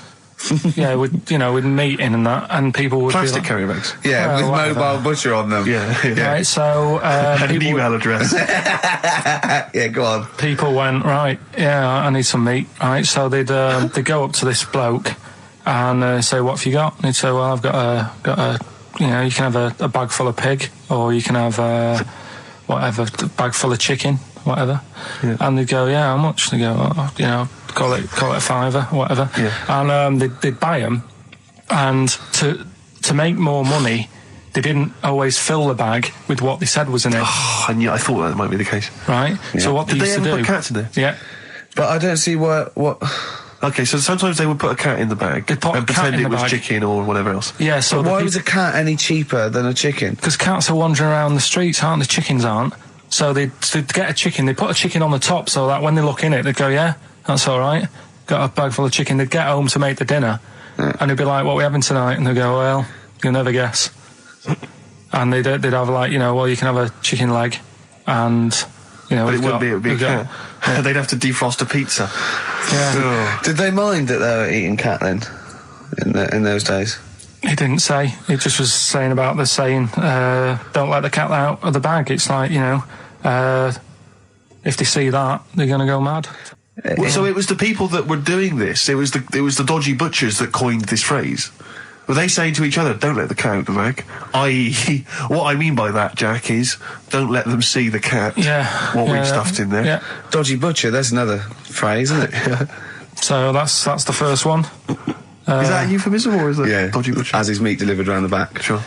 So that's that one. like following me in the van, and he was like a northerner like you, and he was giving it all the, all right, yeah, you know. I'd say my girlfriend's a DJ, she's got some of these speakers, they're fantastic, and he's giving me this, and then my mind starts working. Now that I've got a bit of time to think, I'm thinking, wait a minute, this all sounds a bit dodgy. Yeah. It dawned on me, Rick. You know, Paul, are you? You're streetwise. Exactly. You're streetwise, Steve. Not only that, I was thinking, how am I going to get them home? I've got to drop the car off at the BBC. How am I going to get these huge speakers back to where I live? And how can I pay for them? Because I've just spent £100 on Find the Lady with a couple of blokes in the square. It seemed like a fair game. Some of his friends were winning. But so I explained to him, I said, how I can't get them back to like Brixton where I was living at the time. He went, don't worry, give us an extra 20 quid, we'll take them home for you. Oh, that's good. Delivery. They do a whole service, you see. And there's also a backup guarantee. Did they have the guarantee, the 3-month guarantee? They didn't. No. But so I said, I'm not sure about that. He went, well, why don't you put them in a cab, send them back, and your housemates can collect it? I was like, oh, no, there'd be no one in. And I was beginning to sort of get a bit conscious of like, maybe this was a bit of a scam after all. So I pulled into like a little side road. I said, I'm not sure I'm into this now, actually. He went, what are you talking about? It's 200 quid for a pair of speakers. It's a bargain. You never get a bargain like this, mate. I'm going, not too sure, actually. I don't think I want them. He went, 150 quid, mate, 150 quid. I went, no, he's 100 quid now to you. And I'm thinking, wait a minute, this doesn't sound like the kind of work that Dixons would be doing. Dixons don't do that when I go in. This is it. Dixons never negotiate in that way. When I go, they'll look around and I leave. They go, where are you going? Exactly. I go, no, we'll have anything then. Have anything for a So quid. I stopped the car and the white van pulled up behind me with his mates in. Sure. And I said, can you get them out? I'm not interested. And he went, 100 quid, mate. Oh, and he was just going, you tosser, you obviously want some speakers. And he was having a go at me. So I was carrying the speakers out and putting them back in the white van. And he was just shouting at me. He was going, 70 quid, mate. I was like, 70 quid from 200? This is ludicrous. You realise that wasn't Dixon's policy then. Exactly. They don't usually shout you tosser as you leave the shop and walk down Camden High Street. They're not usually shouting you tosser. You should have took the offer of like the monthly payments they've got on at the moment. So I eventually put them in there, and I sort of knocked the deal on the head, and I got back in my car, and they were in theirs, and I just looked in the rearview mirror, and they were punching the dashboard, like with aggression and venom, like we let that deal slip through our fingers. And I've never been so terrified in my life. I just sat there, and I was just thinking, oh my God, all I was thinking now is, what if I go back to the BBC, and they go, we've had a call from the police, the man at the garage, he saw you doing a dodgy deal. I love it. Well, what you do is you put the hire car in a drain in your front garden, and then go in and out of the toilet, just pouring bleach down, or Ajax, and they never know. Have you told... Can you talk about your grandparents? Well, my grandparents, of course, the thing about my grandparents, I have mentioned this before. Yeah, I think they've got about 3 teeth between them. It's unbelievable. My grandfather... They're all their own, though. He was in the RAF in the war, right? And for some reason, he had problems with his teeth, and they pulled them all out, and they replaced them with a false set of false teeth. But during the wartime, I don't know whether this was just like what it was like during the war or just the 40s, but he had a kind of wooden plate put in with like some kind of fake teeth attached. Oh no. And he's never had that changed. So he's still got the wooden plate and about 3 teeth still hanging on it. Oh. It's just so he and my grandmother combined, they cannot eat anything that's kind of solid. So they will literally get up for Christmas dinner. They'll get up and they'll put the meat on like it's sort of 6 a.m, go back to bed for the day, get up and eat it about 9 o'clock at night. And the best compliment you can have if you've cooked dinner for my grandparents is, oh, this is lovely. You can suck it away. Yeah. Imagine that. Why don't they just liquidise it? Have a nice little roast smoothie. They have done in the past. Really, and a little apple crumble smoothie to follow. If we take them out to eat, like at a restaurant or something, we've got to phone ahead to make sure there's fish on the menu. Really? Because they can only have fish. But then the bones, you see, that's a problem for them. Well, you can take the bones out of fish, can't you, and sort of mash it up? Yeah, but the eyes are going Steve, as well. could I suggest the fish cake? It's already mashed. It's with the potato. It's in a crispy crumb, which doesn't hurt anyone, whether you got teeth or not. Rick, can I go on? Make a little? Yeah. I just want to make it because obviously not everyone's as fortunate at Christmas, Rick. No. As us. What about the vegetarians? What are they eating? A nut cutlet. What the hell is a lovely little nut cutlet? Can't they have like tofu, but in the shape of a turkey? But I love the fact that so often, you know, certainly your Linda McCartney veggie items, they always try to fool you into thinking it's the real thing. You know, some veggie sausages that they've injected with something so they'll taste like sausages. Yeah. Is it true? Talking about when his dad said that, and then you told me something that I find amazing. Oh, the thing is, it's Christmas. Obviously, I've got to go back to Bristol. I love seeing my family. Well, yeah, I do. But it means I see my grandparents, who are, you know, brilliant people. I mean, lovely people, but mental. I mean, utterly mental. And they've taken now there must be sort of 80. apiece. And it is quite an old age, but they're fairly good health, relatively speaking. And they just spend their time in bed. I mean, that's all they do, is that's their profession. They've retired to go to bed. And they spend all the time in bed. I tell you what they're like. They're like that old guy, they're like all that old family in Charlie and the Chocolate Factory. Oh, yeah. Remember, none of them had got up for like 25 years. Yeah. And you said that they go to bed and they go to sleep, but then when they wake up, what they do is put an extra pillow so they're slightly more upright, and that's them in the day in bed. That's their daytime thing. But they get up and cook and stuff. What they do is they've got about 6 teeth between them. I mean, my grandmother needs false teeth, but refuses to go and have the old ones extracted and the false teeth fitted. So she's working with about 3 or 4 teeth. Oh. My grandfather had false teeth given to him during the war. Wooden ones? Well, it was plastic teeth on a wooden pallet, right, that sits at the top of the mouth. He's still got the wooden pallet, but most of the teeth have come off. So there's about 4 teeth left, 4 false teeth. He's got a set of false teeth that make him look like he needs false teeth. I mean, that's pretty bizarre. So the problem is that they have to get up. They get up about 7 in the morning to put on, say, some beef or lamb, whichever they're going to cook. They put it on at 6 in the morning, 7 in the morning, so that by the time they eat it at 6 at night, they can use the phrase, this is what a good meal is for my grandparents, if they can use the phrase, oh, that's lovely, you could suck it away. You could suck it away. Who wants that from a roast dinner? You may as well blend it up and serve it as a broth. I don't want that phrase coming from old people without teeth. No, indeed. Because it must remind you of your rent boy days. Exactly. It brings it all flooding back. Oh, God. Flooding's the word. Exactly. Should we play a record before we get really disgusting about your grandparents and blowjobs? That is the worst thing we've said the word blowjob far too many times today. And in the same sentence as you... I can't believe. Anyway. And it's Christmas. Yeah. Oh, dear. You know, I've said in the past to you, Rick, that my grandparents, so I love them dearly, but it's like for the last 30 years they've been waiting to die. I know. It's like they just it's like, the novelty wore off of life. Life in the 50s. Yeah, they got kind of bored of it. Life, in the 40s, it was brilliant. All sat around the old Joanna as the bombs fell, singing. They loved that. The 50s, that was great as well, because that was the post-war years. It was, it was a bit tight in the pocket, but it was alright. Everyone pulled together. Then the 60s came along, all the crazy music, the funny hair. Let's stay in bed. Exactly. They basically stayed in bed. And it was one Christmas when my grandmother said to my dad, what do you like for Christmas? What do you fancy for Christmas? And this must have been, I don't know, 20 years ago. She said, what do you fancy for Christmas, Ron? And he went, well, I could do with a nice big kind of warm winter overcoat. She said, don't worry about that. She said, don't worry about that, because your father will be dead soon. It's right, you can have his. Meaning my granddad. Well, to be honest with you, my father's still waiting. Which is good news. Good news for my grandfather. Less good news for my dad. He's freezing. He's freezing. He finds out, how is he today? He's fine. Okay. Oh, I'm freezing. It's such a weird mindset, that. I think that, to me, is what sums up people from that older generation, the 40s and 50s. And it seems to me that you've got that kind of mindset. It's like you were born in the 30s. And whenever you talk of your childhood, it's like you had, like, a baked potato to take to school. And a hoop and a stick as a Christmas gift. The other thing is, I think that that sort of generation, it seems that the man is dependent on the woman. There's a total dependence. Oh, absolutely, If she dies, he's done. Yes. He's done for. Just pine away. If he dies, she's got 30 years of pottering. Absolutely, yeah. Do you know what I mean? Yeah, and going to, like, the youth club and the church. I mean, It's sort of like that.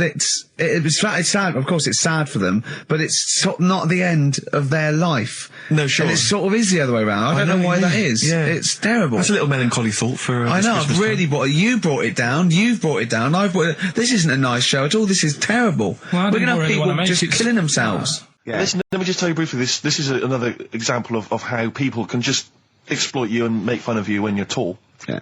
I was quite tall. I've always been like about 6'7" for quite a while now. And when I was about 16, I went to a big New Year's celebration in Bristol, where I come from.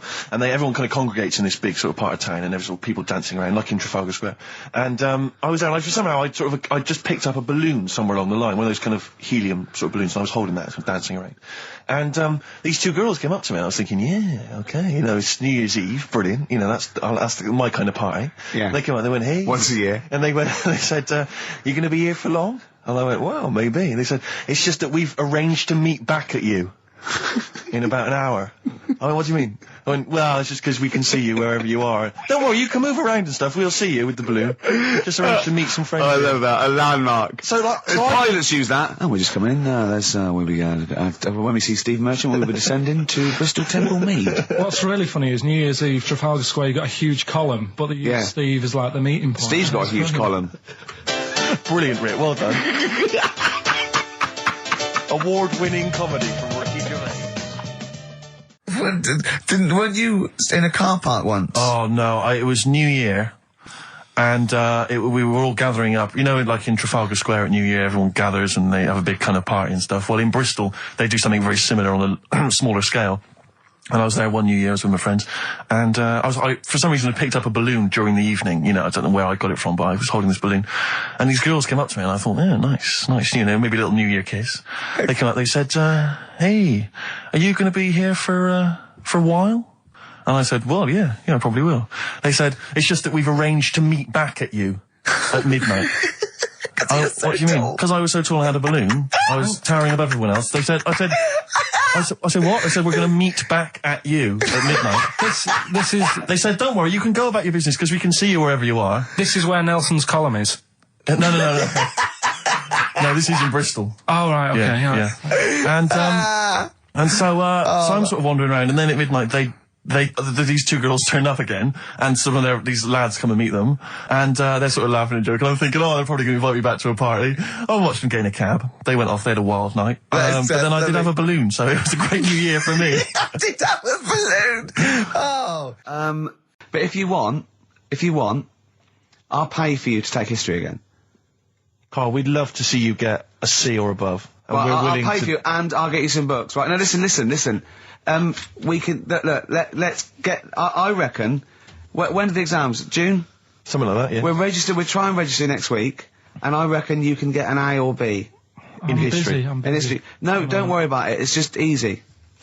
I get you Brody's notes. If Heat magazine, they love you, Carl. They could probably sort something out. They could probably pay for a tutor. They got a lot of money, they sell a lot of magazines. I mean, it is almost always, and you found that out, I discovered this, it's always the Tudors and Stuarts. There's no fear for them not coming up. Now, what do you already know about them? You must already know stuff about Henry VIII and Elizabeth. No, because it's too long ago to even get interested in. Do you know what I mean? You can't. Is that why you didn't? It. Okay. The Anderson thing, it was like, God, I bet my mum and dad were in an Anderson shelter. This is interesting. What, when they... Oh, my granddad would have, had something to do with this. But the Tudors, it's like, I don't know even if they had a family back then. Play a record! If we come back hang on, sorry, because I need to introduce my the new feature. Yeah, I don't know if I had a family back then. Carl, listen, let me just ask you now, right? If you can finish this sentence, we've got a chance.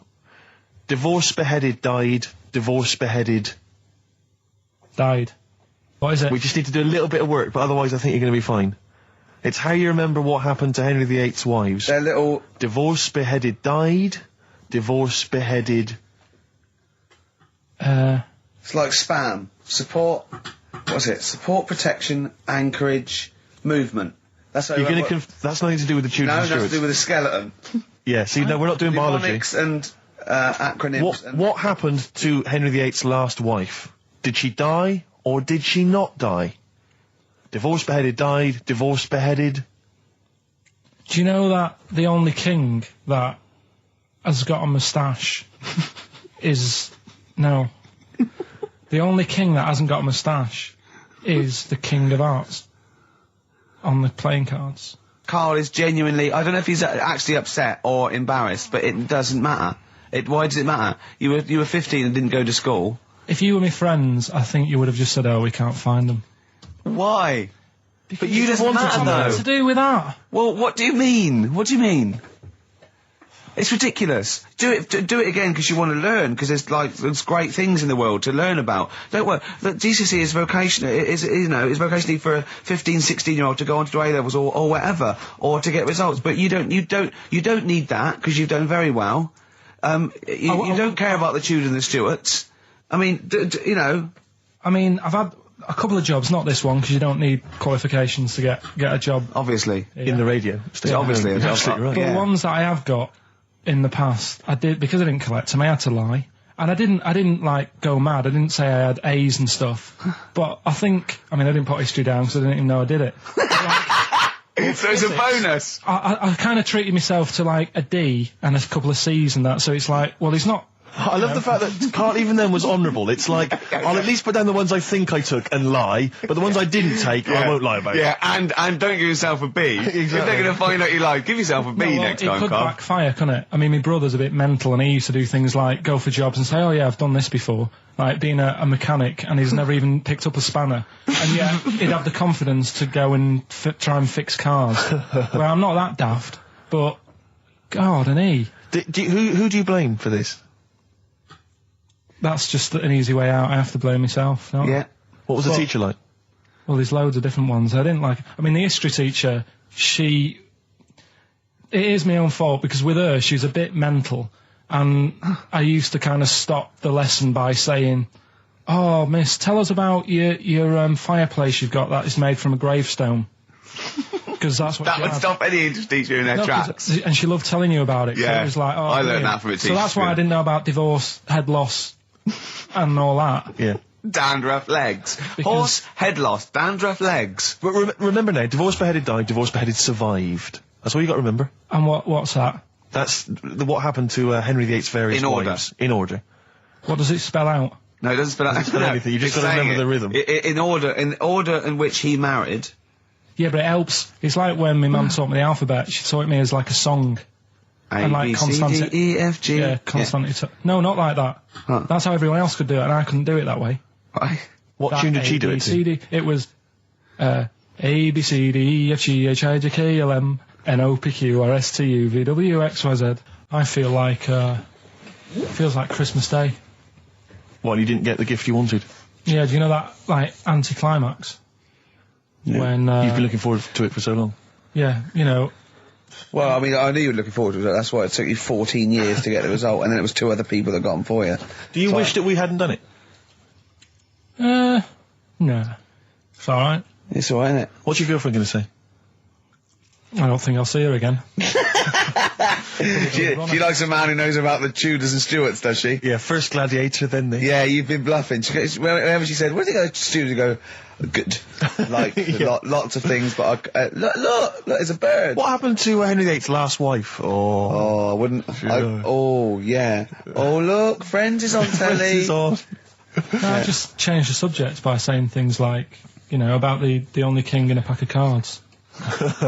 That threw off the scent. That threw us off the scent. That wouldn't fool an invigilator, would it? Carl's been taking phone calls for these clues. Right, and so everyone's been saying the same thing for the last one. He's been going, no, and I'm worried, I'm always worried. FD. I just overheard him on the call, they're going, oh, what have I been saying? Oh, no, it's FP. Dickhead. Right, give me the clues out. It's a rollover. Right, tell people. We're really sorry to anyone who would have got that right. Okay, right, do the clues quickly. Tell them it'll be a rollover, so we have to do 3 new ones. Do you not write these down, I don't write the answers down in case Ricky looks over the thing and sees the answer. Why would I cheat? I'd rather you do something right with your life. Right, well, the clues were I've got 3 other jumpers like this one. Yeah. That was FT. Yeah. They got that. 4 tops. Yeah, that's all right. Good, well done. That bunch of people can't make up their minds if they want to sit in the sun or not. That was C. They were getting that. That was charlatans. Charlatan, right? A bunch of them charlatans, right? What do you mean? What's Charlie? No, it's like, shall I go out? Shall we? Charlatans. They got it, right? Where I went wrong with this one, the Jamaican fella, he had to have some aspirin. Why? It's my fault, you know, I'm not cutting, there's no point passing the book or anything. I said FD. A lot of people were saying, Fred Durst, like, forehead hurts, which is a good one. Yeah, which would have been as good as any of yours. But I made an error, so we'll roll it over. No. What is the answer? What is the answer? Over. Jamaican fella what? Add some aspirin, why do that? What's the thing? FP. FP, it was Frida Payne. Frida Payne? Frida Payne. Frida Payne. Frida Payne. That's awful. You've got to write these down next week. I'm sorry, you're the producer. I know, but I've had a busy week, haven't I? That's not an excuse. That isn't an excuse. Our excuse is we don't care. Yeah. You do put care. the work in and then make a mistake. Yeah. I mean, it's better not to try than try your hardest and be rubbish. Do you see what the point? We don't care. But you've got standards. Yeah. And you're not meeting them. Think of that. You're not even reaching your standards. Sir Isaac Newton, the father of modern physics, he went, is he the fellow with the apple? I went, yeah. He went, there again, see? Why do I need to know that the Earth sucks us towards it, gravity? He said, if I was floating around, it would be a problem. I'd ask his opinion. I went, what about Einstein? He went, again, I've never needed, and this is what he said, I've never needed MC squared in my life. The fella who invented the video, I watch one a day. You know what I mean, though? Give credit where credit's due. Right. And I think that a lot of this stuff that was invented, like when we were talking about inventions, you know, I started to look in books and that, finding stuff out. And there was some fella who got a mention on an invention site just because he came up with the fishbowl. And it's like, is it that hard?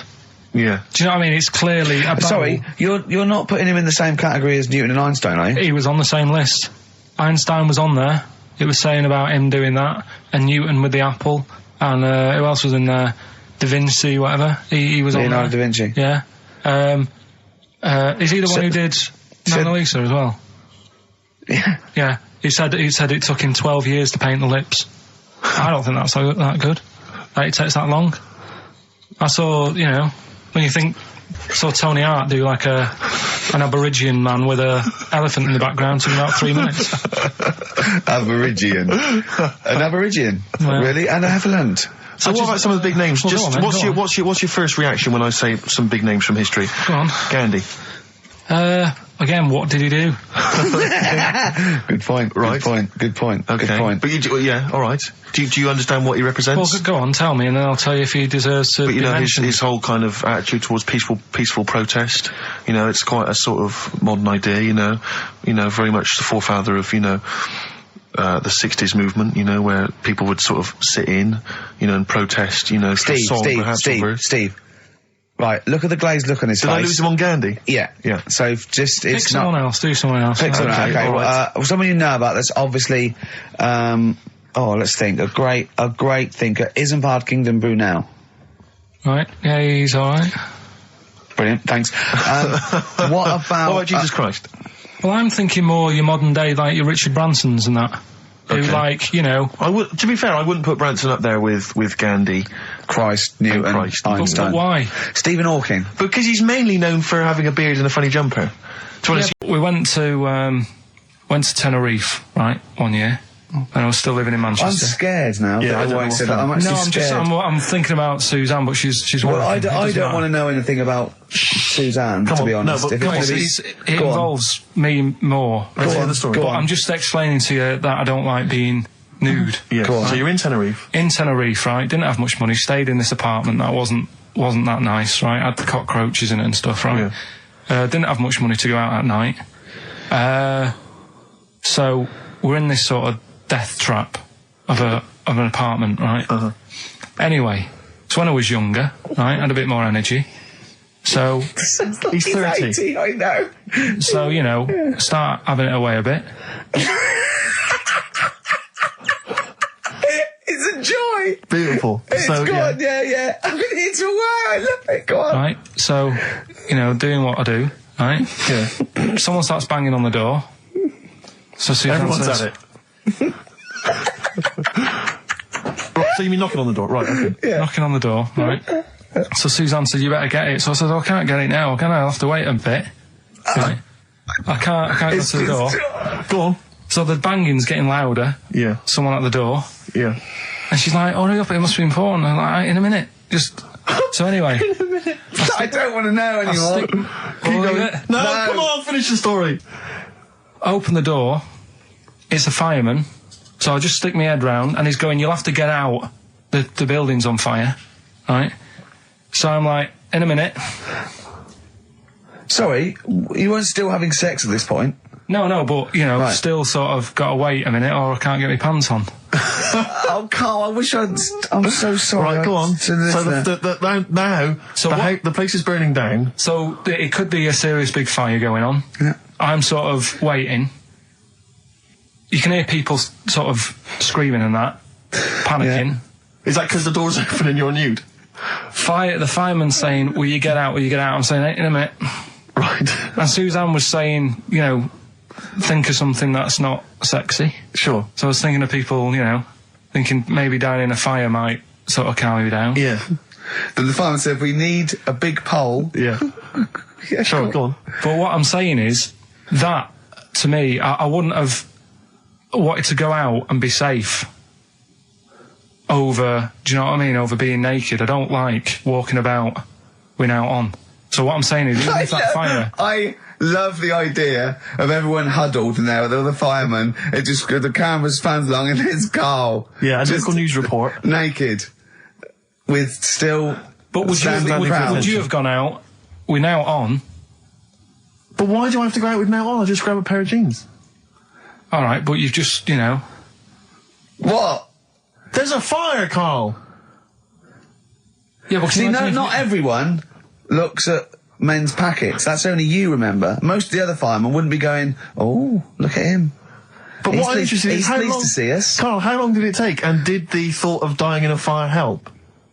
After a bit, but the fireman sort of had a go at me. Sure. What do you mean? Well, he wasn't happy that I was dawdling. Have you seen the film Jurassic Park? Yeah. You know what happened there? Well, according to the Sun here, it says scientists are planning to clone mammoths for a theme park. Look at his face. Look at that. He looks like a dog caught in the headlights of a car. He's terrified. I love Carl. He's sprung to attention Carl. there. Is that the best news you could have? Man moths.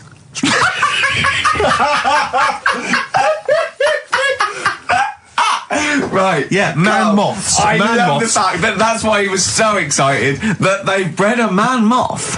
What is this? Yeah, it's a human being that hides in your wardrobe and eats an entire jacket in a day. Yeah. What do you mean, man moths? Mammoths. Mammoth, the big hairy Have you heard cow of from the mammoth? Ice Age. I mean, elephant. You're not so excited about that, then? You can take or leave bringing back mammoths to life, but a man moth... A man moth is a different matter. Oh, if we'd have never brought that up, he'd have gone and told someone now. Yeah. You know, they've bred an half man, half moth. This is what we This is how mean. things start. This is what we mean when you hear these ghost Are you stories. slightly deaf? Is that it? When you hear these stories, you're slightly deaf. And his head was in the basket, and he went, count how many times I blink. Is it? Carl, is English your first language? Are you actually foreign? Is that the thing? Yeah. Should we speak when we say slower? foreign, we mean not of this planet. Yeah. Should we speak slower? Would that be a help to you? No, go on. Next What do you one. make of Do that? you think that's good? Would you think that's good to bring back mammoths? Prehistoric animals. These giant elephants. They're slow, aren't they? It's not as if they're going to, like, get out and run fast and they can't capture them. They'd probably be a like fence, to be elephants, honest, aren't Carl. They'd probably be a fence. they? No, but you're asking it as if, like, oh, it could all go wrong, but it couldn't, could it? Well, Really? but the point was about Jurassic Park is they thought it wouldn't go wrong, and they thought they had it all under Yeah, but control. that was Have you learned dinosaurs. nothing from Jurassic Park, Carl? Dinosaurs would say, oh, think about it before you do it. But with a hairy elephant, it's not going to... Not a concern for you. Would you go along to see him? Would you be interested in that? If it was in the area. He's great, isn't he? I'd love a queue, Nothing right? impresses No, him. but what I'd like to do is Carl sitting like Yoda in a little cave, and I'd just like to see people like Tony Blair and, you know, Stephen Hawking in a queue, and they go and say, Carl, got a bit of a problem. And thinking of cloning a man and a moth. Problem? Not an issue. No, if I'm in the area, I might cruise around and have a look at it. Otherwise, just don't send it near my clothes. Oh, that's fantastic. So it's just for a second. As the words man moth came into your head, how excited were you? I mean, were you both terrified and excited? For the moment when you thought that they cloned a man and a moth? I pictured... what kind of face did he have? Did he have the moth's head, or was it a man's head? Just a little man head. Right, what was his face? What did it look like? He just was like a bit shocked. Perplexed, yeah. So it was like he'd been grafted onto the body of a moth without his consent. And when he was asleep, he'd woken up. He just went in to have a goiter removed, and they said, "We've replaced your goiter with the body of a giant moth." Yeah. Is that all right, Mr. Jenkins? So he had the head of a little. Was it a little boy or a man? Little man. Right. Okay. And he's just bumping into a lamp. He's just bumping into a lamp. If you went into hospital and they'd done something, what's the worst thing they do, right? What would you rather have done, right? You wake up and you've got lobster claws for hands. Right. You wake up and you've got duck's feet. Or you wake up and you've got one horn coming out of your head. The worst thing? Yeah. Probably the horn coming out of my head. Why? Get in the way. That'd be useful, wouldn't it, in fights and stuff? And for like parties, people would play Well, I points. suppose the lobster claws would also be quite handy there. We went to Tenerife, right, 1 year. And I was still living in Manchester. I'm scared now. Yeah, I don't know I'm what's actually scared. I'm thinking about Suzanne, but she's Well, working. I don't want to know anything about Suzanne, to be honest. No, but It involves me more. Let's hear the story. But I'm just explaining to you that I don't like being nude. Yeah. So you're in Tenerife. In Tenerife, right? Didn't have much money. Stayed in this apartment that wasn't that nice, right? Had the cockroaches in it and stuff, right? Yeah. Didn't have much money to go out at night. So we're in this sort of death trap of an apartment, right? Anyway, so when I was younger, right, had a bit more energy. So he's 30. I know. So start having it away a bit. It's a joy. Beautiful. It's good. Yeah. I've been here till a while. I love it. Go on. Right. So doing what I do, right? Yeah. Someone starts banging on the door. So Suzanne Everyone's says, at it. Right, so you mean knocking on the door? Right, okay. Yeah. knocking on the door, right? So Suzanne said, "You better get it." So I said, "I can't get it now. I'll have to wait a bit." Right? I can't go to the door. Go on. So the banging's getting louder. Yeah. Someone at the door. Yeah. And she's like, "Hurry up, it must be important." I'm like, "In a minute." So anyway. I don't want to know anymore. Keep going. No, come on, finish the story. Open the door. It's a fireman. So I just stick my head round and he's going, "You'll have to get out. The building's on fire." Right? So I'm like, "In a minute."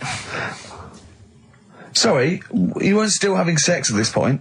No, but, Right. still sort of got to wait a minute or I can't get my pants on. Oh, Carl, I wish I'm so sorry. Right, go on. So the place is burning down. So it could be a serious big fire going on. Yeah. I'm sort of waiting. You can hear people sort of screaming and that, panicking. Yeah. Is that because the door's open and you're nude? The fireman's saying, "Will you get out? Will you get out?" I'm saying, "In a minute." Right. And Suzanne was saying, think of something that's not sexy. Sure. So I was thinking of people, thinking maybe dying in a fire might sort of calm me down. Yeah. Then the fireman said, "We need a big pole." Yeah. Yeah, sure, go on. But what I'm saying is that, to me, I wouldn't have wanted to go out and be safe over, do you know what I mean, over being naked. I don't like walking about without on. So what I'm saying is, even if that fire... I love the idea of everyone huddled in there with all the firemen. It just, the camera spans along and there's Carl. Yeah, a just local news report. Naked. With still But would you have gone out with now on? But why do I have to go out with now on? I'll just grab a pair of jeans. All right, but you've just, What? There's a fire, Carl. Yeah, but see, not everyone looks at men's packets. That's only you, remember. Most of the other firemen wouldn't be going, "Oh, look at him." But what I'm interested in is he's pleased to see us. Carl, how long did it take? And did the thought of dying in a fire help? After a bit, but the fireman sort of had a go at me. Sure. What do you mean? Well, he wasn't happy that I was dawdling. Well, to be fair... So go on. Along the similar sort of lines, right? This is quite a few years ago. This fella sort of upset the royal family doing something, right? So they said that this isn't good. It wasn't Ben Oughton at that Jubilee thing, was it? I can't remember what it was. And they said, right, that was terrible. We're gonna cut your head off. You got to show people like you can't be doing what you've been doing. What was this, the 1970s? When you say a couple of years ago, you mean maybe sort of... Was it the olden days when the Ages phones ago. weren't very good? Ages ago. Yeah. Ages ago, sure. So yeah, fair enough. Yeah. So Very philosophical. Yeah, imagine that when you wasn't here Good take, Randolph. This was Fair enough. literally ages ago. Yeah, exactly. Yeah, go Simon on. Sharma's History of Britain. Yeah, yeah. Oh, So- and even before that, which is yonks before, when it was all mental and different. Sorry, Carl, go on. So he's having his head cough, and he's resigned to it. it's a day before. He's kind of got it into his head now that I'm not going to have my head much longer. Sure. So he said, let's make use of this. Yeah. He said, I wonder how long like the body can stay alive without my head on it, right? So they were like, oh, I don't know. So Hoover. so The jailers? whoever he was asking. These jailers with one eye. Yeah. Get out, pants. So he said, look, No, wait a minute, I've got an interesting scientific experiment, jailer. Well, Yeah. fair enough. What is it? So he said, what I want to do, right? He said, surely it's my last right. I'm going to be dead tomorrow. Sure. So let's He do a didn't test. draw it out this long, did he? Yeah, he said, let's test this out. He said, do us a favour. He said, it's my last day. What I want you to do is, you're going to cut my head off. Let's put a white line on the floor. Right. And see if, because there's no point asking how far he can sort of walk without an head if there isn't a line, because you don't know what to count. Do you know what I mean? If he loses his head and he's running around all over the place, you can't really count That's that. not impressive enough, yeah. So they said, let's make a white line. Sure. Yeah. Who said And- this? He did or they did? I think they started to join in with him and saying, well, let's make this a... Sure. You get it. Go on. So, They got Norris McWhirter down. The Guinness people. Oh. Yeah. so they said, let's get this white line. Yeah. And Dedication's all you need. we'll do this tomorrow. And he said, all right, then I'll see you in the morning. So we go- I'll see you in the morning. Night, night. Sleep tight. Bye-bye. I love the fact that Carl knows exactly what was said. Oh, that's beautiful. Yeah, he doesn't know the story Yeah. or what order it is in Yeah, or when but it he was. knows exactly what or was who said. said what, but he knows the intricacies. All right then, see you in the morning. Bye, little kissy, kissy, kissy. Oh, I'm not like that. Oh, you joker. Don't let the bed bugs bite. Yeah, anyway. So he gets up. Do you want a paper tomorrow? No, I'm alright. Go on. He gets up and they say, right, today's the day and that. And he said, well, I've got used to the idea. So here's a white line for you. Got used to the idea. Go on. So they go, right, you ready then? And he said, I go on. And they cut his head off. And the body walked 32 steps without a head. Wow. 32 steps. Incredible. And that's the lesson, really. Did it get as far as it walked along the white line, did it? Yeah, it stayed along the white line, did 32 steps, and then started to stumble a bit, and it just fell over. yeah. But, it was a test that your body can still keep alive for a little bit Yeah. when you've lost your head. Absolute twaddle. Absolute twaddle. This was fantastic, right? Right. There was this. Sorry, can I just check now? We're just remembering classic episodes of the Tales No, Unexpected this now, is important. Well, I saw one, right? I saw one on Tales Unexpected, right? And it was these two gents. What they used to do, they look down the obituaries and they'd blackmail the wife or the son of a dead eminent person, like might be a priest or a doctor, or something, and they'd go and they'd say he bought some erotic stuff from us before he died, and he owes 100 guineas and all this sort of stuff, and they'd pay up because it'd be so embarrassing. They just didn't want them, so they'd just pay him, right? And this one bloke said, who are these people? I'll meet with them. And he goes round there, and he goes round, and they go, your father, he goes, my father could not have bought any erotic material from you.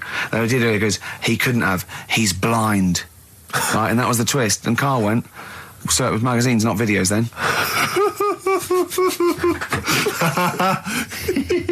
Yeah. Now think about it, Steve. Is that so stupid? Well, presumably it was set in olden times because people, professional pornographers don't tend to call it, erotic material. Yeah. They tend to call it, juicy jugs or whatever. But more than that, I don't understand how a video is going to be any use to a blind person either. I know that you can hear the sound, Carl. Look at you nodding like you caught me out. Yeah, what sound will you hear? Do. Your meter needs looking at? Yes. Cut. What's then? What's that? Then it's just noises, isn't it? Occasional groans. Yeah. Right. You could listen through the wall at your neighbours. He does. I mean, that's why I save a lot of money. But I thought you were going to point out, Carl, that they could have had a Braille porno. Now, have you thought of that? Look, feel the lumps on that. Exactly. Think about it, Carl. Think about it. You're excited now. Yeah. Your girlfriend's away, Carl. Yeah, the cheese grate is only under the cupboard. No, she's a good-looking lady. Yeah. Alien gives man a beer. I am going to burst. Right, listen, Carl, you've got to tell me. Right, first, right, let's do it in reverse order. We're not going to do it now anyway. What do you mean? We've got to do it now. I mean, this is the first interesting thing you've said in an hour. Okay, the listeners have just been subjected to rubbish and mistakes and everything for the last 6 months. Please, we've got to do Alien Gives Man a Beard. What is that? Tell us that. Right. Sorry, this is just you telling me something, is it? This feature is you telling me something. I'm teaching you something. Educating Ricky. Huh? So are we playing it now? We're already into this feature. Well into this feature, are we? Yeah, I suppose we are, yeah. Should there not be a jingle or something? Yeah, can we have a There's jingle? no point, because look, I come up with ideas and you dismiss them straight away, so I'm not wasting my time making stuff. Right. If you don't like well, okay, it. let's play Educating Ricky. Right. Brilliant. Go. Right. So- Ding-a-ling-a-ling-a-ling-a-ling. Educating Ricky. Right, what are we going for then? Hanging the bacon, airy Chinese kid, Alien Gives Man a Beard. I think Alien Gives Man a Beard. I'd like to do that. Right, there's this fella, I think it happened in America, and he saw a bright light in the sky. And, God, if you're bored. and he stood there. This is a true story, is it? Yeah. He stood there, Yes, of course it isn't, Steve. and he saw this bright light, and it came closer and closer, and it was a UFO, right? Yep. And he looked at it, and it disappeared, right? And he gets back in his car, He looks in the mirror. and he looks in the mirror. Yep. He's only got a beard. He hasn't. You sure it wasn't someone else who got in the car? And he was still standing out there? Right? What? And it turned out, Yeah. he got home and said to his wife or his girlfriend, it's a bit weird. So I just got out of the car to look at a bright light, and I got back in the car and I grew a beard, and she said, never mind your beard, where have you been for 3 days? And what had happened is... He passed out because he was pissed. No. The UFO had taken him for 3 days. Yeah. But he'd only thought that he'd only looked at it and it went away. Yeah. But what had happened is, he yeah. took him and he grew a beard because he hasn't had a shave.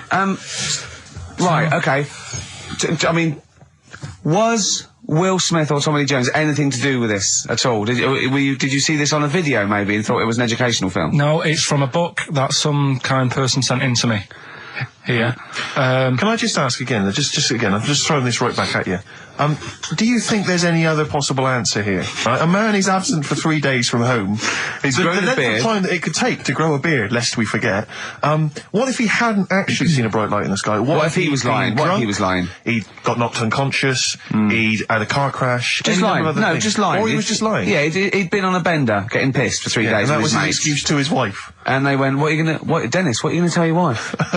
Well, wait a minute. Wait a minute. You're not going to believe I was out with you, lads. Just say you're only away for a minute. No, I wasn't away from it because of the beard. Oh yeah, look, it looks like you've been out for 3 days. Well, we have. That's Exactly. right. Okay, we've got to cover that then. Alien abduction. Great one.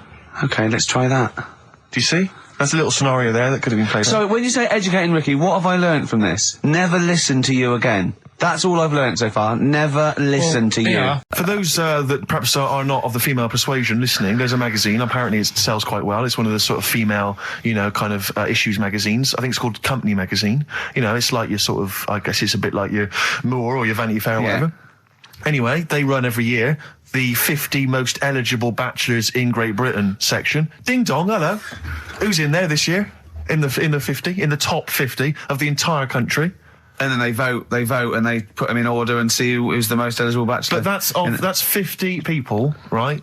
It always annoys me slightly because bachelor, it kind of seems like a more sophisticated word for loser. Yeah, doesn't it? Which always sort of unnerves me And also slightly. they try and do a different 50 every year, so they're getting pretty desperate to get different ones. Because also a lot of people who are sort of like successful, are married, so there's very little to... No. There's a huge... I don't know if this is international. It could even be international. I'm not sure, actually. So I could be up there with the likes of Justin Timberlake, etc.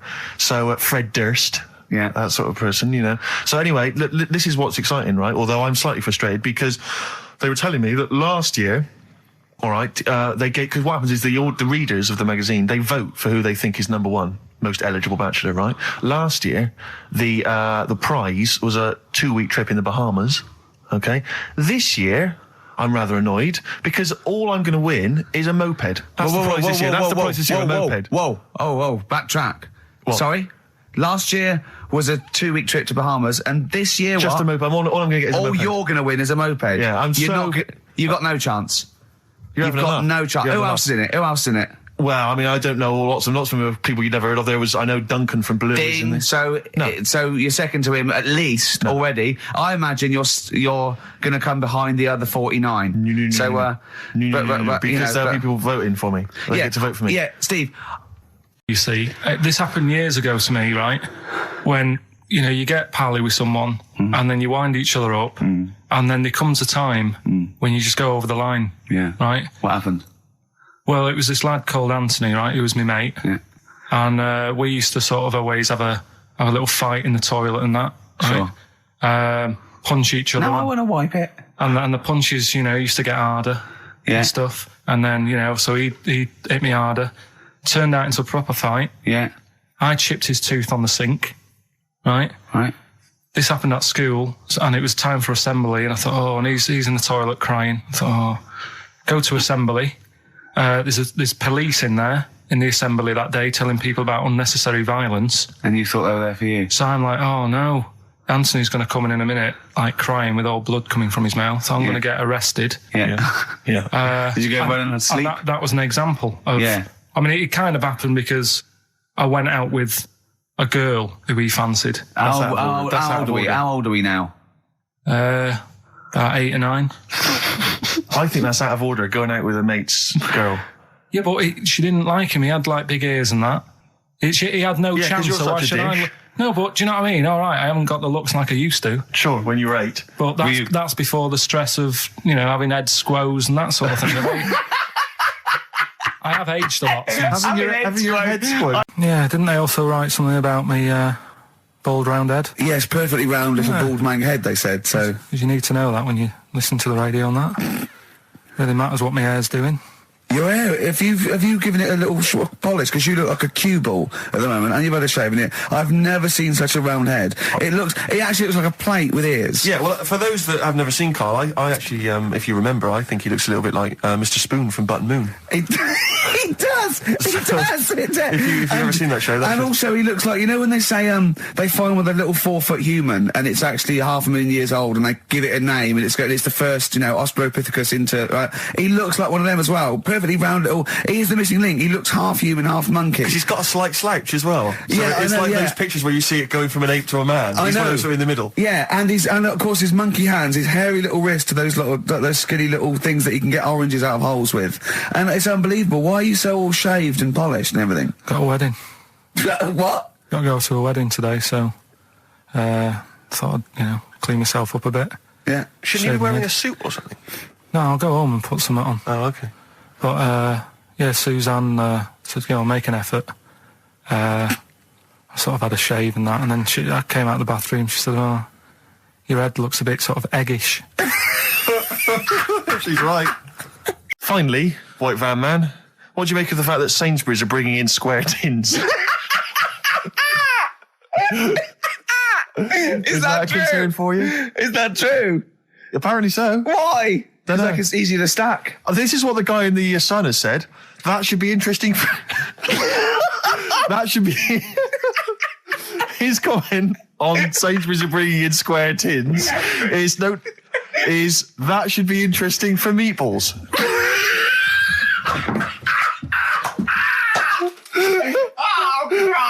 Ricky's just collapsed on the floor. Let's just play a song, Carl. I don't think even you can top that. Yes. Well, do you know about his worm problem as a kid? Go on. Right. What I can remember is he had worms as a kid. Not sure how you get him. He never answered me. He was getting a bit touchy about it. Right. This is like the second time I met him. I think he was a bit annoyed that Ricky told me about his problem. What now? Now, straight away, you not being there, instinctively, what do you think went on with this story about worms? My suspicion is rather like when you told a group of people that Robin had once suckled milk from a cow's udder. Yeah. Did he mention that as well? Yeah. Yeah. My suspicion is that, like the cow story, the worm story is not true. But And why would he get so sort of uppity about it? Well, imagine if that wasn't the first time he'd done it. Imagine if he did that every single time he was with somebody for the first time and Robin was just met them. He will tell that story to anyone. But they do say there's no smoke without fire. Robin. I also told him that the way Robin cured these worms was because the doctor told his mother, right, to hold a piece of ham or cheese near Robin's anus so the worms would come out for the food, and he believed it. I'll tell you why, though. I said to Robin used to sit on spam to try and get the worms out, and he believed it. But Steve, right, do you remember that story about 3 or 4 years ago where there was some bloke in the army? He went away to somewhere, Vietnam or whatever. He was messing about in the woods. Messing about in the woods? Shouldn't he have been fighting? Whatever. Yeah. Right, and he walked through some lake, and I think he'd cut his toe or something on something, and some worm of some sort crawled in the gash. Yeah. And it was in his body, and the doctor said, we've got to get this out of your body. So what they did was, they said, right, the thinnest part or something of your body that things can crawl through is on the top of your head. So they wrapped where the skull is. So they wrapped some bacon. No,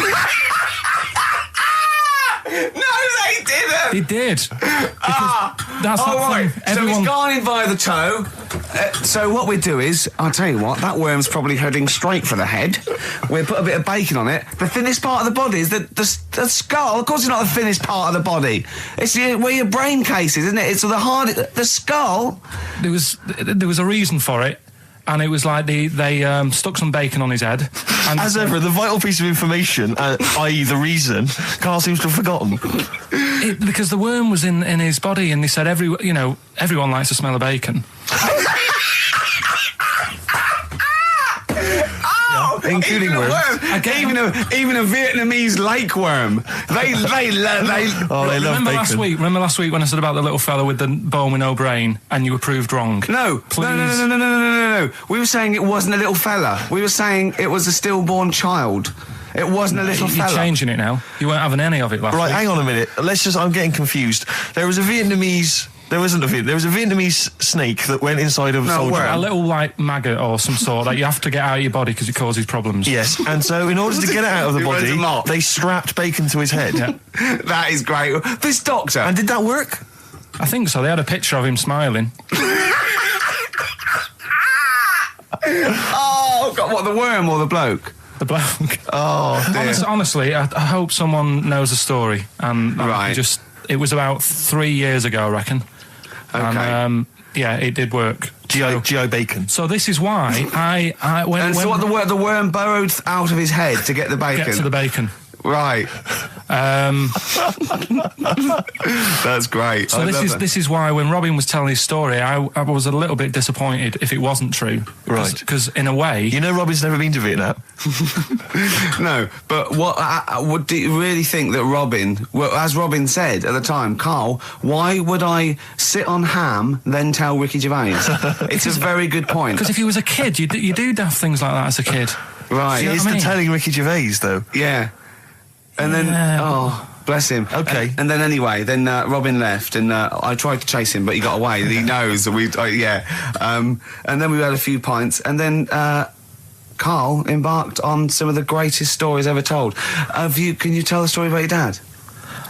Let me run it by. I haven't spoke to him all week, so let me run it by him. Okay, play records. Because what we got? We've got one of Steve's. Yeah, well, bizarrely enough, this comes from the Teachers 2 soundtrack, the soundtrack to the current TV series. There's a slight whiff of nepotism in the air. Yeah. Rick, would you like to explain why? Well, that's why you're doing it. No, my girlfriend worked on it. But you were going to play this anyway, weren't you? Well, I was, actually. Bizarrely enough, I was going to play some I Am Clute, and this is from, as I say, the Teachers soundtrack. This is called To You. It's a good track. That's I Am Clute, a track called To You from the Teachers soundtrack. That's also got, I noticed, the Electric Soft Parade, The Hives, Star Sailor, Feeder, Turin Breaks, Mercury Rev on there. It's a good little collection. Lovely.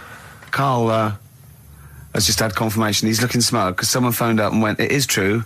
It's a Laogai chi worm, and you wrap bacon around your head." That's all the bloke knew as well. Yeah. And his name was Gary. Yeah. So I'm not having it. No. And he said, see, that's why the Robin thing isn't so weird. He said, but when you said he tried it with cheese, he said I was having none of it. He's got standards. Carl, you're a second-time buyer, aren't you? But Yeah. Bought one in Manchester. Lost £7,000 on that one. well, don't buy in Manchester. No, it's a good flat. It's just it wasn't. I didn't buy it to sort of make money. I thought I was going to be living there like all my life, and then a job came up here, and it was like, oh. You bought your first flat in Manchester. You assumed you would be living there for the rest of your life. Well, I wasn't in a rush. Play record. You're an idiot. Hang on a minute. So have you got a property portfolio? Have you got the 2 houses now? No, I've got rid of that one. Oh, you sold that one? Got this flat. £7,000 Got loss. this flat. I'll tell you something that is interesting. Hold on, though. What? £7,000 lost. Yeah. It's a flat in Manchester, but it could only cost about £8,000 anyway. Right, Steve, something they do now, right, they've got to do by law when you're buying, right? I was looking at one in London, right? It's haunted. They've got to tell you now. Right, don't talk shit. I'm telling you now. Play record. I'm telling you now. Yeah. There's no such thing as ghosts. That is ridiculous if that appears on a legal document. Right, if there's anyone who sells flats and that, does that for a living, yeah, right, email in, because I'm telling you now, that is a fact. She sort of dropped it in. I said, oh, nice feel here. And she said, yeah, well, that'll be the ghost. Just dropped it in, that's all they've got to do. And then I was like, what? And they went, oh, yeah. That's all I've got to do, is it? So that's the legal thing. Did you drop it in? So in court you go, did you drop it in? Yeah, I dropped it in. Play a record, you're an idiot. What you got for us, I just Steve? thought we ought to maybe go through some of the emails. I mean, I don't want to query the calibre of some of the emails we get sent on this show, but here's a typical one, Rick. Go on. There's no name, it's just from Glicko, that's his email address.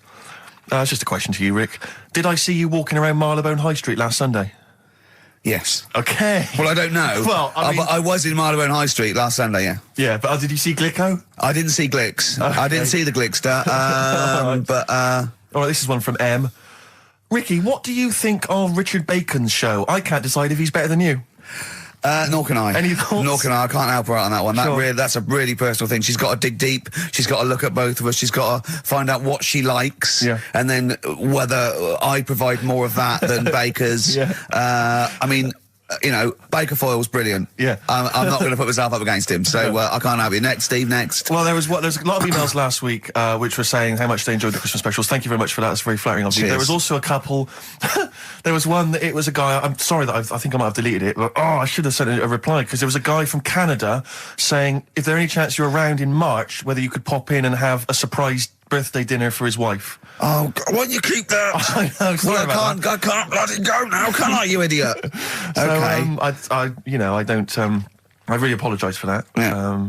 There's also, this is interesting, this is more for Carl, really. It seems unlikely. 'cause Is it Carl's- from a doctor saying you're an idiot? We've got plenty of those. I tend to delete them. Okay, all right, They're so yeah. common. Look at his face. No, it just says, don't like to complain, but I won the film competition about 5 or 6 weeks ago, and I haven't Ooh. received my prizes. Oh dear, that's all Carl has to do Well, that's on what I the was show. thinking. We provide the chat, the records, the light entertainment. I mean, the glamour. Strokes of comedy genius. All Carl has to do is send out the prizes and say there was a monkey that was a bank robber at 5 to 3. Yeah.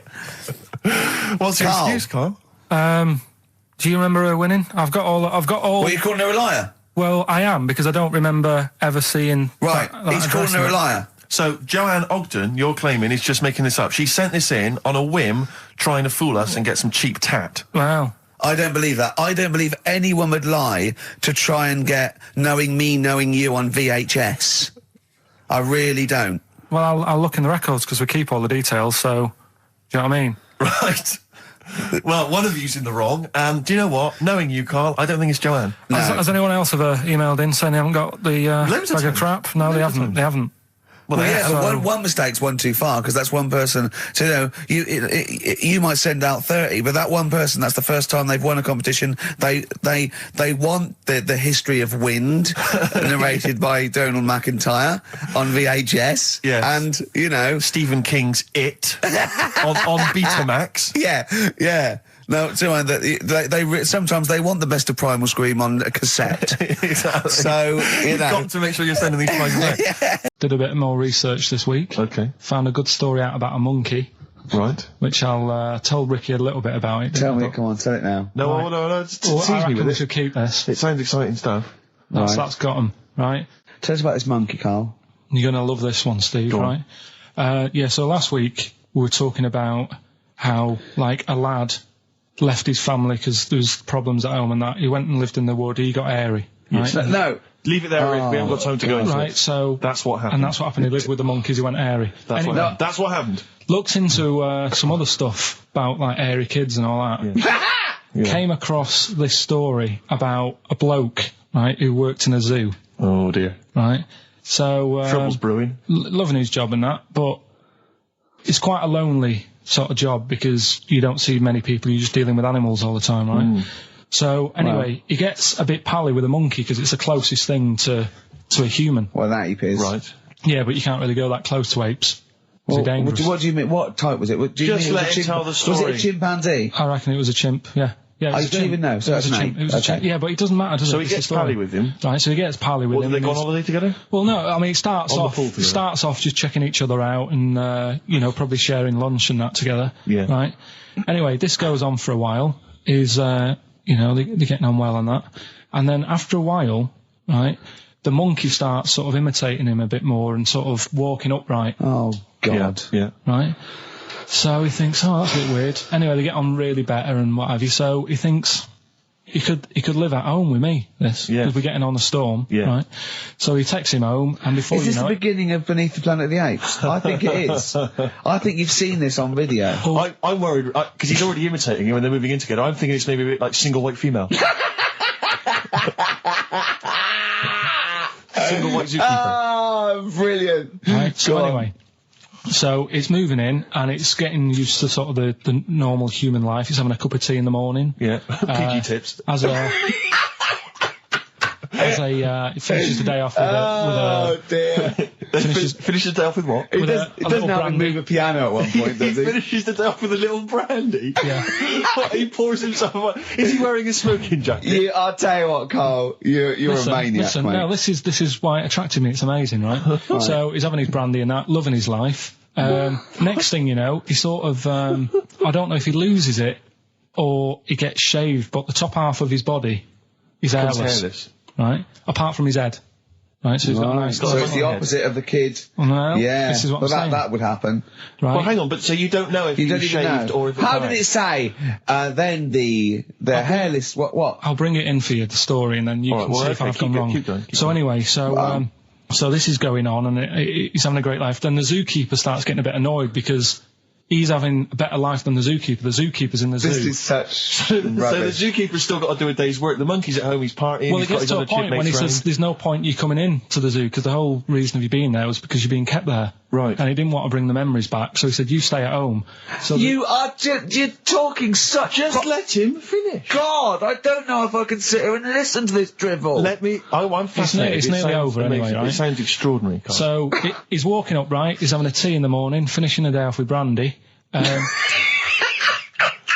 Gets a bit out of hand, only tries it on with the zookeeper's wife.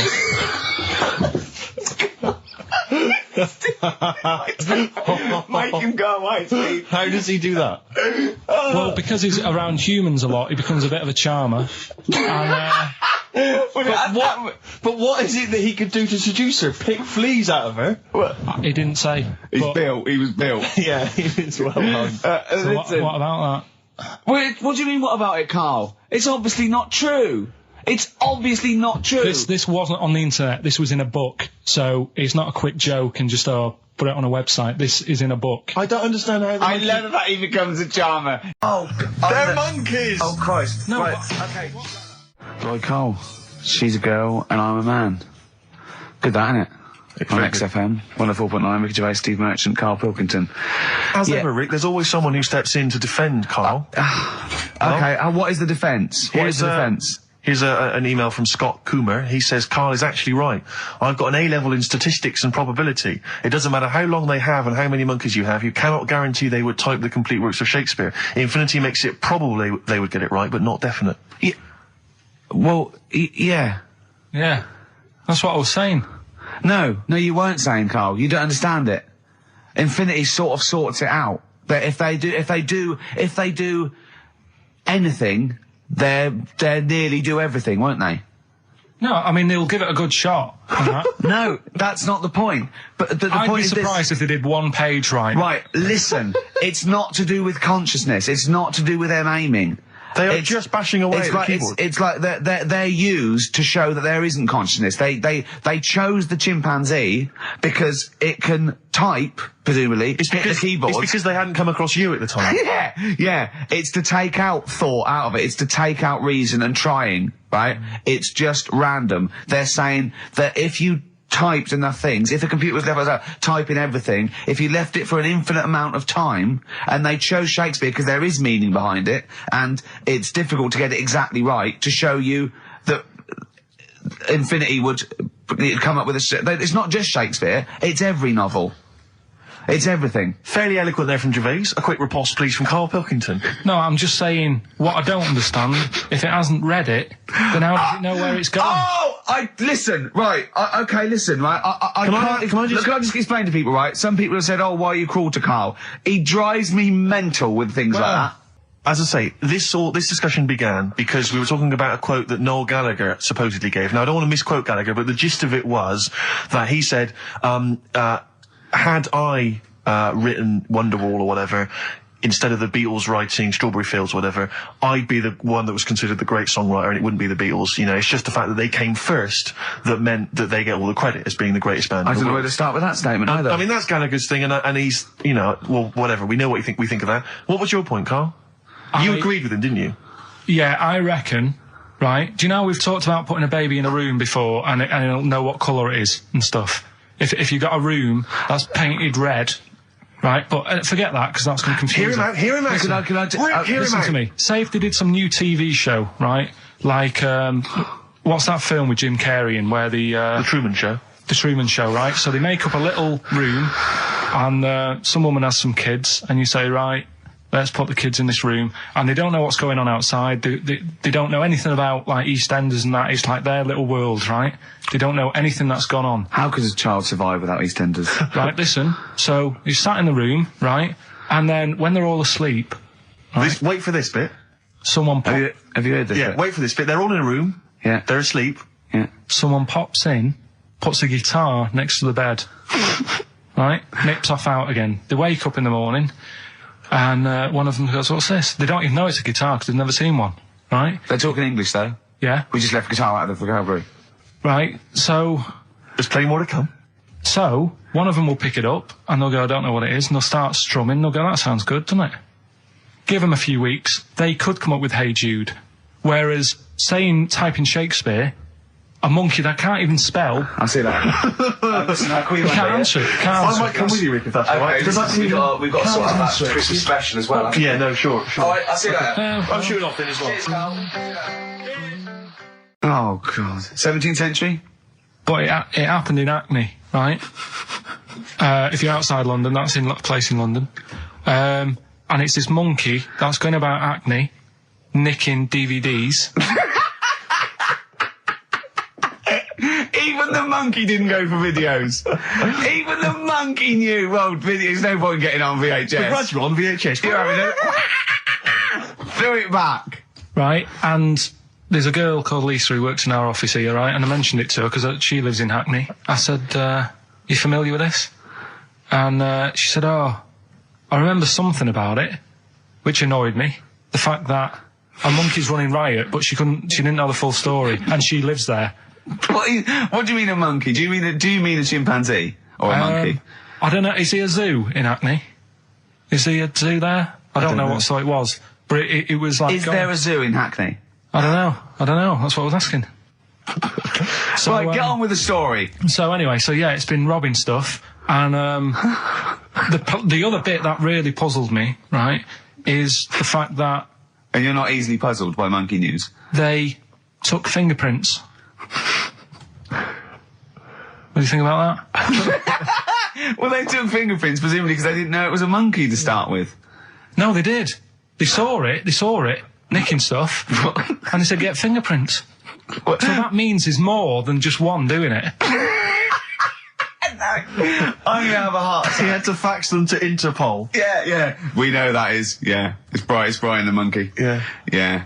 So Sorry, I don't understand. He was stealing DVDs, specifically DVDs. DVDs, I think it said watches and stuff. What, breaking into homes? Yeah, in Hackney. Maybe. Are you sure it wasn't a kid with a mask on? No, seriously. How was he breaking into homes? Be good Up the drain pipe. They're good, aren't they? They're good, aren't they? But how would they do So that? is that the news? Well, that's how much do you want Is that monkey news? for this week? Well, I don't know that it's true. Again, I've got nothing. There was other stuff. There was another story that I found about a monkey, but I would like to know from someone if in Hackney if. Do you know what I mean? And I missed that one on Crime Watch, which would have been good, right? But there was another story about one that kept getting on buses, not paying its fare, and just sat in a corner reading the paper. Reading the paper, Carl. You're an idiot. Well, that wasn't in London. You're an idiot. That was in America. It wouldn't read the paper. Why would it read the paper? Because it was its way of sort of going, oh, well, if I'm reading something, maybe the inspector... The inspector won't notice my hairy hands. Oh, Carl, you're such a fool! Well... Pilkington. Carl, we've just had a news flash that an infinite number of monkeys in Hackney and an infinite number of typewriters. Yeah. We don't know what for. At this stage, we've got no more information. And they've taken back an infinite amount of graduate on video. So this is rubbish. What was Ronan? Ronan. I just was telling you the other day about, you know, that song that he does. Loving every day as if it's your last one. Right. Yeah. I'm just thinking he's saying that as if like, oh, I'll have a good day. But I reckon if you knew it was your last day, I don't think you'd be in the mood to do anything. Yeah. But what? That's true. But well, yeah. I think the point is that it's living a day like it's your last. So, God, imagine if it was every day like the last. Right, let's go mental. And the good thing is, we've got tomorrow. So he's got the best of both worlds. That's what Ronan's saying. He's saying cram it in, because it might be the last. I think it's more like, it's the not knowing, isn't it? Live every day. I'd actually be happy if I never knew when I was going to die, and I was definitely going to die in my sleep. What a brilliant life you'd have. Do you know what I mean? What, so you don't get an illness, but one night you go to bed and... I know that if you knew you were going to die in your sleep and never knew when you're going to die, it wouldn't matter if it was tomorrow or 30 years' time. It wouldn't matter, would it? Yeah. I've lost you, haven't I? I've lost you somewhere. I can't, I thought that was pretty easy, all that. I said die in your sleep and not know when you died. There was no high concept there. No sleight of hand linguistically. Where did I lose you? I think you lost him on sleight of hand linguistically. Just then. You've lost him again. Yeah, I think that's the way I'd want to go. I don't want to know about it. That's why I don't go to the doctors or anything. That's a good, brilliant approach. And he do you know, remember him saying he's going to die of cancer because he doesn't check his balls. He doesn't like the feel. Of course. What do they feel like, your balls? Like a wet chamois leather. With two marbles, two kumquats in a wet chamois leather. No, but I just... Why are they wet? Sweaty? No, they're not. I'm just saying smooth. Are they smooth? Yeah, because a chamois leather's smoother when it's... Do you shave them? No, I don't. In case a fireman pops round, you want to look your best. It looks like your head. You know, a fireman pops round, there you are, and he goes, oh, nice, smooth. So you never go to the doctors? What, even... I don't like it. But if you found some buboes under your arm or something, I'd wait for a bit, and I'd say to Suzanne, what do you think of this? Just see if it develops into plague.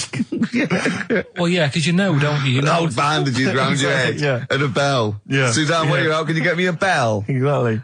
Brilliant. There was this kid at our school we took the piss out of for basically the rest of his time there, because when he was about 11, someone said, how would you want to die? Right? We do that thing, drowning, fire, that. He said, I want to die of old age in my mother's arms. How old is he? My 11. Loser. In my mother's arms? No. What, getting off with her? What was that? Die of old age in my mother's old cheek. Brilliant. I want to die of old age with my nan and my mum. Yeah, all in the same bed. Oh dear. So if it was the last day, if you had one day to live, okay, what would you do with your day? Now let's assume that you're not in a state of ill health. There's not much you can do. It's just the end of the world. And What do you mean there's not much you can do? I mean, that's what we're asking you. It's the last day of your life. It depends, doesn't it?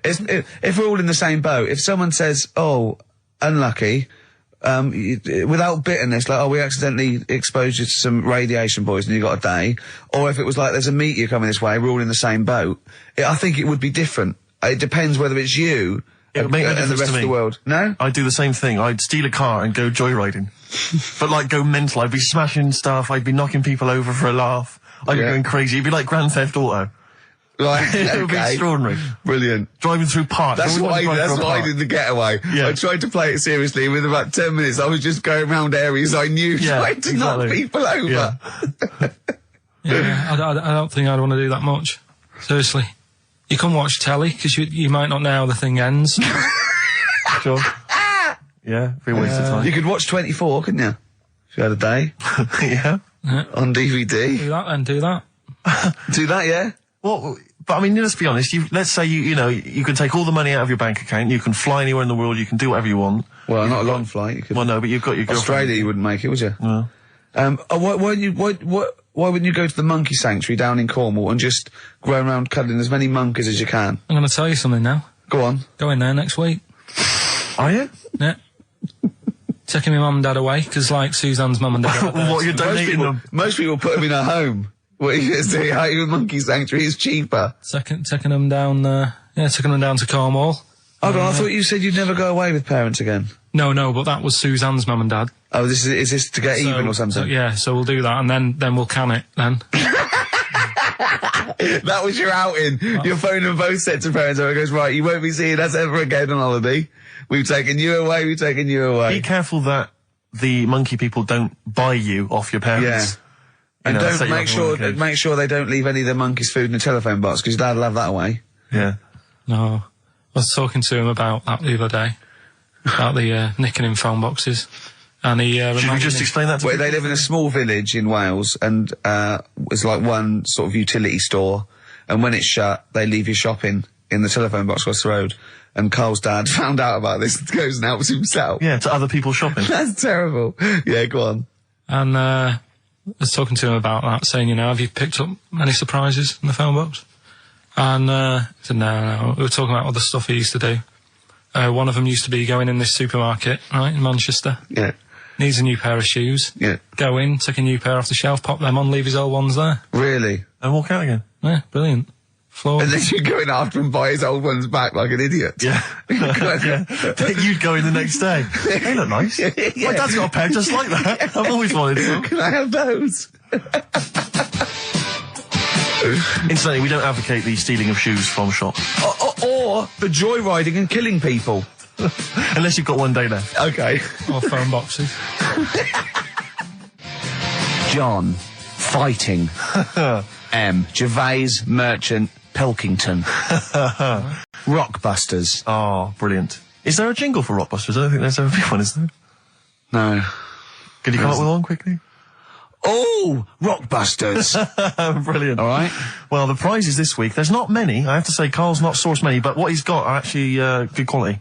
Well, I'm trying to instill in him that it's, quality, not quantity. Absolutely. As opposed to, 15 copies of, Fools and Horses Christmas Special with a giveaway 3-wheeler Yeah.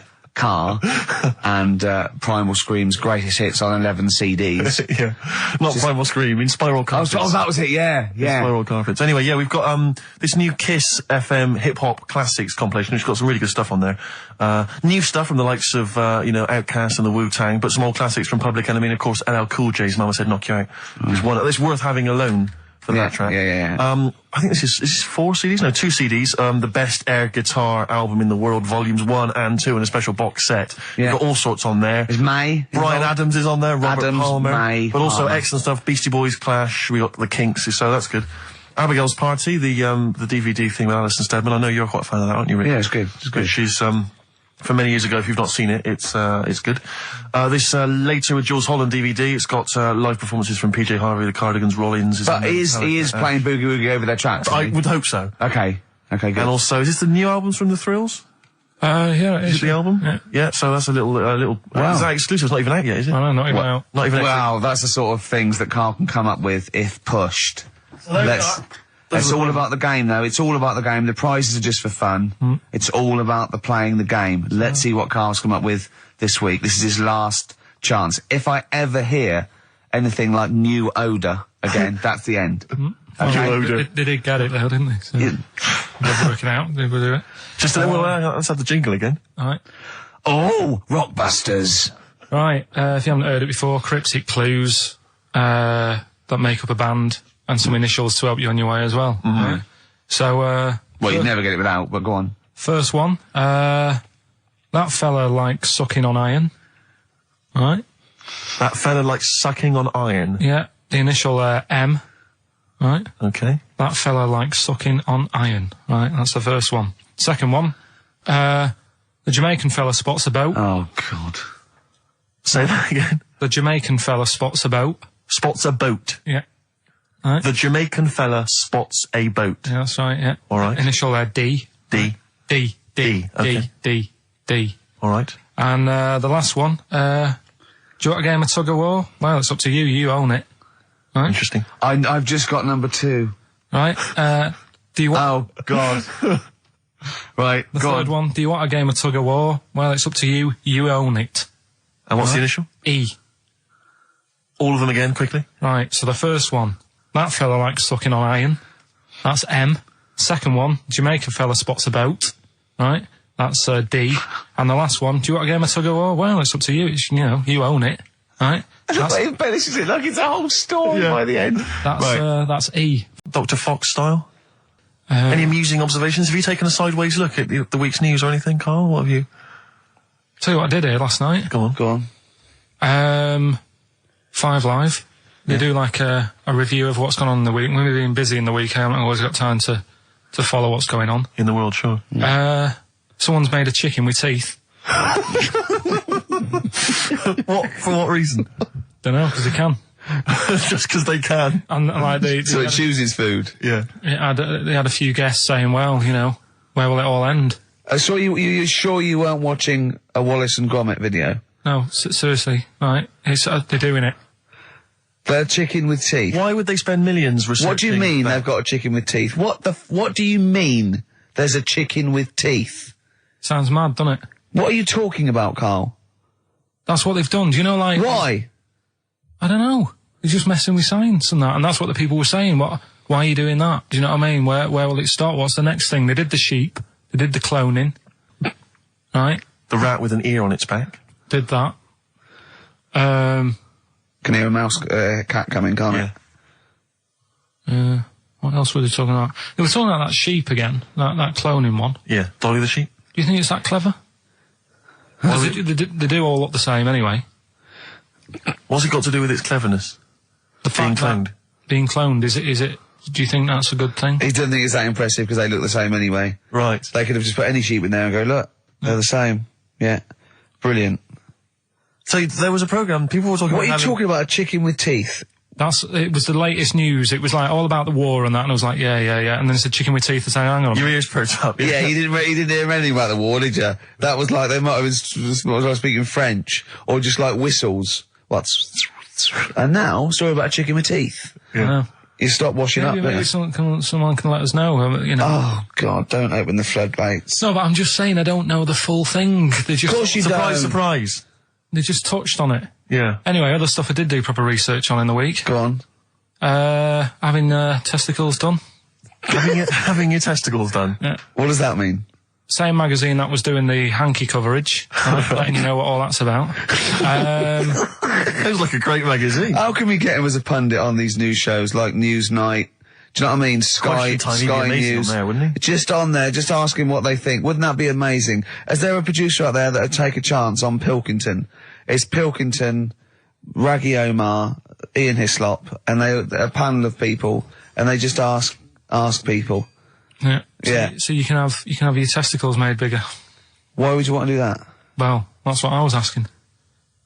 What's the point? Well, the actual testicles, or do they just inflate your ball bag? Because you could do that, couldn't you? You could have some air injected so it was like a big... so they'd look bigger, but they'd rattle around inside, wouldn't they? Make a little noise, wouldn't it, when you're out? Manacas. Like some kind of instrument. Yeah. That was sort of like one of those African instruments, it's like a big sheep's bladder with little... There's Pedro on the maracas. yeah. You just, yeah. Yeah, just stripped to the waist. Yeah. Just, yeah, with us hanging out. And then when you're sort of like, the neighbours would think, what's he doing? He's been playing those maracas all night. And really, you were, you know. Why the mouse with the ear on its back going, keep it down. Yeah, this is really loud to me. Eh? Why would someone have that done then? You brought it up. Yeah, well, presumably so that they could draw a little funny face on them. Yeah. Obviously. And you could let them down after the holiday, like you do a Lilo. Exactly. Just let them, on holiday you're floating round, you know, like you're just in the sea with your big instrumental maracas, right? Just floating. You're having a whale of a time, like people playing it as they go past. Exactly. All right, Carl. All right, Become a bit of a sort of local celebrity. Yeah, there's Carl with his floating maracas, like a big jellyfish, right? Yeah. And then the end of the holiday, or Saturday. If you've got a little pair of tight Speedos, it'll be like Jordan walking around. And then you just like... Just let them down when you come back. Let the knackers down for the plane. Mm. Yeah. Because apparently they do get bigger, don't they, as you get older? When you're an old fella. No, I think they get lower. I think that's it, that testicles and breasts get lower. Is that purely gravity? I think so, yeah. Probably stretching a bit, innit? So is it wear and tear? Is the old fellas who are walking about saying, "Oh, sick of these"? No, they don't tread on them. Well, that's why old people have always got to have a little sit down. You know, 100 metres. Yeah. Stick them in the socks. Exactly. Yeah. Or they can have them. I suppose you can have like a little ball lift. You can have a facelift, can't you? Have a little nip and tuck. Or probably a facelift would help, wouldn't it? Because if you pull your face up. That's going to bring the skin up. Bring up a little bit, yeah. Don't go too far. You'll have a little knob as a tie. But you can, you can tighten stuff up. Speak for yourself. Steve with his kipper tie. That's a lovely tie you've got there, Steve. And you look so young. Yeah. What's that little sack underneath it? That little brooch. Well, wait. Playing with your little maracas all night, Carl. So, a chicken with teeth. And you can have your balls done. Imagine Kirsty Ward, whatever her name is, on Newsnight, saying that. And now, 2 features of the week. The war in Iraq, let's forget that. Who wants their knackers done? And look at this chicken. Careful, it bites. We'll do, Cheeky Freak of the Week. Do you want to... Oh, definitely. Should we do Cheeky Freak of the Week? Cheeky Freak of the Week? I can't wait. I'll always do these. I'd start off with these. Alright, well, let's have the jingle for Cheeky Freak of the Week. Oh, no. Do you remember it? No. I remember it. Cheeky Freak of the Week. Brilliant. Something like that? I want some more though, because that was slightly half high. Cheeky Freak of the Week. Excellent. Right. This, we're going back again. Yeah, 17th century? Well, it was 1829, right? Oh. I'm impressed. Now, the problem is with Cheeky Freak of the Week. Not so much the week, is it, if you're going back to 1829? Well... Not even of the century. You haven't even done Cheeky Freak of the century. What's the problem with Cheeky Freak of the Week? Just because... Other than the sort of moral implications. Yeah. Well, last week, it was a fellow with 2 heads. Yeah. We've done Siamese twins. It's Siamese twins again. Oh, no, it was Siamese twins. It wasn't a fellow with 2 heads last week. It was Siamese twins. Conjoined twins, sorry. They're 2 different people. This is what I'm telling you. But this is the problem. They're going to crop up quite a lot just because they've got double a chance. All right? Oh, please don't write in and complain. He knows not what he does. You understand, don't you? Carl will actually feature one day in this section. Yeah. So, right, go on, Carl. We're going back to 1829. Yeah. All the way back there to 1829. It's a retro conjoined twin link. A couple of guys set up a business. They were called Chang and Ang. Oh, they're the first. That's why they were called Siamese twins, because they wasn't that what it was based on? Those 2, Chang and Ang. Was it? The original, yeah. That's why they're called Siamese twins, because I think they were Siamese. So these are the first ones? Well, not the first ones, but they're the ones that got to fame, I think, and why people started calling them. People started calling them conjoined twins, Siamese twins. I think I'm right there. Anyway. Good. Well, the sort of set up business, sort of going around the US. Well, both of them. And Europe, yeah. Yeah. And what they used to do, people were amazed by it anyway. Yeah. People wanted to know how they get through life doing certain things that you think about when you think about Siamese twins. You think about, you know, how do you get through a day like that? Yeah. Right? And the thing that cropped up the most with people was how they take a bath. So they used to go on tour around the US and Europe and sit in a bath, have a wash and that. And did they ever wash each other by mistake? They go, oh, that ends there. That ends there. Like those things in supermarkets. They put one of those down. We go, oh. What do you mean? Put that there. What do you mean? You know the things on the conveyor belt, the little dividers. Yeah. They wind me up, those dividers. Sorry, I was at a complete tangent, but for some reason, it's my own psychosis, but I get so annoyed if I'm in a supermarket, I've got my shopping, I'm just about to get served, and you can always see there are certain people who stand behind you getting edgy, itchy, worried that I'm not going to put the divider down to separate my shopping from theirs. It's like they're terrified that I'm somehow going to deliberately pay for their shopping. Sneak in their onion. Yeah. Oh, I didn't get an onion, I'll have that. And it's just, but what annoys me is it's not so much that, obviously it's a practical thing, it's the fact that they get a little bit edgy. You can actually see, certainly kind of, dare I say it, certain breed of woman and a certain breed of fella will, just get a little bit itchy, a little bit edgy, and they just look at you, can just see them sweating, especially if they can't reach. I just lean over and do it myself. Well, I know, but the thing is that it's like they almost feel that they ought to wait for me to do it, as though somehow it's my obligation. And it just for some reason, I know it's ludicrous, but it really annoys me. And I actually deliberately don't put the divider down just to see them sweat. I like the way that they're actually quite well made. There's some that are brass with like a felt bottom. Yeah. Like you really care. Like a twig would do, wouldn't it? Exactly. You know what I mean? But I just leave a slight gap. And then when it gets to when the woman's putting it through the till or the guy, I just say, that's my stuff. Do you ever look at other people shopping and go, oh, I should have got that? Often. Oh, yeah. That's annoying. I'll tell you what it is, it's the same thing, and again, it's my psychosis. When people, if you're on a bus or a train, and we're pulling into the stop, but there's a good, kind of 35 seconds before we're actually going to come to a halt, they leap up, and they're straight by the door. Yeah.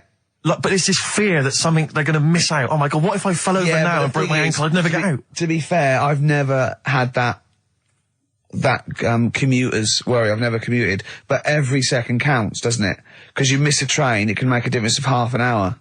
So that's why commuters literally run to get their connections. But the thing is that with a bus, there's often there'll be people who are sat right next to the exit will get up and stand up for a while, waiting to get out. It just, again, I'm not saying it's not, it makes perfect sense to them. It's my psychosis. They're going to be mowed down in the streets. They will just be a few of the You're going to people. be in a lovely Chrysler. Exactly. Yeah. Well, I will be going straight through a branch of Waitrose. Yeah. Taking people out in the So we do not condone going through Waitrose in a Chrysler. In a car. Now, as Changanang, they're in the bath, they're washing their own bits, they've got one of those dividers, right? They go, well, that's definitely yours. I marked mine. That's definitely mine. What? Don't wash that, Chang. I wouldn't, Ang. I wouldn't wash that. Right? So what are they doing? They're in the bath. Carry on with the story. That's about it, really. I mean, that's the fact that people... So, two little Oriental fellas joined in the hip, had a bath. No. That's your story. No, they didn't have a bath. They they must have done some sort of research, right? Who? Changanang, right? And they said, well, what do people want to see? Isn't that a Bay City Rollers song? But it's an idea that people have queued up. They've paid their money. They're in a tent. Well, I hear they're going to have a bath. They're going to have a bath. Two Siamese people have a bath. How would they possibly do it? Well, I've heard they get into a bath. But that's I don't know they what's wanted exciting. to see them nude and where the join was. No. More than how do you get in the bath? I don't know. They just that's what they picked. They said what would be good to see. What do you want to see them do? Having a bath. How'd you get into trousers? Was there exactly? This is all part of it, and that's why they picked having a bath. This is all part of it. Well, they want you to get dressed afterwards. Yeah. Who was the best out of Changanang? Who was your favourite? They both look the same, to be honest. There's a surprise. One was a short ginger woman.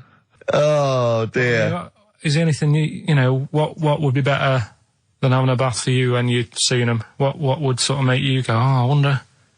One of them pulling and the other one going home alone. Yeah. I go, look, she's definitely up for it. I'm taking her home and go, what am I going to do? Can I watch? Definitely not. Definitely not. Look, you go to bed.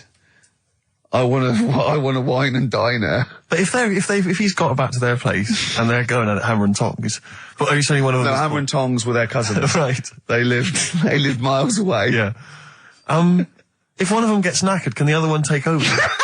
God, I think we play a record. That annoys me. What? That sort of being at it all night. What do you mean? Let's put a song and I'll come back What to do you mean? No, come on. seriously, because Okay. R.E.M., yeah. Well, after REM, Night Swimming, being at it all night, and why it annoys Carl. Night Swimming by REM. Well, before we played that track, you remember Carl was on the, teetering, on the cusp of telling us why he's annoyed at going all night. I assume you mean... Relations. Yeah. What do you mean? What annoys you about that? What? Sexual relations all night. The concept. Or people keep you up. Is it your next door neighbours or something? No, just that thing of people who say, oh, was that it all night last night? Who says that to you? You know, lads who think they're, they think they're a bit of a lad and think that means it's good. Well, like Sting and his tantric sex. Sting. Yeah. Well, to be fair, it goes for 8 hours, but only 3 minutes of that is going for it. The other sort of, 7 and a bit is sort of laying next to each other, isn't it? Right. Or sometimes in a different room. Yeah. Yeah. Is that why it's called Sting? Hey? Well, if you're at it all night, bet it. It's gonna sting. Yeah. So what's your problem with this notion of going at it all night? It's just that thing of, get it done right the first time. Do you know what I mean? Get it done. Yeah, get in, get out like the SAS. Once you've done it, you've done. You know what I mean? Yeah, no fanning around. No messing about. So, it's just that, isn't it? It's like, do it right the first time. Once you've washed up, right, you put the pots away, you don't dirty them again. What a lovely analogy. That's one of the great Is that what you say to Suzanne? Come on, love. Once you've washed up. I've already washed up. You don't dirty the pots again. Go. What a romantic Ding dong. song. Hello, is there a fire? Oh. Hello. Did he have a moustache, the fireman? Oh. Radiohead, they're there on XFM 104.9. I'm Ricky Gervais, Steve Merchant, Karl Pilkington with the answers to Rockbusters, the biggest quiz on radio, probably. Mm-hmm. Do you want to remind us the quiz? No, you mean the crappiest quiz on radio? Yeah. Right. First one was, that fella likes sucking on iron. Yeah. Right. The initial was M. Yeah. What was the band? It was Metal Liquor. Alright. What's Metal Liquor? No, wait, I've never heard of a band, Metal Liquor. Metallica. No, you said Metal Liquor, I don't understand. Yeah, Metal Liquor, Metallica. Yeah. What? No, say it again and try and make Metallica sound like Metal Liquor. Metallica. Metallica. Metallica. Is he having a fit? Say it again. Make Metallica sound like Metal Liquor. Metallica. Metallica. Okay, next one. Right. Yeah. Second one, the Jamaican fella spots a boat. That was easy. That was D. That was Debage. You got that? Make it sound like the band? Debage. Make it sound like a Jamaican fella saying, spotting a boat? Debage. Right. So you got that one. Okay. And the last one, do you want a game of tug of war? Well, it's up to you. You own it. Yeah. Right. That was E. That was your rope. Right. Europe. Europe? Right. Who did the final countdown? Yeah. So that's the... No, what? We've let that go? That's the 3 answers for this week. Who's the winner, Steve? Well, again, I mean, there are lots and lots of people who got it right, Rick. So I don't know if it's just us that think this is rubbish. Right. But, who's the winner? Well, I'm always a fan of people with just something, a name, I don't know, that maybe tickles me. Yeah. And sadly, I did want to give it to, I wanted to give it to Daniel Jowett. Because for some reason, Danny Jowett. We're going to start. But sadly, I just realised he got it wrong, so I'm going to give it to a different Dan. So not only did you ridicule his name, he's not even getting the prizes. But, better luck next time, Danny Jowett. Instead, I'm giving it to Dan Mason, of Ilford. So he got them right and he wins those prizes. Alright, well. Okay. More of that next week? I mean, what do we think? Well, We'll do it next week then. Yeah. Do it again. Okay. And I know you'll be thinking of what a monkey could do. Yeah, it's like people who've had electroshock therapy. Yeah! Oh, it's such tied down biting on Exactly, something. yeah. Biting on a big leather pad. If you got like a bulb, Oh, Jesus. I know, you don't think about the cryptic clue is that every syllable counts. He says it different every time he says it. There'll be somewhere different. Look, go on then. right? So if you get a bulb, right? A bulb what? A bulb. A bulb. What's a bulb? What's a bulb? Like a I like bulb. I like bulb. Oh, I like bulb. So you get a bulb? You get a bulb. Yeah. Go on. He's gone. Right, go on. So you get a bulb. Right? Oh, yeah, a bulb. Yeah. You got something in your throat. What are you doing? Are you eating a gobstopper? What are you doing? We'll play a song then. No, come on. Get the clue out, for goodness sake. So the cryptic clue is, so, if you get a bulb, right, so... That's the beginning. Okay, great. Right, if you get if you get a bulb, like, go on. And you look after it, right? You look after that bulb. And you teach it stuff. and all Jesus that. Christ. What you doing there? Do you know what I mean?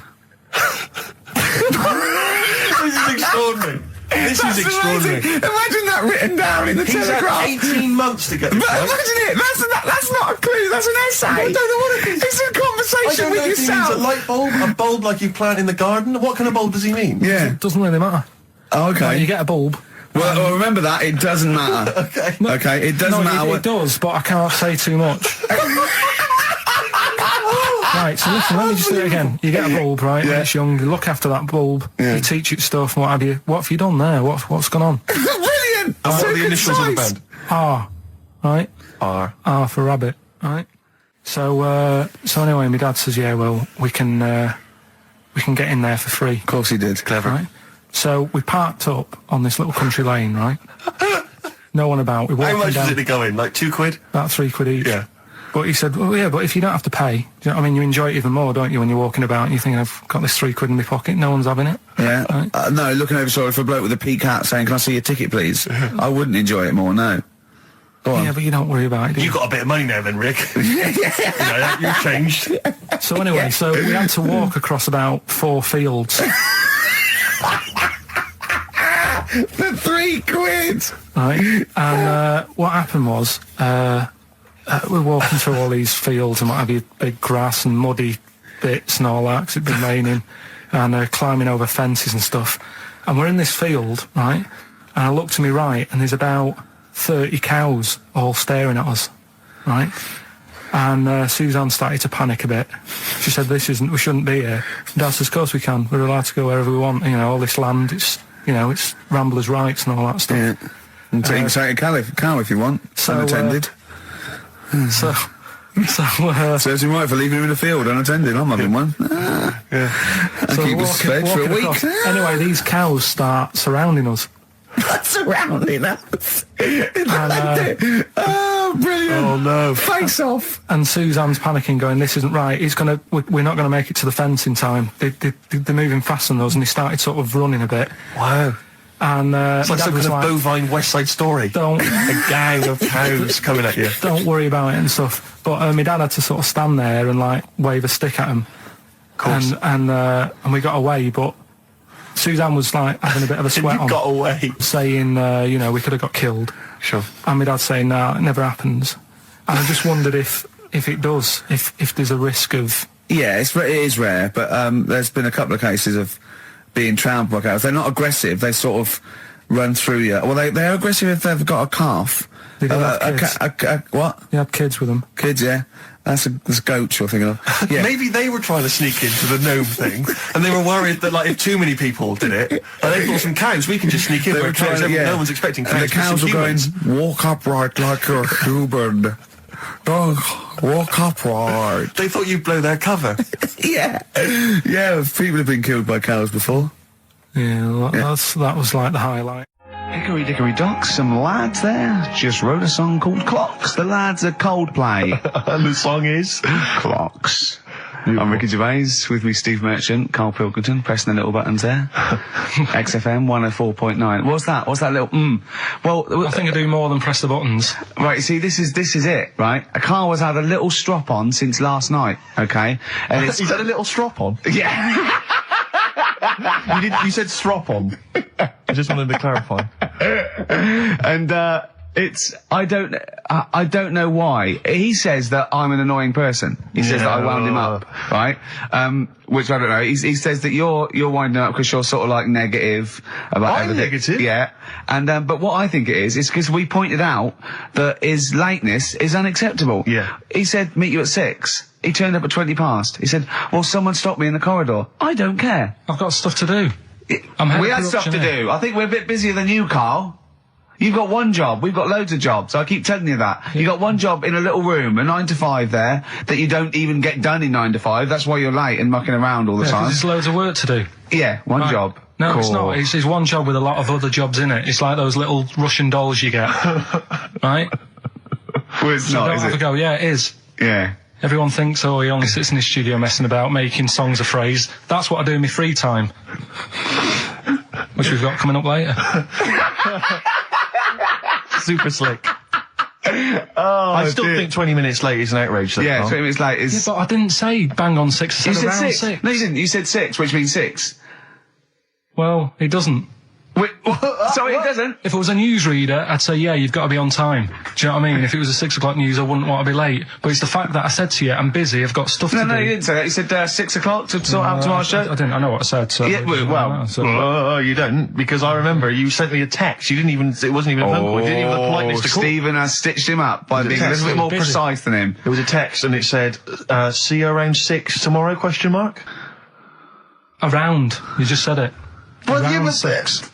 That doesn't count. That doesn't mean anything. Well, yeah, no, it does. What? So, all right, you told me he said 6. Well, he did. I'm paraphrasing. 6 o'clock, Rick. To me, even if it was around 6 o'clock, that would be 5 to 6 or 5 past 6. It would not be 20 minutes after the event, because that is late.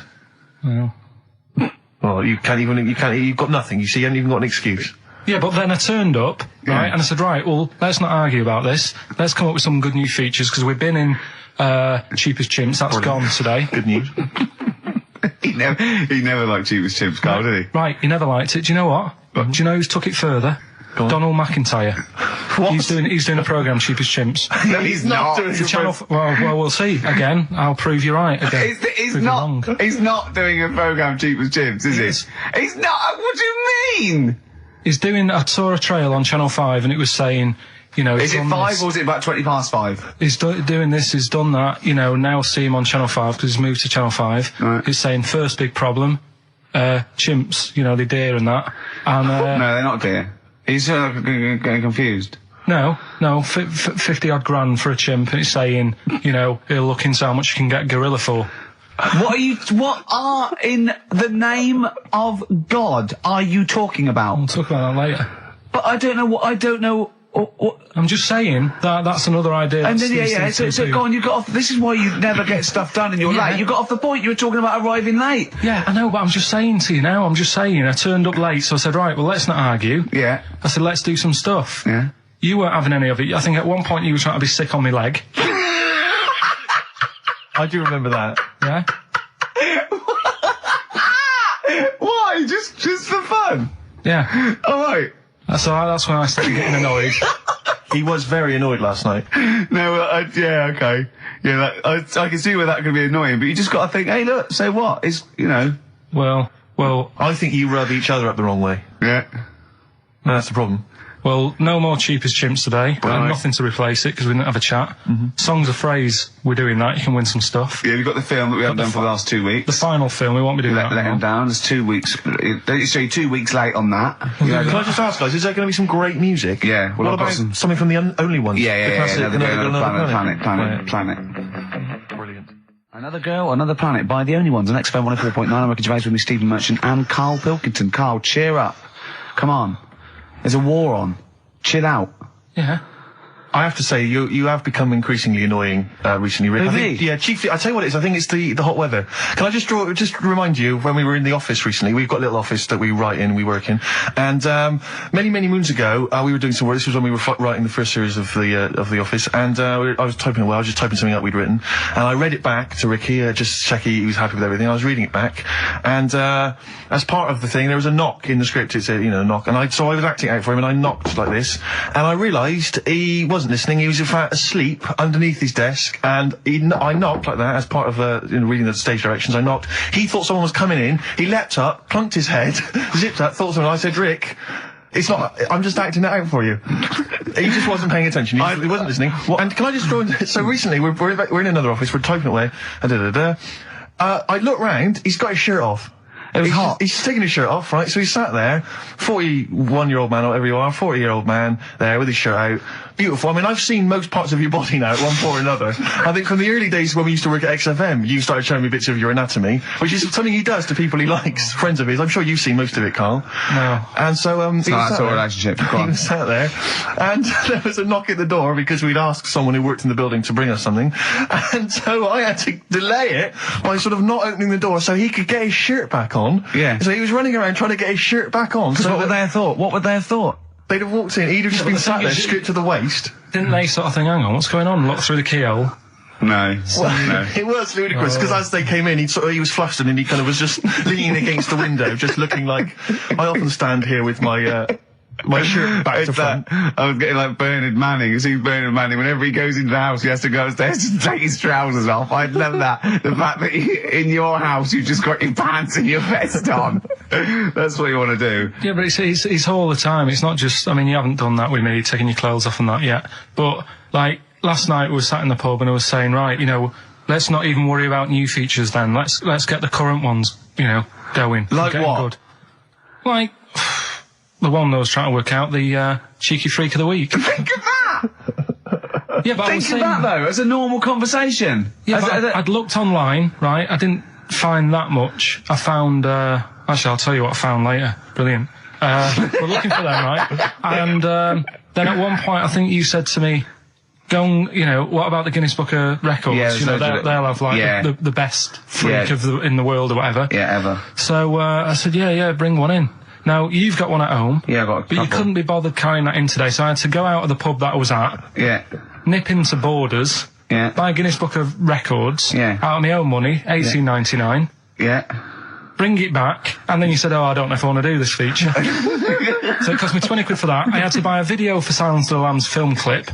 I'm actually out of pocket at the end of this. But do you want to work with me is the thing. If you want to work with people would pay that sort of money to work with me, Carl. You're a lucky bloke. Think how many people think, Carl, he gets to drink and sit.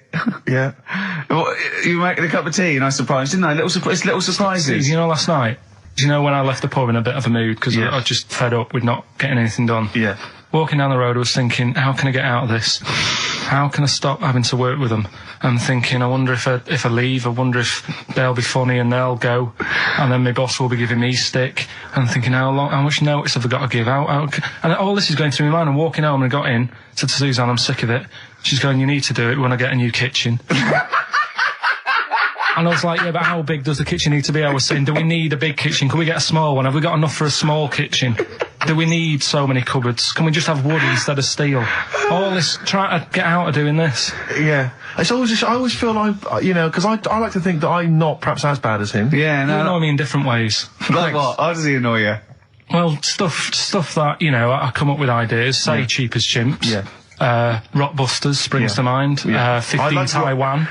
15 Taiwan. Let's just remind people what 15 Taiwan was. It was a little feature that I wanted to give a run, give it a little run, see if people like it. The premise being? No, there's no premise, it's just a title. No, we were going to get 15 sort of ornaments, you'd explain them, and then people would call up and say, that one's from Taiwan. See? Carl, you just explained why I didn't think that was a good idea. Yeah, by explaining the good... the funny thing is, Steve, right, I was walking down Regent Street on Monday, walked past one of these big stores, right, and they've got all famous quotes on the windows, right, and one of them was something like, an absurd idea is often a great idea. Yeah. Do you know who said that? Go on. Einstein. Yes. Which made me wonder, if you were his mate, would he ever have done E=mc²? Or would you have said, don't bother with that, it's not going to work? Because that's all you seem to do. Everything I come up with, you put down. Yeah. Well, that's one thing. He's negative, right? I don't know why. I don't know why he is. What else? He messes me about. I get him concert tickets for stuff, and you say, I didn't bother going. Yeah. That is annoying. You come in, with, 5 minutes to go with tracks that need editing. Yeah. The little bag, that bag that was free. Yeah. Here's your point again. I was just a bit bemused. You see, it's a tricky one. All I'm saying is, right, there I was at the pub quiz. I go to the toilet, not thinking about anything. I try to go, right, there's a little gay fella next to me. I love this little gay fella. Now, the weird thing is, there's nothing stopping him having a little glance, right, because he's allowed in the fella's toilet. Yeah. Now, I'm not allowed to go into the woman's toilet and have a little look round. Right. So all I'm saying is, should they have another toilet area? What, for gay people? Yeah. And so this would be gay men and lesbians? Is that going to complicate things? Well, I can only assume. I mean, to what point? I'll ask you a question, right? If you're intimidated, that's a shame. But most gay men aren't looking at your knob. You know that. What do you mean? I can only say that 99.9% of gay men who use a urinal standing next to what they assume is a heterosexual man aren't looking at his knob. And what they're doing then? They're emptying their bladder. No, but the thing is, I can't talk. You're saying like, about would you have one toilet for lesbian women and gay fellas, right? Well, does that mean? Yeah, would it be mixed? Would it just be? Would it have a man on one? That's heterosexual man. One little picture of a woman, other, and then what? What would the little icon be? A man and a woman. A man and a woman. Just having a chat. Yeah. In pink and Doc Martens. But you couldn't mix them, because then what would happen is you'd get people who are going, I'll play up to this a bit. What, pretend to be gay? And sort of grow a moustache and shave their head. And pretend to be a lesbian. Right. Yeah. So I see. So people pretending to be gay so they could go in and have a look at the lesbians. Yeah. Right. So that would mean that we need 4 cubicles now, would we? Yeah. No, this is fine. 4 cubicles. So every pub now. How many toilets do we need? Every pub's now got 4 toilets. Oh, Carl, bisexuals. Yeah. Now, interesting. Bisexuals. How many toilets do we need now? Call the council. Will you use any? Huh? No. No, because they're interested in everything, aren't they? Because the little bisexual fella will be looking at your knob. Right. With them, what you do, you just have a door, you open it, and there's one urinal there, so you can't get a queue.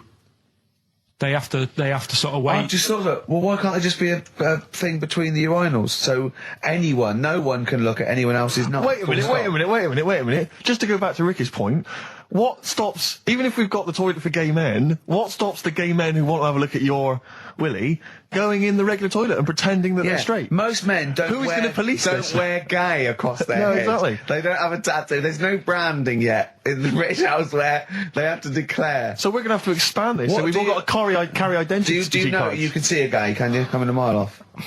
No? No, I'll just hold it in next time. No. Can you tell gay men? Do you know a gay man? I'd say probably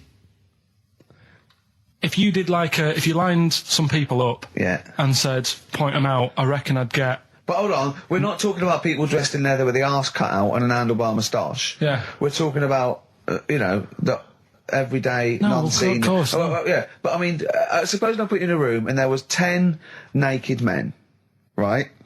Yeah.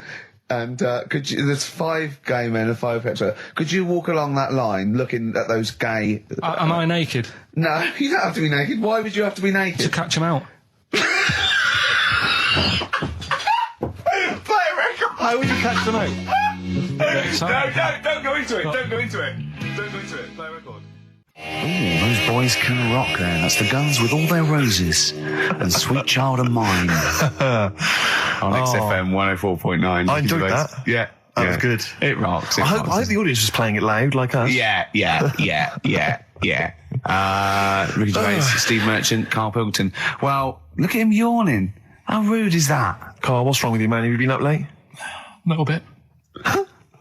Girlfriend was away, wasn't she, yesterday? Yeah, I always have a problem with that. I always have, because you don't go to bed, do you, early? Do you know what I mean? You sort of think, I just always find that thing that if, you're used to living with someone, one of you will go, let's go to bed, then you'll go, all right. But when you're on your own, you go, You just forget to go to bed. I just stay up. Okay, stop eating now, Carl. You've ate all the food. That's just a plate. All right. Okay. Yeah. No, I stayed up and watched, there was a thing on about Dracula. Right. What, Dracula? And I found a flaw in it. Go on. Not the fact that he's the living dead and and drinks blood to stay alive and he doesn't reflect and he can in turn into a mirrors. bat. Well, and you can go on. The mirror thing, you can't look in mirrors, can he? Well, he can look in mirrors, but he can't see himself in a mirror. Yeah. That still doesn't work. Go on. It doesn't work at all, Carl. It doesn't work at all. Well, centre parting's always really neat. His centre parting's always really how does he do it if he can't look in the mirror? Blood on the floor or something it was called. Rubbish. I love the flaw in the Dracula film is that his centre parting's too neat. How did he do it without a mirror? Oh. Was it a documentary about Dracula? No, there was the real Dracula. The real Dracula. Yeah, the real Dracula. The It's true just a film. It had blood on the floor or something. It's called. Yeah. It's rubbish. We had a little lunch yesterday, didn't we? We did indeed. That was a nightmare. Yeah. I hate going out with you two. I was explaining to Carl, right? I like to excite Carl's imagination, right? And if it involves chimps or monkeys, all the better. Brains he likes, parts of the body, deformity. I know where to, what buttons to push.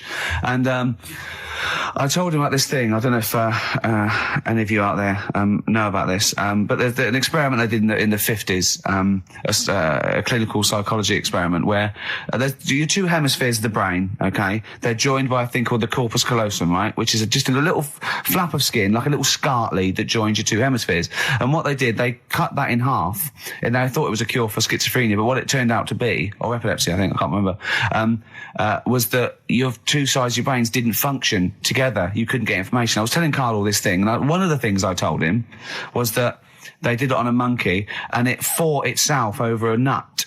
Like its right arm was connected, by its left lobe of the brain, and it was fighting over itself. And Carl went, instead of thinking this is amazing experiment, he went, would it have been happy if you'd given it two nuts?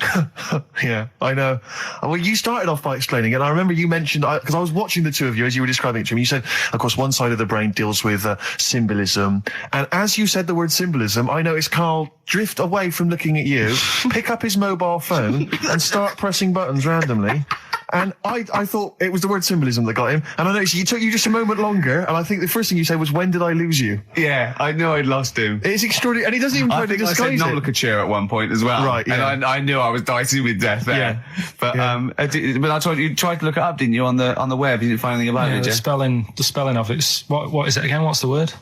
Corpus callosum. Yeah, so I couldn't do it. No, there's no point. Yeah. Don't bother. Give up. Don't bother. Give up. So if anyone knows any interesting facts about that, yours hasn't been cut in half, has it, Carl? That would, again. The reason you became king of the universe, of course, is because of your fascinating French bread anecdote. Oh, yeah. Yeah, come on story? then. How did baguettes come about? If this is going to be someone cooked a loaf a bit wrong and said, I can still make a sandwich out of it, I'm going to hit you. No. Go on then. Right. Napoleon, when he was at war and that with Russia. 1812, yeah. Yeah, all his soldiers were not used to the cold weather and that. So they said, take some clothes in your bag with you because it's going to be nippy out there. So they put all the clothes in the bag. Sure. They were told, it's Napoleon, for Christ's sake. No room for any food. You're joking. So couldn't they make some sort of sandwich? No, it wouldn't fit because of all the clothes. You had to take extra gear. Sure. So, anyway. I can see where this is going. Is there a baguette-shaped gap left in their holdall? They thought, let's make some bread that you can fit down your trouser leg. What? That's not true! No, it's not! I read it in Euston train station. I was waiting to go back to Manchester. Where did you read these? Scrawled on the wall in graffiti? Yeah. Do you know was it also meet me here for cock fun at 12 o'clock? The Upper Cross Sandwich Shop, Euston Station. It's on the wall. What do you mean it's on the wall?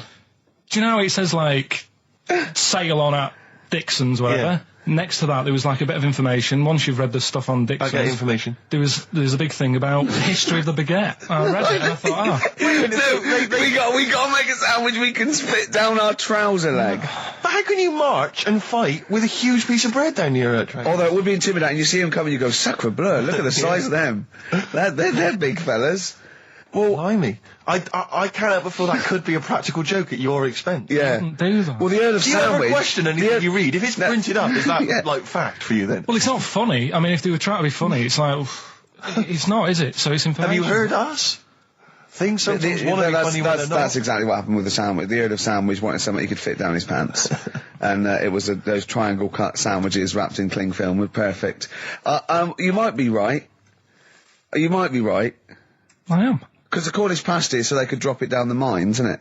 Is it? They wrapped it up they wrapped up like meat and vegetables in pastry, and they sort of crimped it, and it was like and they dropped it down the mine, so, yeah, that's how that came about. And bagels were originally made so that people could play hoopla, but then eat afterwards.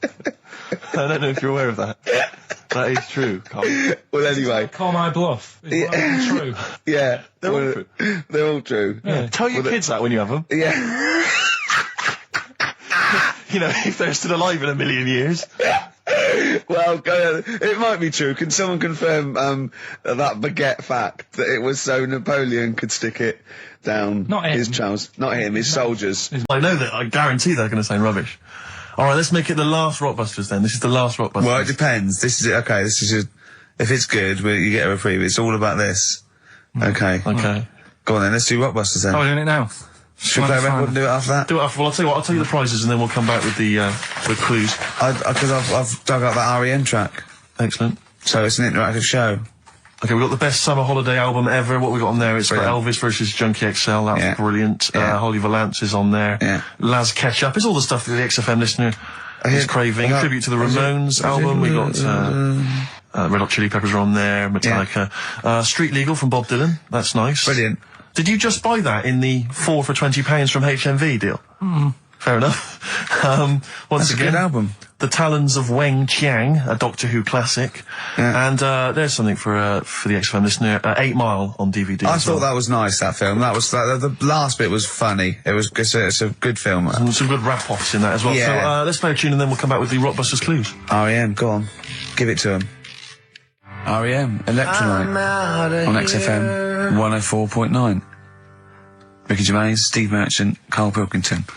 I walk down Oxford Street every day to go to the office, and it is like running the gauntlet in Gladiator. It's not only is it just like, you know, you have to dodge people and they're dawdling or rushing or, you know, keeping into the road to get past some people but avoiding taxis, but it's like hands everywhere, like leaflets. I don't know, there must be 1 million leaflets given out. It's all mobile phones, sandwich shops. Teach yourself English. Yeah.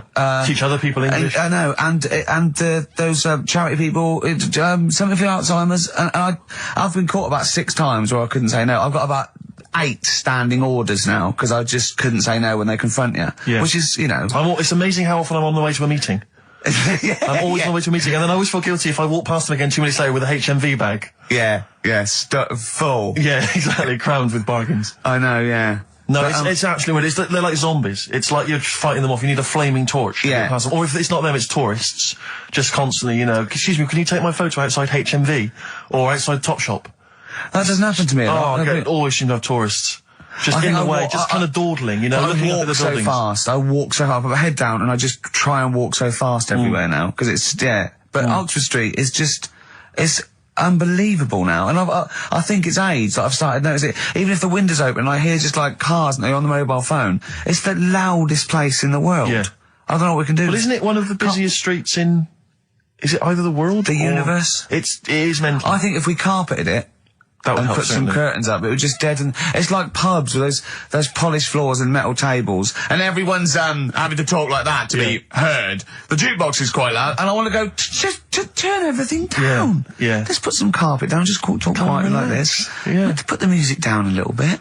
We'll have a good time. I've never quite understood that impulse. I don't again if it's age where you go in a club or a pub, as you say, and the music's just slightly too loud, so it just makes everything slightly tricky. It's slightly tricky to have a conversation. But what annoys me is when it's for the amusement of the barman or barmaid. Yeah. If they're bored, they're in a pub, they've got the music up, their music up, Yeah. right, techno blaring, right, they've got a telly on watching a soap opera, Yeah. and I want to go, choose one or the other. Yeah. I mean, what are you watching? I got a minicab last night. I imagine you don't travel in minicabs, but the guy driving, one of those guys, I know he's driving a cab on a Friday night. Okay, no one wants to be doing that. And he had one of those phone, the little earpieces that you put in, so it looks like they're talking to themselves. And he's there, and he goes, where are you going? I went, oh, crouching. He went, and he's chatting on his mobile phone the whole time. His voice was so loud, he had the radio on as well, and he wasn't concentrating on the road. I just thought, look, I'm paying you £10 here to take me somewhere. Please, just stop chatting or arranging your social life for 2 minutes. Yeah. Get me to my destination safely, and then you can resume your conversation. My favourite one is, I'm going to so-and-so terrace, please. Where's that? I want to go, right, you're not taking me then. Yeah. I mean, I don't know. I don't know. Exactly. I don't drive, I'm paying you. That's why I'm paying you. That's got to be part of the service. But, I mean, I know people who've been in many cabs, didn't know where I was, and didn't have an A to Z. No, I was in East London once. I said to him, I'm going to North London. He went, where specifically? I went, Swiss Cottage. He went, sure. I said, do you know the way? He went, yeah. Set off. Along the way, he went, do you know the way? I said, I thought you knew. I said, have you not got an A to Z? He went, no. He was one of those guys who'd just taken his car out middle of the night. That was all he had. Yeah. All he had, all his credentials were he had a car. No map, no torch. The two other things I bring with me. And he said, so we're driving along. He went, I could probably get you to Camden. I was like, okay. He went, It's the start. I mean, that is the start. Exactly. He went, do you know the way to Camden? I thought, pull over. It's not worth it. I'd rather hitchhike. I'd rather walk. Ludicrous. Those people who just go out. Yeah, they just take a car out to earn a I fiver. bought a car. Oh, have you ever done that? No, well, I'm sick of living here. And you say about people hassling you. When you say here, you mean the world, don't you? No, just in London is doing me head in now. The other week, actually, walking home from here, and like you say, there's always someone hassling you, saying, do you want to buy this? Do you want one of these? Going down Carnaby Street, right? There's your first mistake. He said, into meditation. So I was like, and I had a bit of time to kill, so I thought I'll have a chat, right? Have you got time? Oh, we've never got time, we're too busy. Yeah, I thought you were too busy before. Well, I said, what's all that then? What do you do? And he said, we teach you how to breathe. I was like, well, I'm 30. I think I've done alright. And he sort of said, forget it. Forget it. I'm 30. And in Selfridges, they do, like Evian or whatever, that water company are there. And they've got like little glasses of water. And you walk past and go, have you ever tried this? It's water. Yeah. Oh, here you go, we'll try it. You go, Jesus Christ, is that what water is? What have I been drinking then? You've been drinking piss and mud. Have I? I'll have a bottle. Anyway, listen, Rockbusters. Oh, come on then. Let's get it done. Really? Yeah. Come on then. Right, so cryptic clues and initials, you work it out, it's a band and stuff. Yeah. Right, Brilliant. First one. Bob Holness. The first clue, the doctor said part of the foot and the leg was no good, so he took him off and he threw him away. That's the clue, the initials TB. TB, right? The doctor said part of the foot and the leg was no good, so he took them off and threw them away. Second one, the Scottish monster has got a bit of a tan. Right, the Scottish monster has got a bit of a tan. Okay.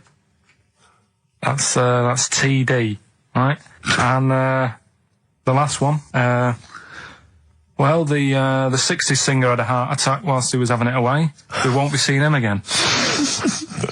Right, and that's FNM. Well, the 60s singer's had a heart attack. He was having it away. We won't be seeing him again. Email in. Ricky.Gervais at XFM. Remember, this is to save Rockbusters. If people don't get this, right, it's no more. So you better, if you want this feature to stay, you better get the clues.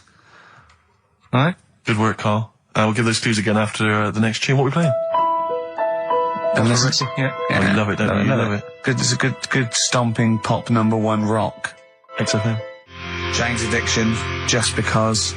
I think things are rocking up. They are indeed. Rocking up in the land this year, Steve. Yes, that's good news, I think. Evanescence, them, The Darkness, rock fantastic. XFM 104.9, Ricky Gervais, Steve Merchant, and Karl Pilkington of a Saturday. Can I just say that the shaving your arse feature from earlier, if you missed that was 1:30. That was a discussion on shaving your arse. Yeah. It was great stuff. That seems to have caught the public imagination. We've had so many emails. We've had someone telling us exactly how to shave your arse. Yeah. So if you need that information, I can probably forward it to you. Well, I think this will be the year of rock and arse. Exactly.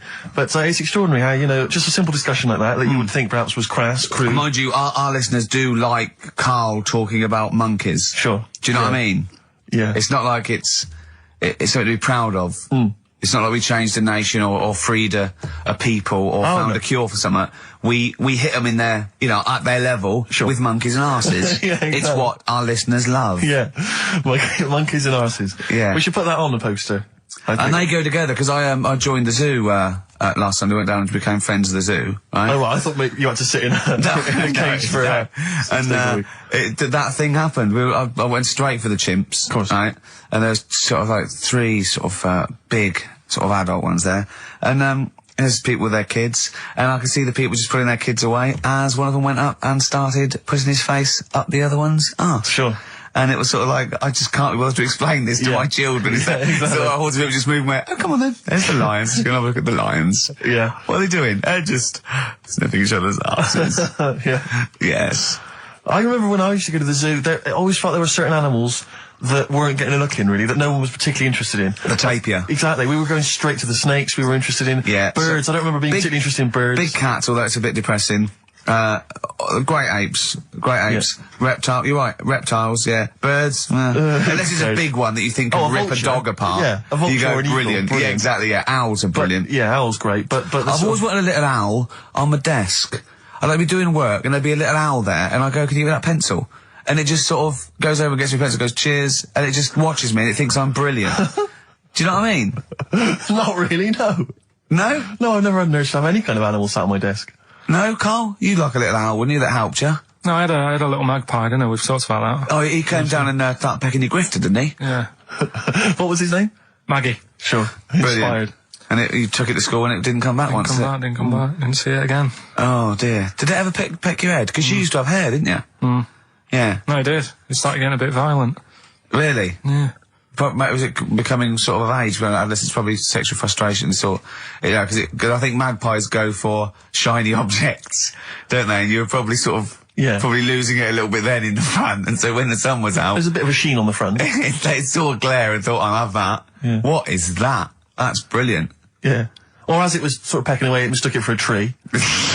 Yeah, because of the noise. Because of the noise. Yeah, the hollow sound. I squeezed his head yesterday. We should just point out, if you're a new listener to XFM, you might not realise that one of Ricky's many sexual peccadillos, I'm assuming it's a sexual thing, I can't justify it any other way, is to just squeeze Karl's head. Yeah. Front-wise, sidewise. I don't know what it is. I don't know if it's sexual or, you know, like when you've got a little kitten, you want to squeeze his little face. Do you know what I mean? Do you know what I mean by that, Karl? Yeah, I said that. So before squeeze a little head. Yeah, exactly, and I feel that with you, because it's sort of like, he gives so much. Look at Karl's face, he gives so much. It is like he can understand what we're saying. Yeah. And that's what the connection is, I think, between me and Karl and other animals. It's like he can understand what we're saying. But I squeezed it yesterday, and Karl went, I definitely had something crack. Yeah. Because I'm trying to see how hard I can squeeze it. Yeah, I think that was you just thinking, Karl. To be fair. I think the cogs just started to...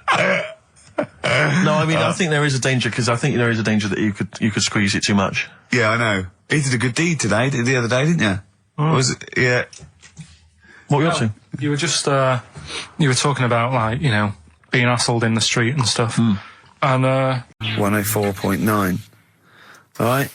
Karl, just an email, a question for you. Can you please let me know which school Karl went to?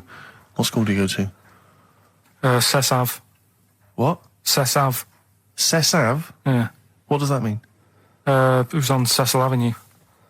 Cecil Avenue in Manchester. Yeah. It's just he says, I'd like to know so that I don't send my kids to the same place.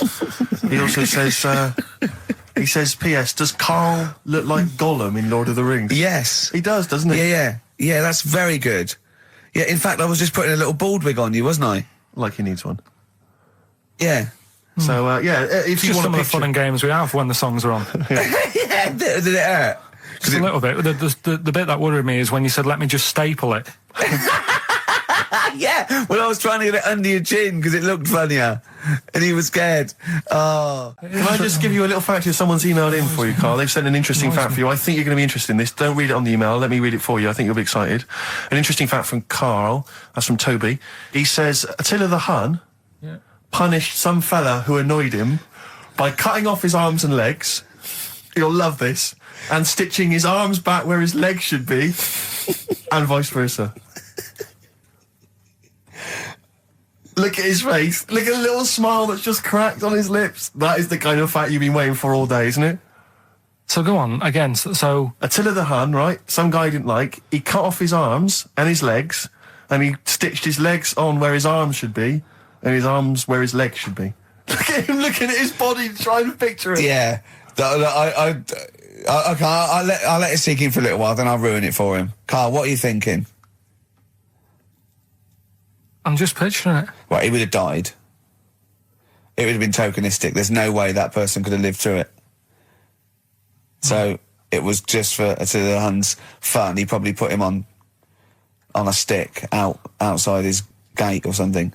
There's no way in those days that he could have gone through complete limb amputation and... So would he have wore a jumper for pants?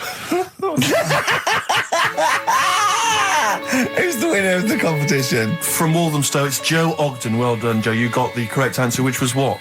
The fella with two heads at number 50. Number 50. Is that it? Are we off? Yeah, that's it. Yeah. All right. Cheers. More of the same drivel next week. Bye. Bye. Placebo, special needs on XFM 104.9.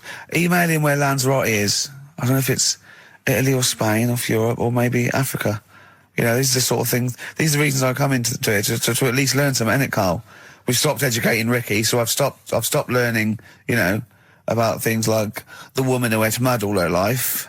We've had a lot of emails, Carl. I don't want to sort of put a dampener on your Christmas, but a lot of people have been slagging off Lanzarote.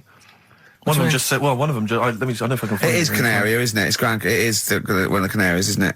It's a volcanic island covered in volcanic dust. It's very windy, so you have to dig a hole to sit in on the beach, and there's hardly anything to do. That's from Mike Godwin. He says, unless you like quad biking, well, you know, you've seen what happened to... no, don't go quad biking. Not with your little head. There's no protection at all, is there? I don't know what you're thinking. I don't know. At least Rick Mann and Ozzy had lots of hair. Yours would be like Humpty Dumpty. It would crack like a little egg. And then we'd seen, there's no kings or king's horses. So, well, they couldn't do the job anyway. No, shouldn't really send them. They're not really qualified. Horses not equipped to put back a medical man like Neil Fox in. Yes. To mend but not eggs. Some kind of military horse. I bet he's had egg on his face a few times, hasn't he? What, Foxy? Yeah. Well, most of the series are Pop Idol. Right, Carl.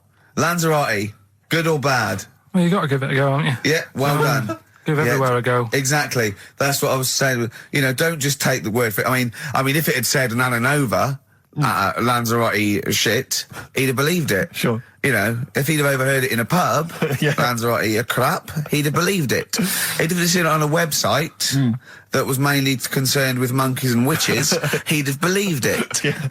As it is. Everybody raves about New York, and when I went there, I thought it was rubbish. Well, you're an idiot then, because that is possibly the greatest city in the world, along with London. Subjective, though. That's why they have holiday programmes and that, innit? So you see it and you decide for yourself and that. Yeah, but you saw Venice on a holiday programme, as you put it.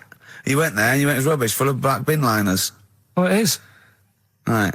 Didn't they show them? It stunk. Didn't Judith Chalmers say that? Oh, it stinks here, and there's loads of rubbish everywhere. No, she didn't. Did she mention that? Oh, that's what I mean. So it depends what you want from holiday, doesn't it? Well, yeah. But you're an idiot if you don't like New York, so next. Anyway, go on, break up, guys. Kiss and make up. Yeah. Carl, we've had an email. Some old Rockbusters. Someone's emailed in. They wonder if you can get some of your old Rockbusters clues, your old genuine Rockbusters clues. I know Rockbusters has come back. Well, of course he can. It's the way his brain works. Well, indeed. But I think you'll... maybe you can also enjoy the challenge, Rick. Yeah. And you at home. I remember them as well, because I remember how angry they made me. Here's some old Rockbusters. That army's got some nice trenches. DW.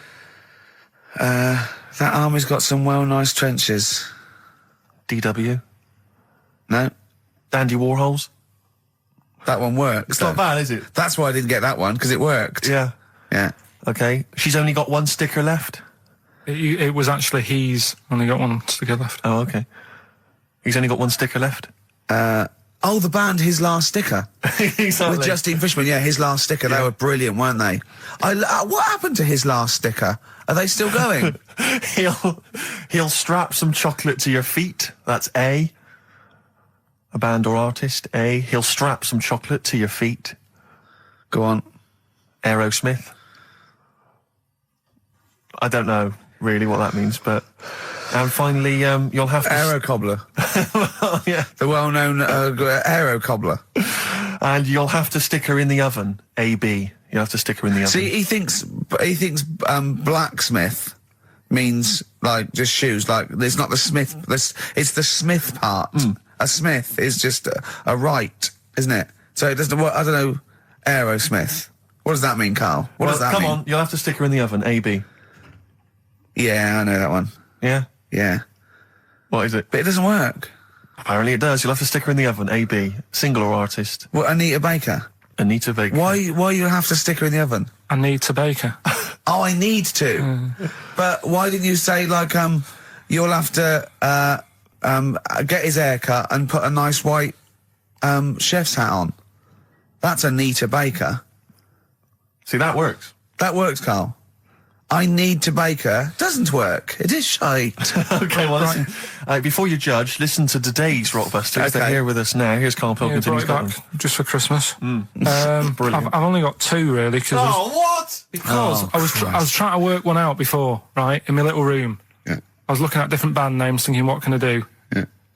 Couldn't concentrate, because Ricky was in there, trying to spray deodorant all over the place. Right? Well, you should have done them yesterday. You should have shut me out. Right. So there's just two. Brilliant. Well, I've kind of got an idea for the third one. fine, I'll have a go. Yeah. Right, so anyway, the first one... Should we play a record and come back to this? We'll do it quickly, we'll do it quickly. No, play a record. It's then. rubbish. Yeah. Rubbish. Libertines. Useless. Give me the gifts. Let me have a look what prizes you got. Libertines, Don't Look Back Into the Sun on XFM.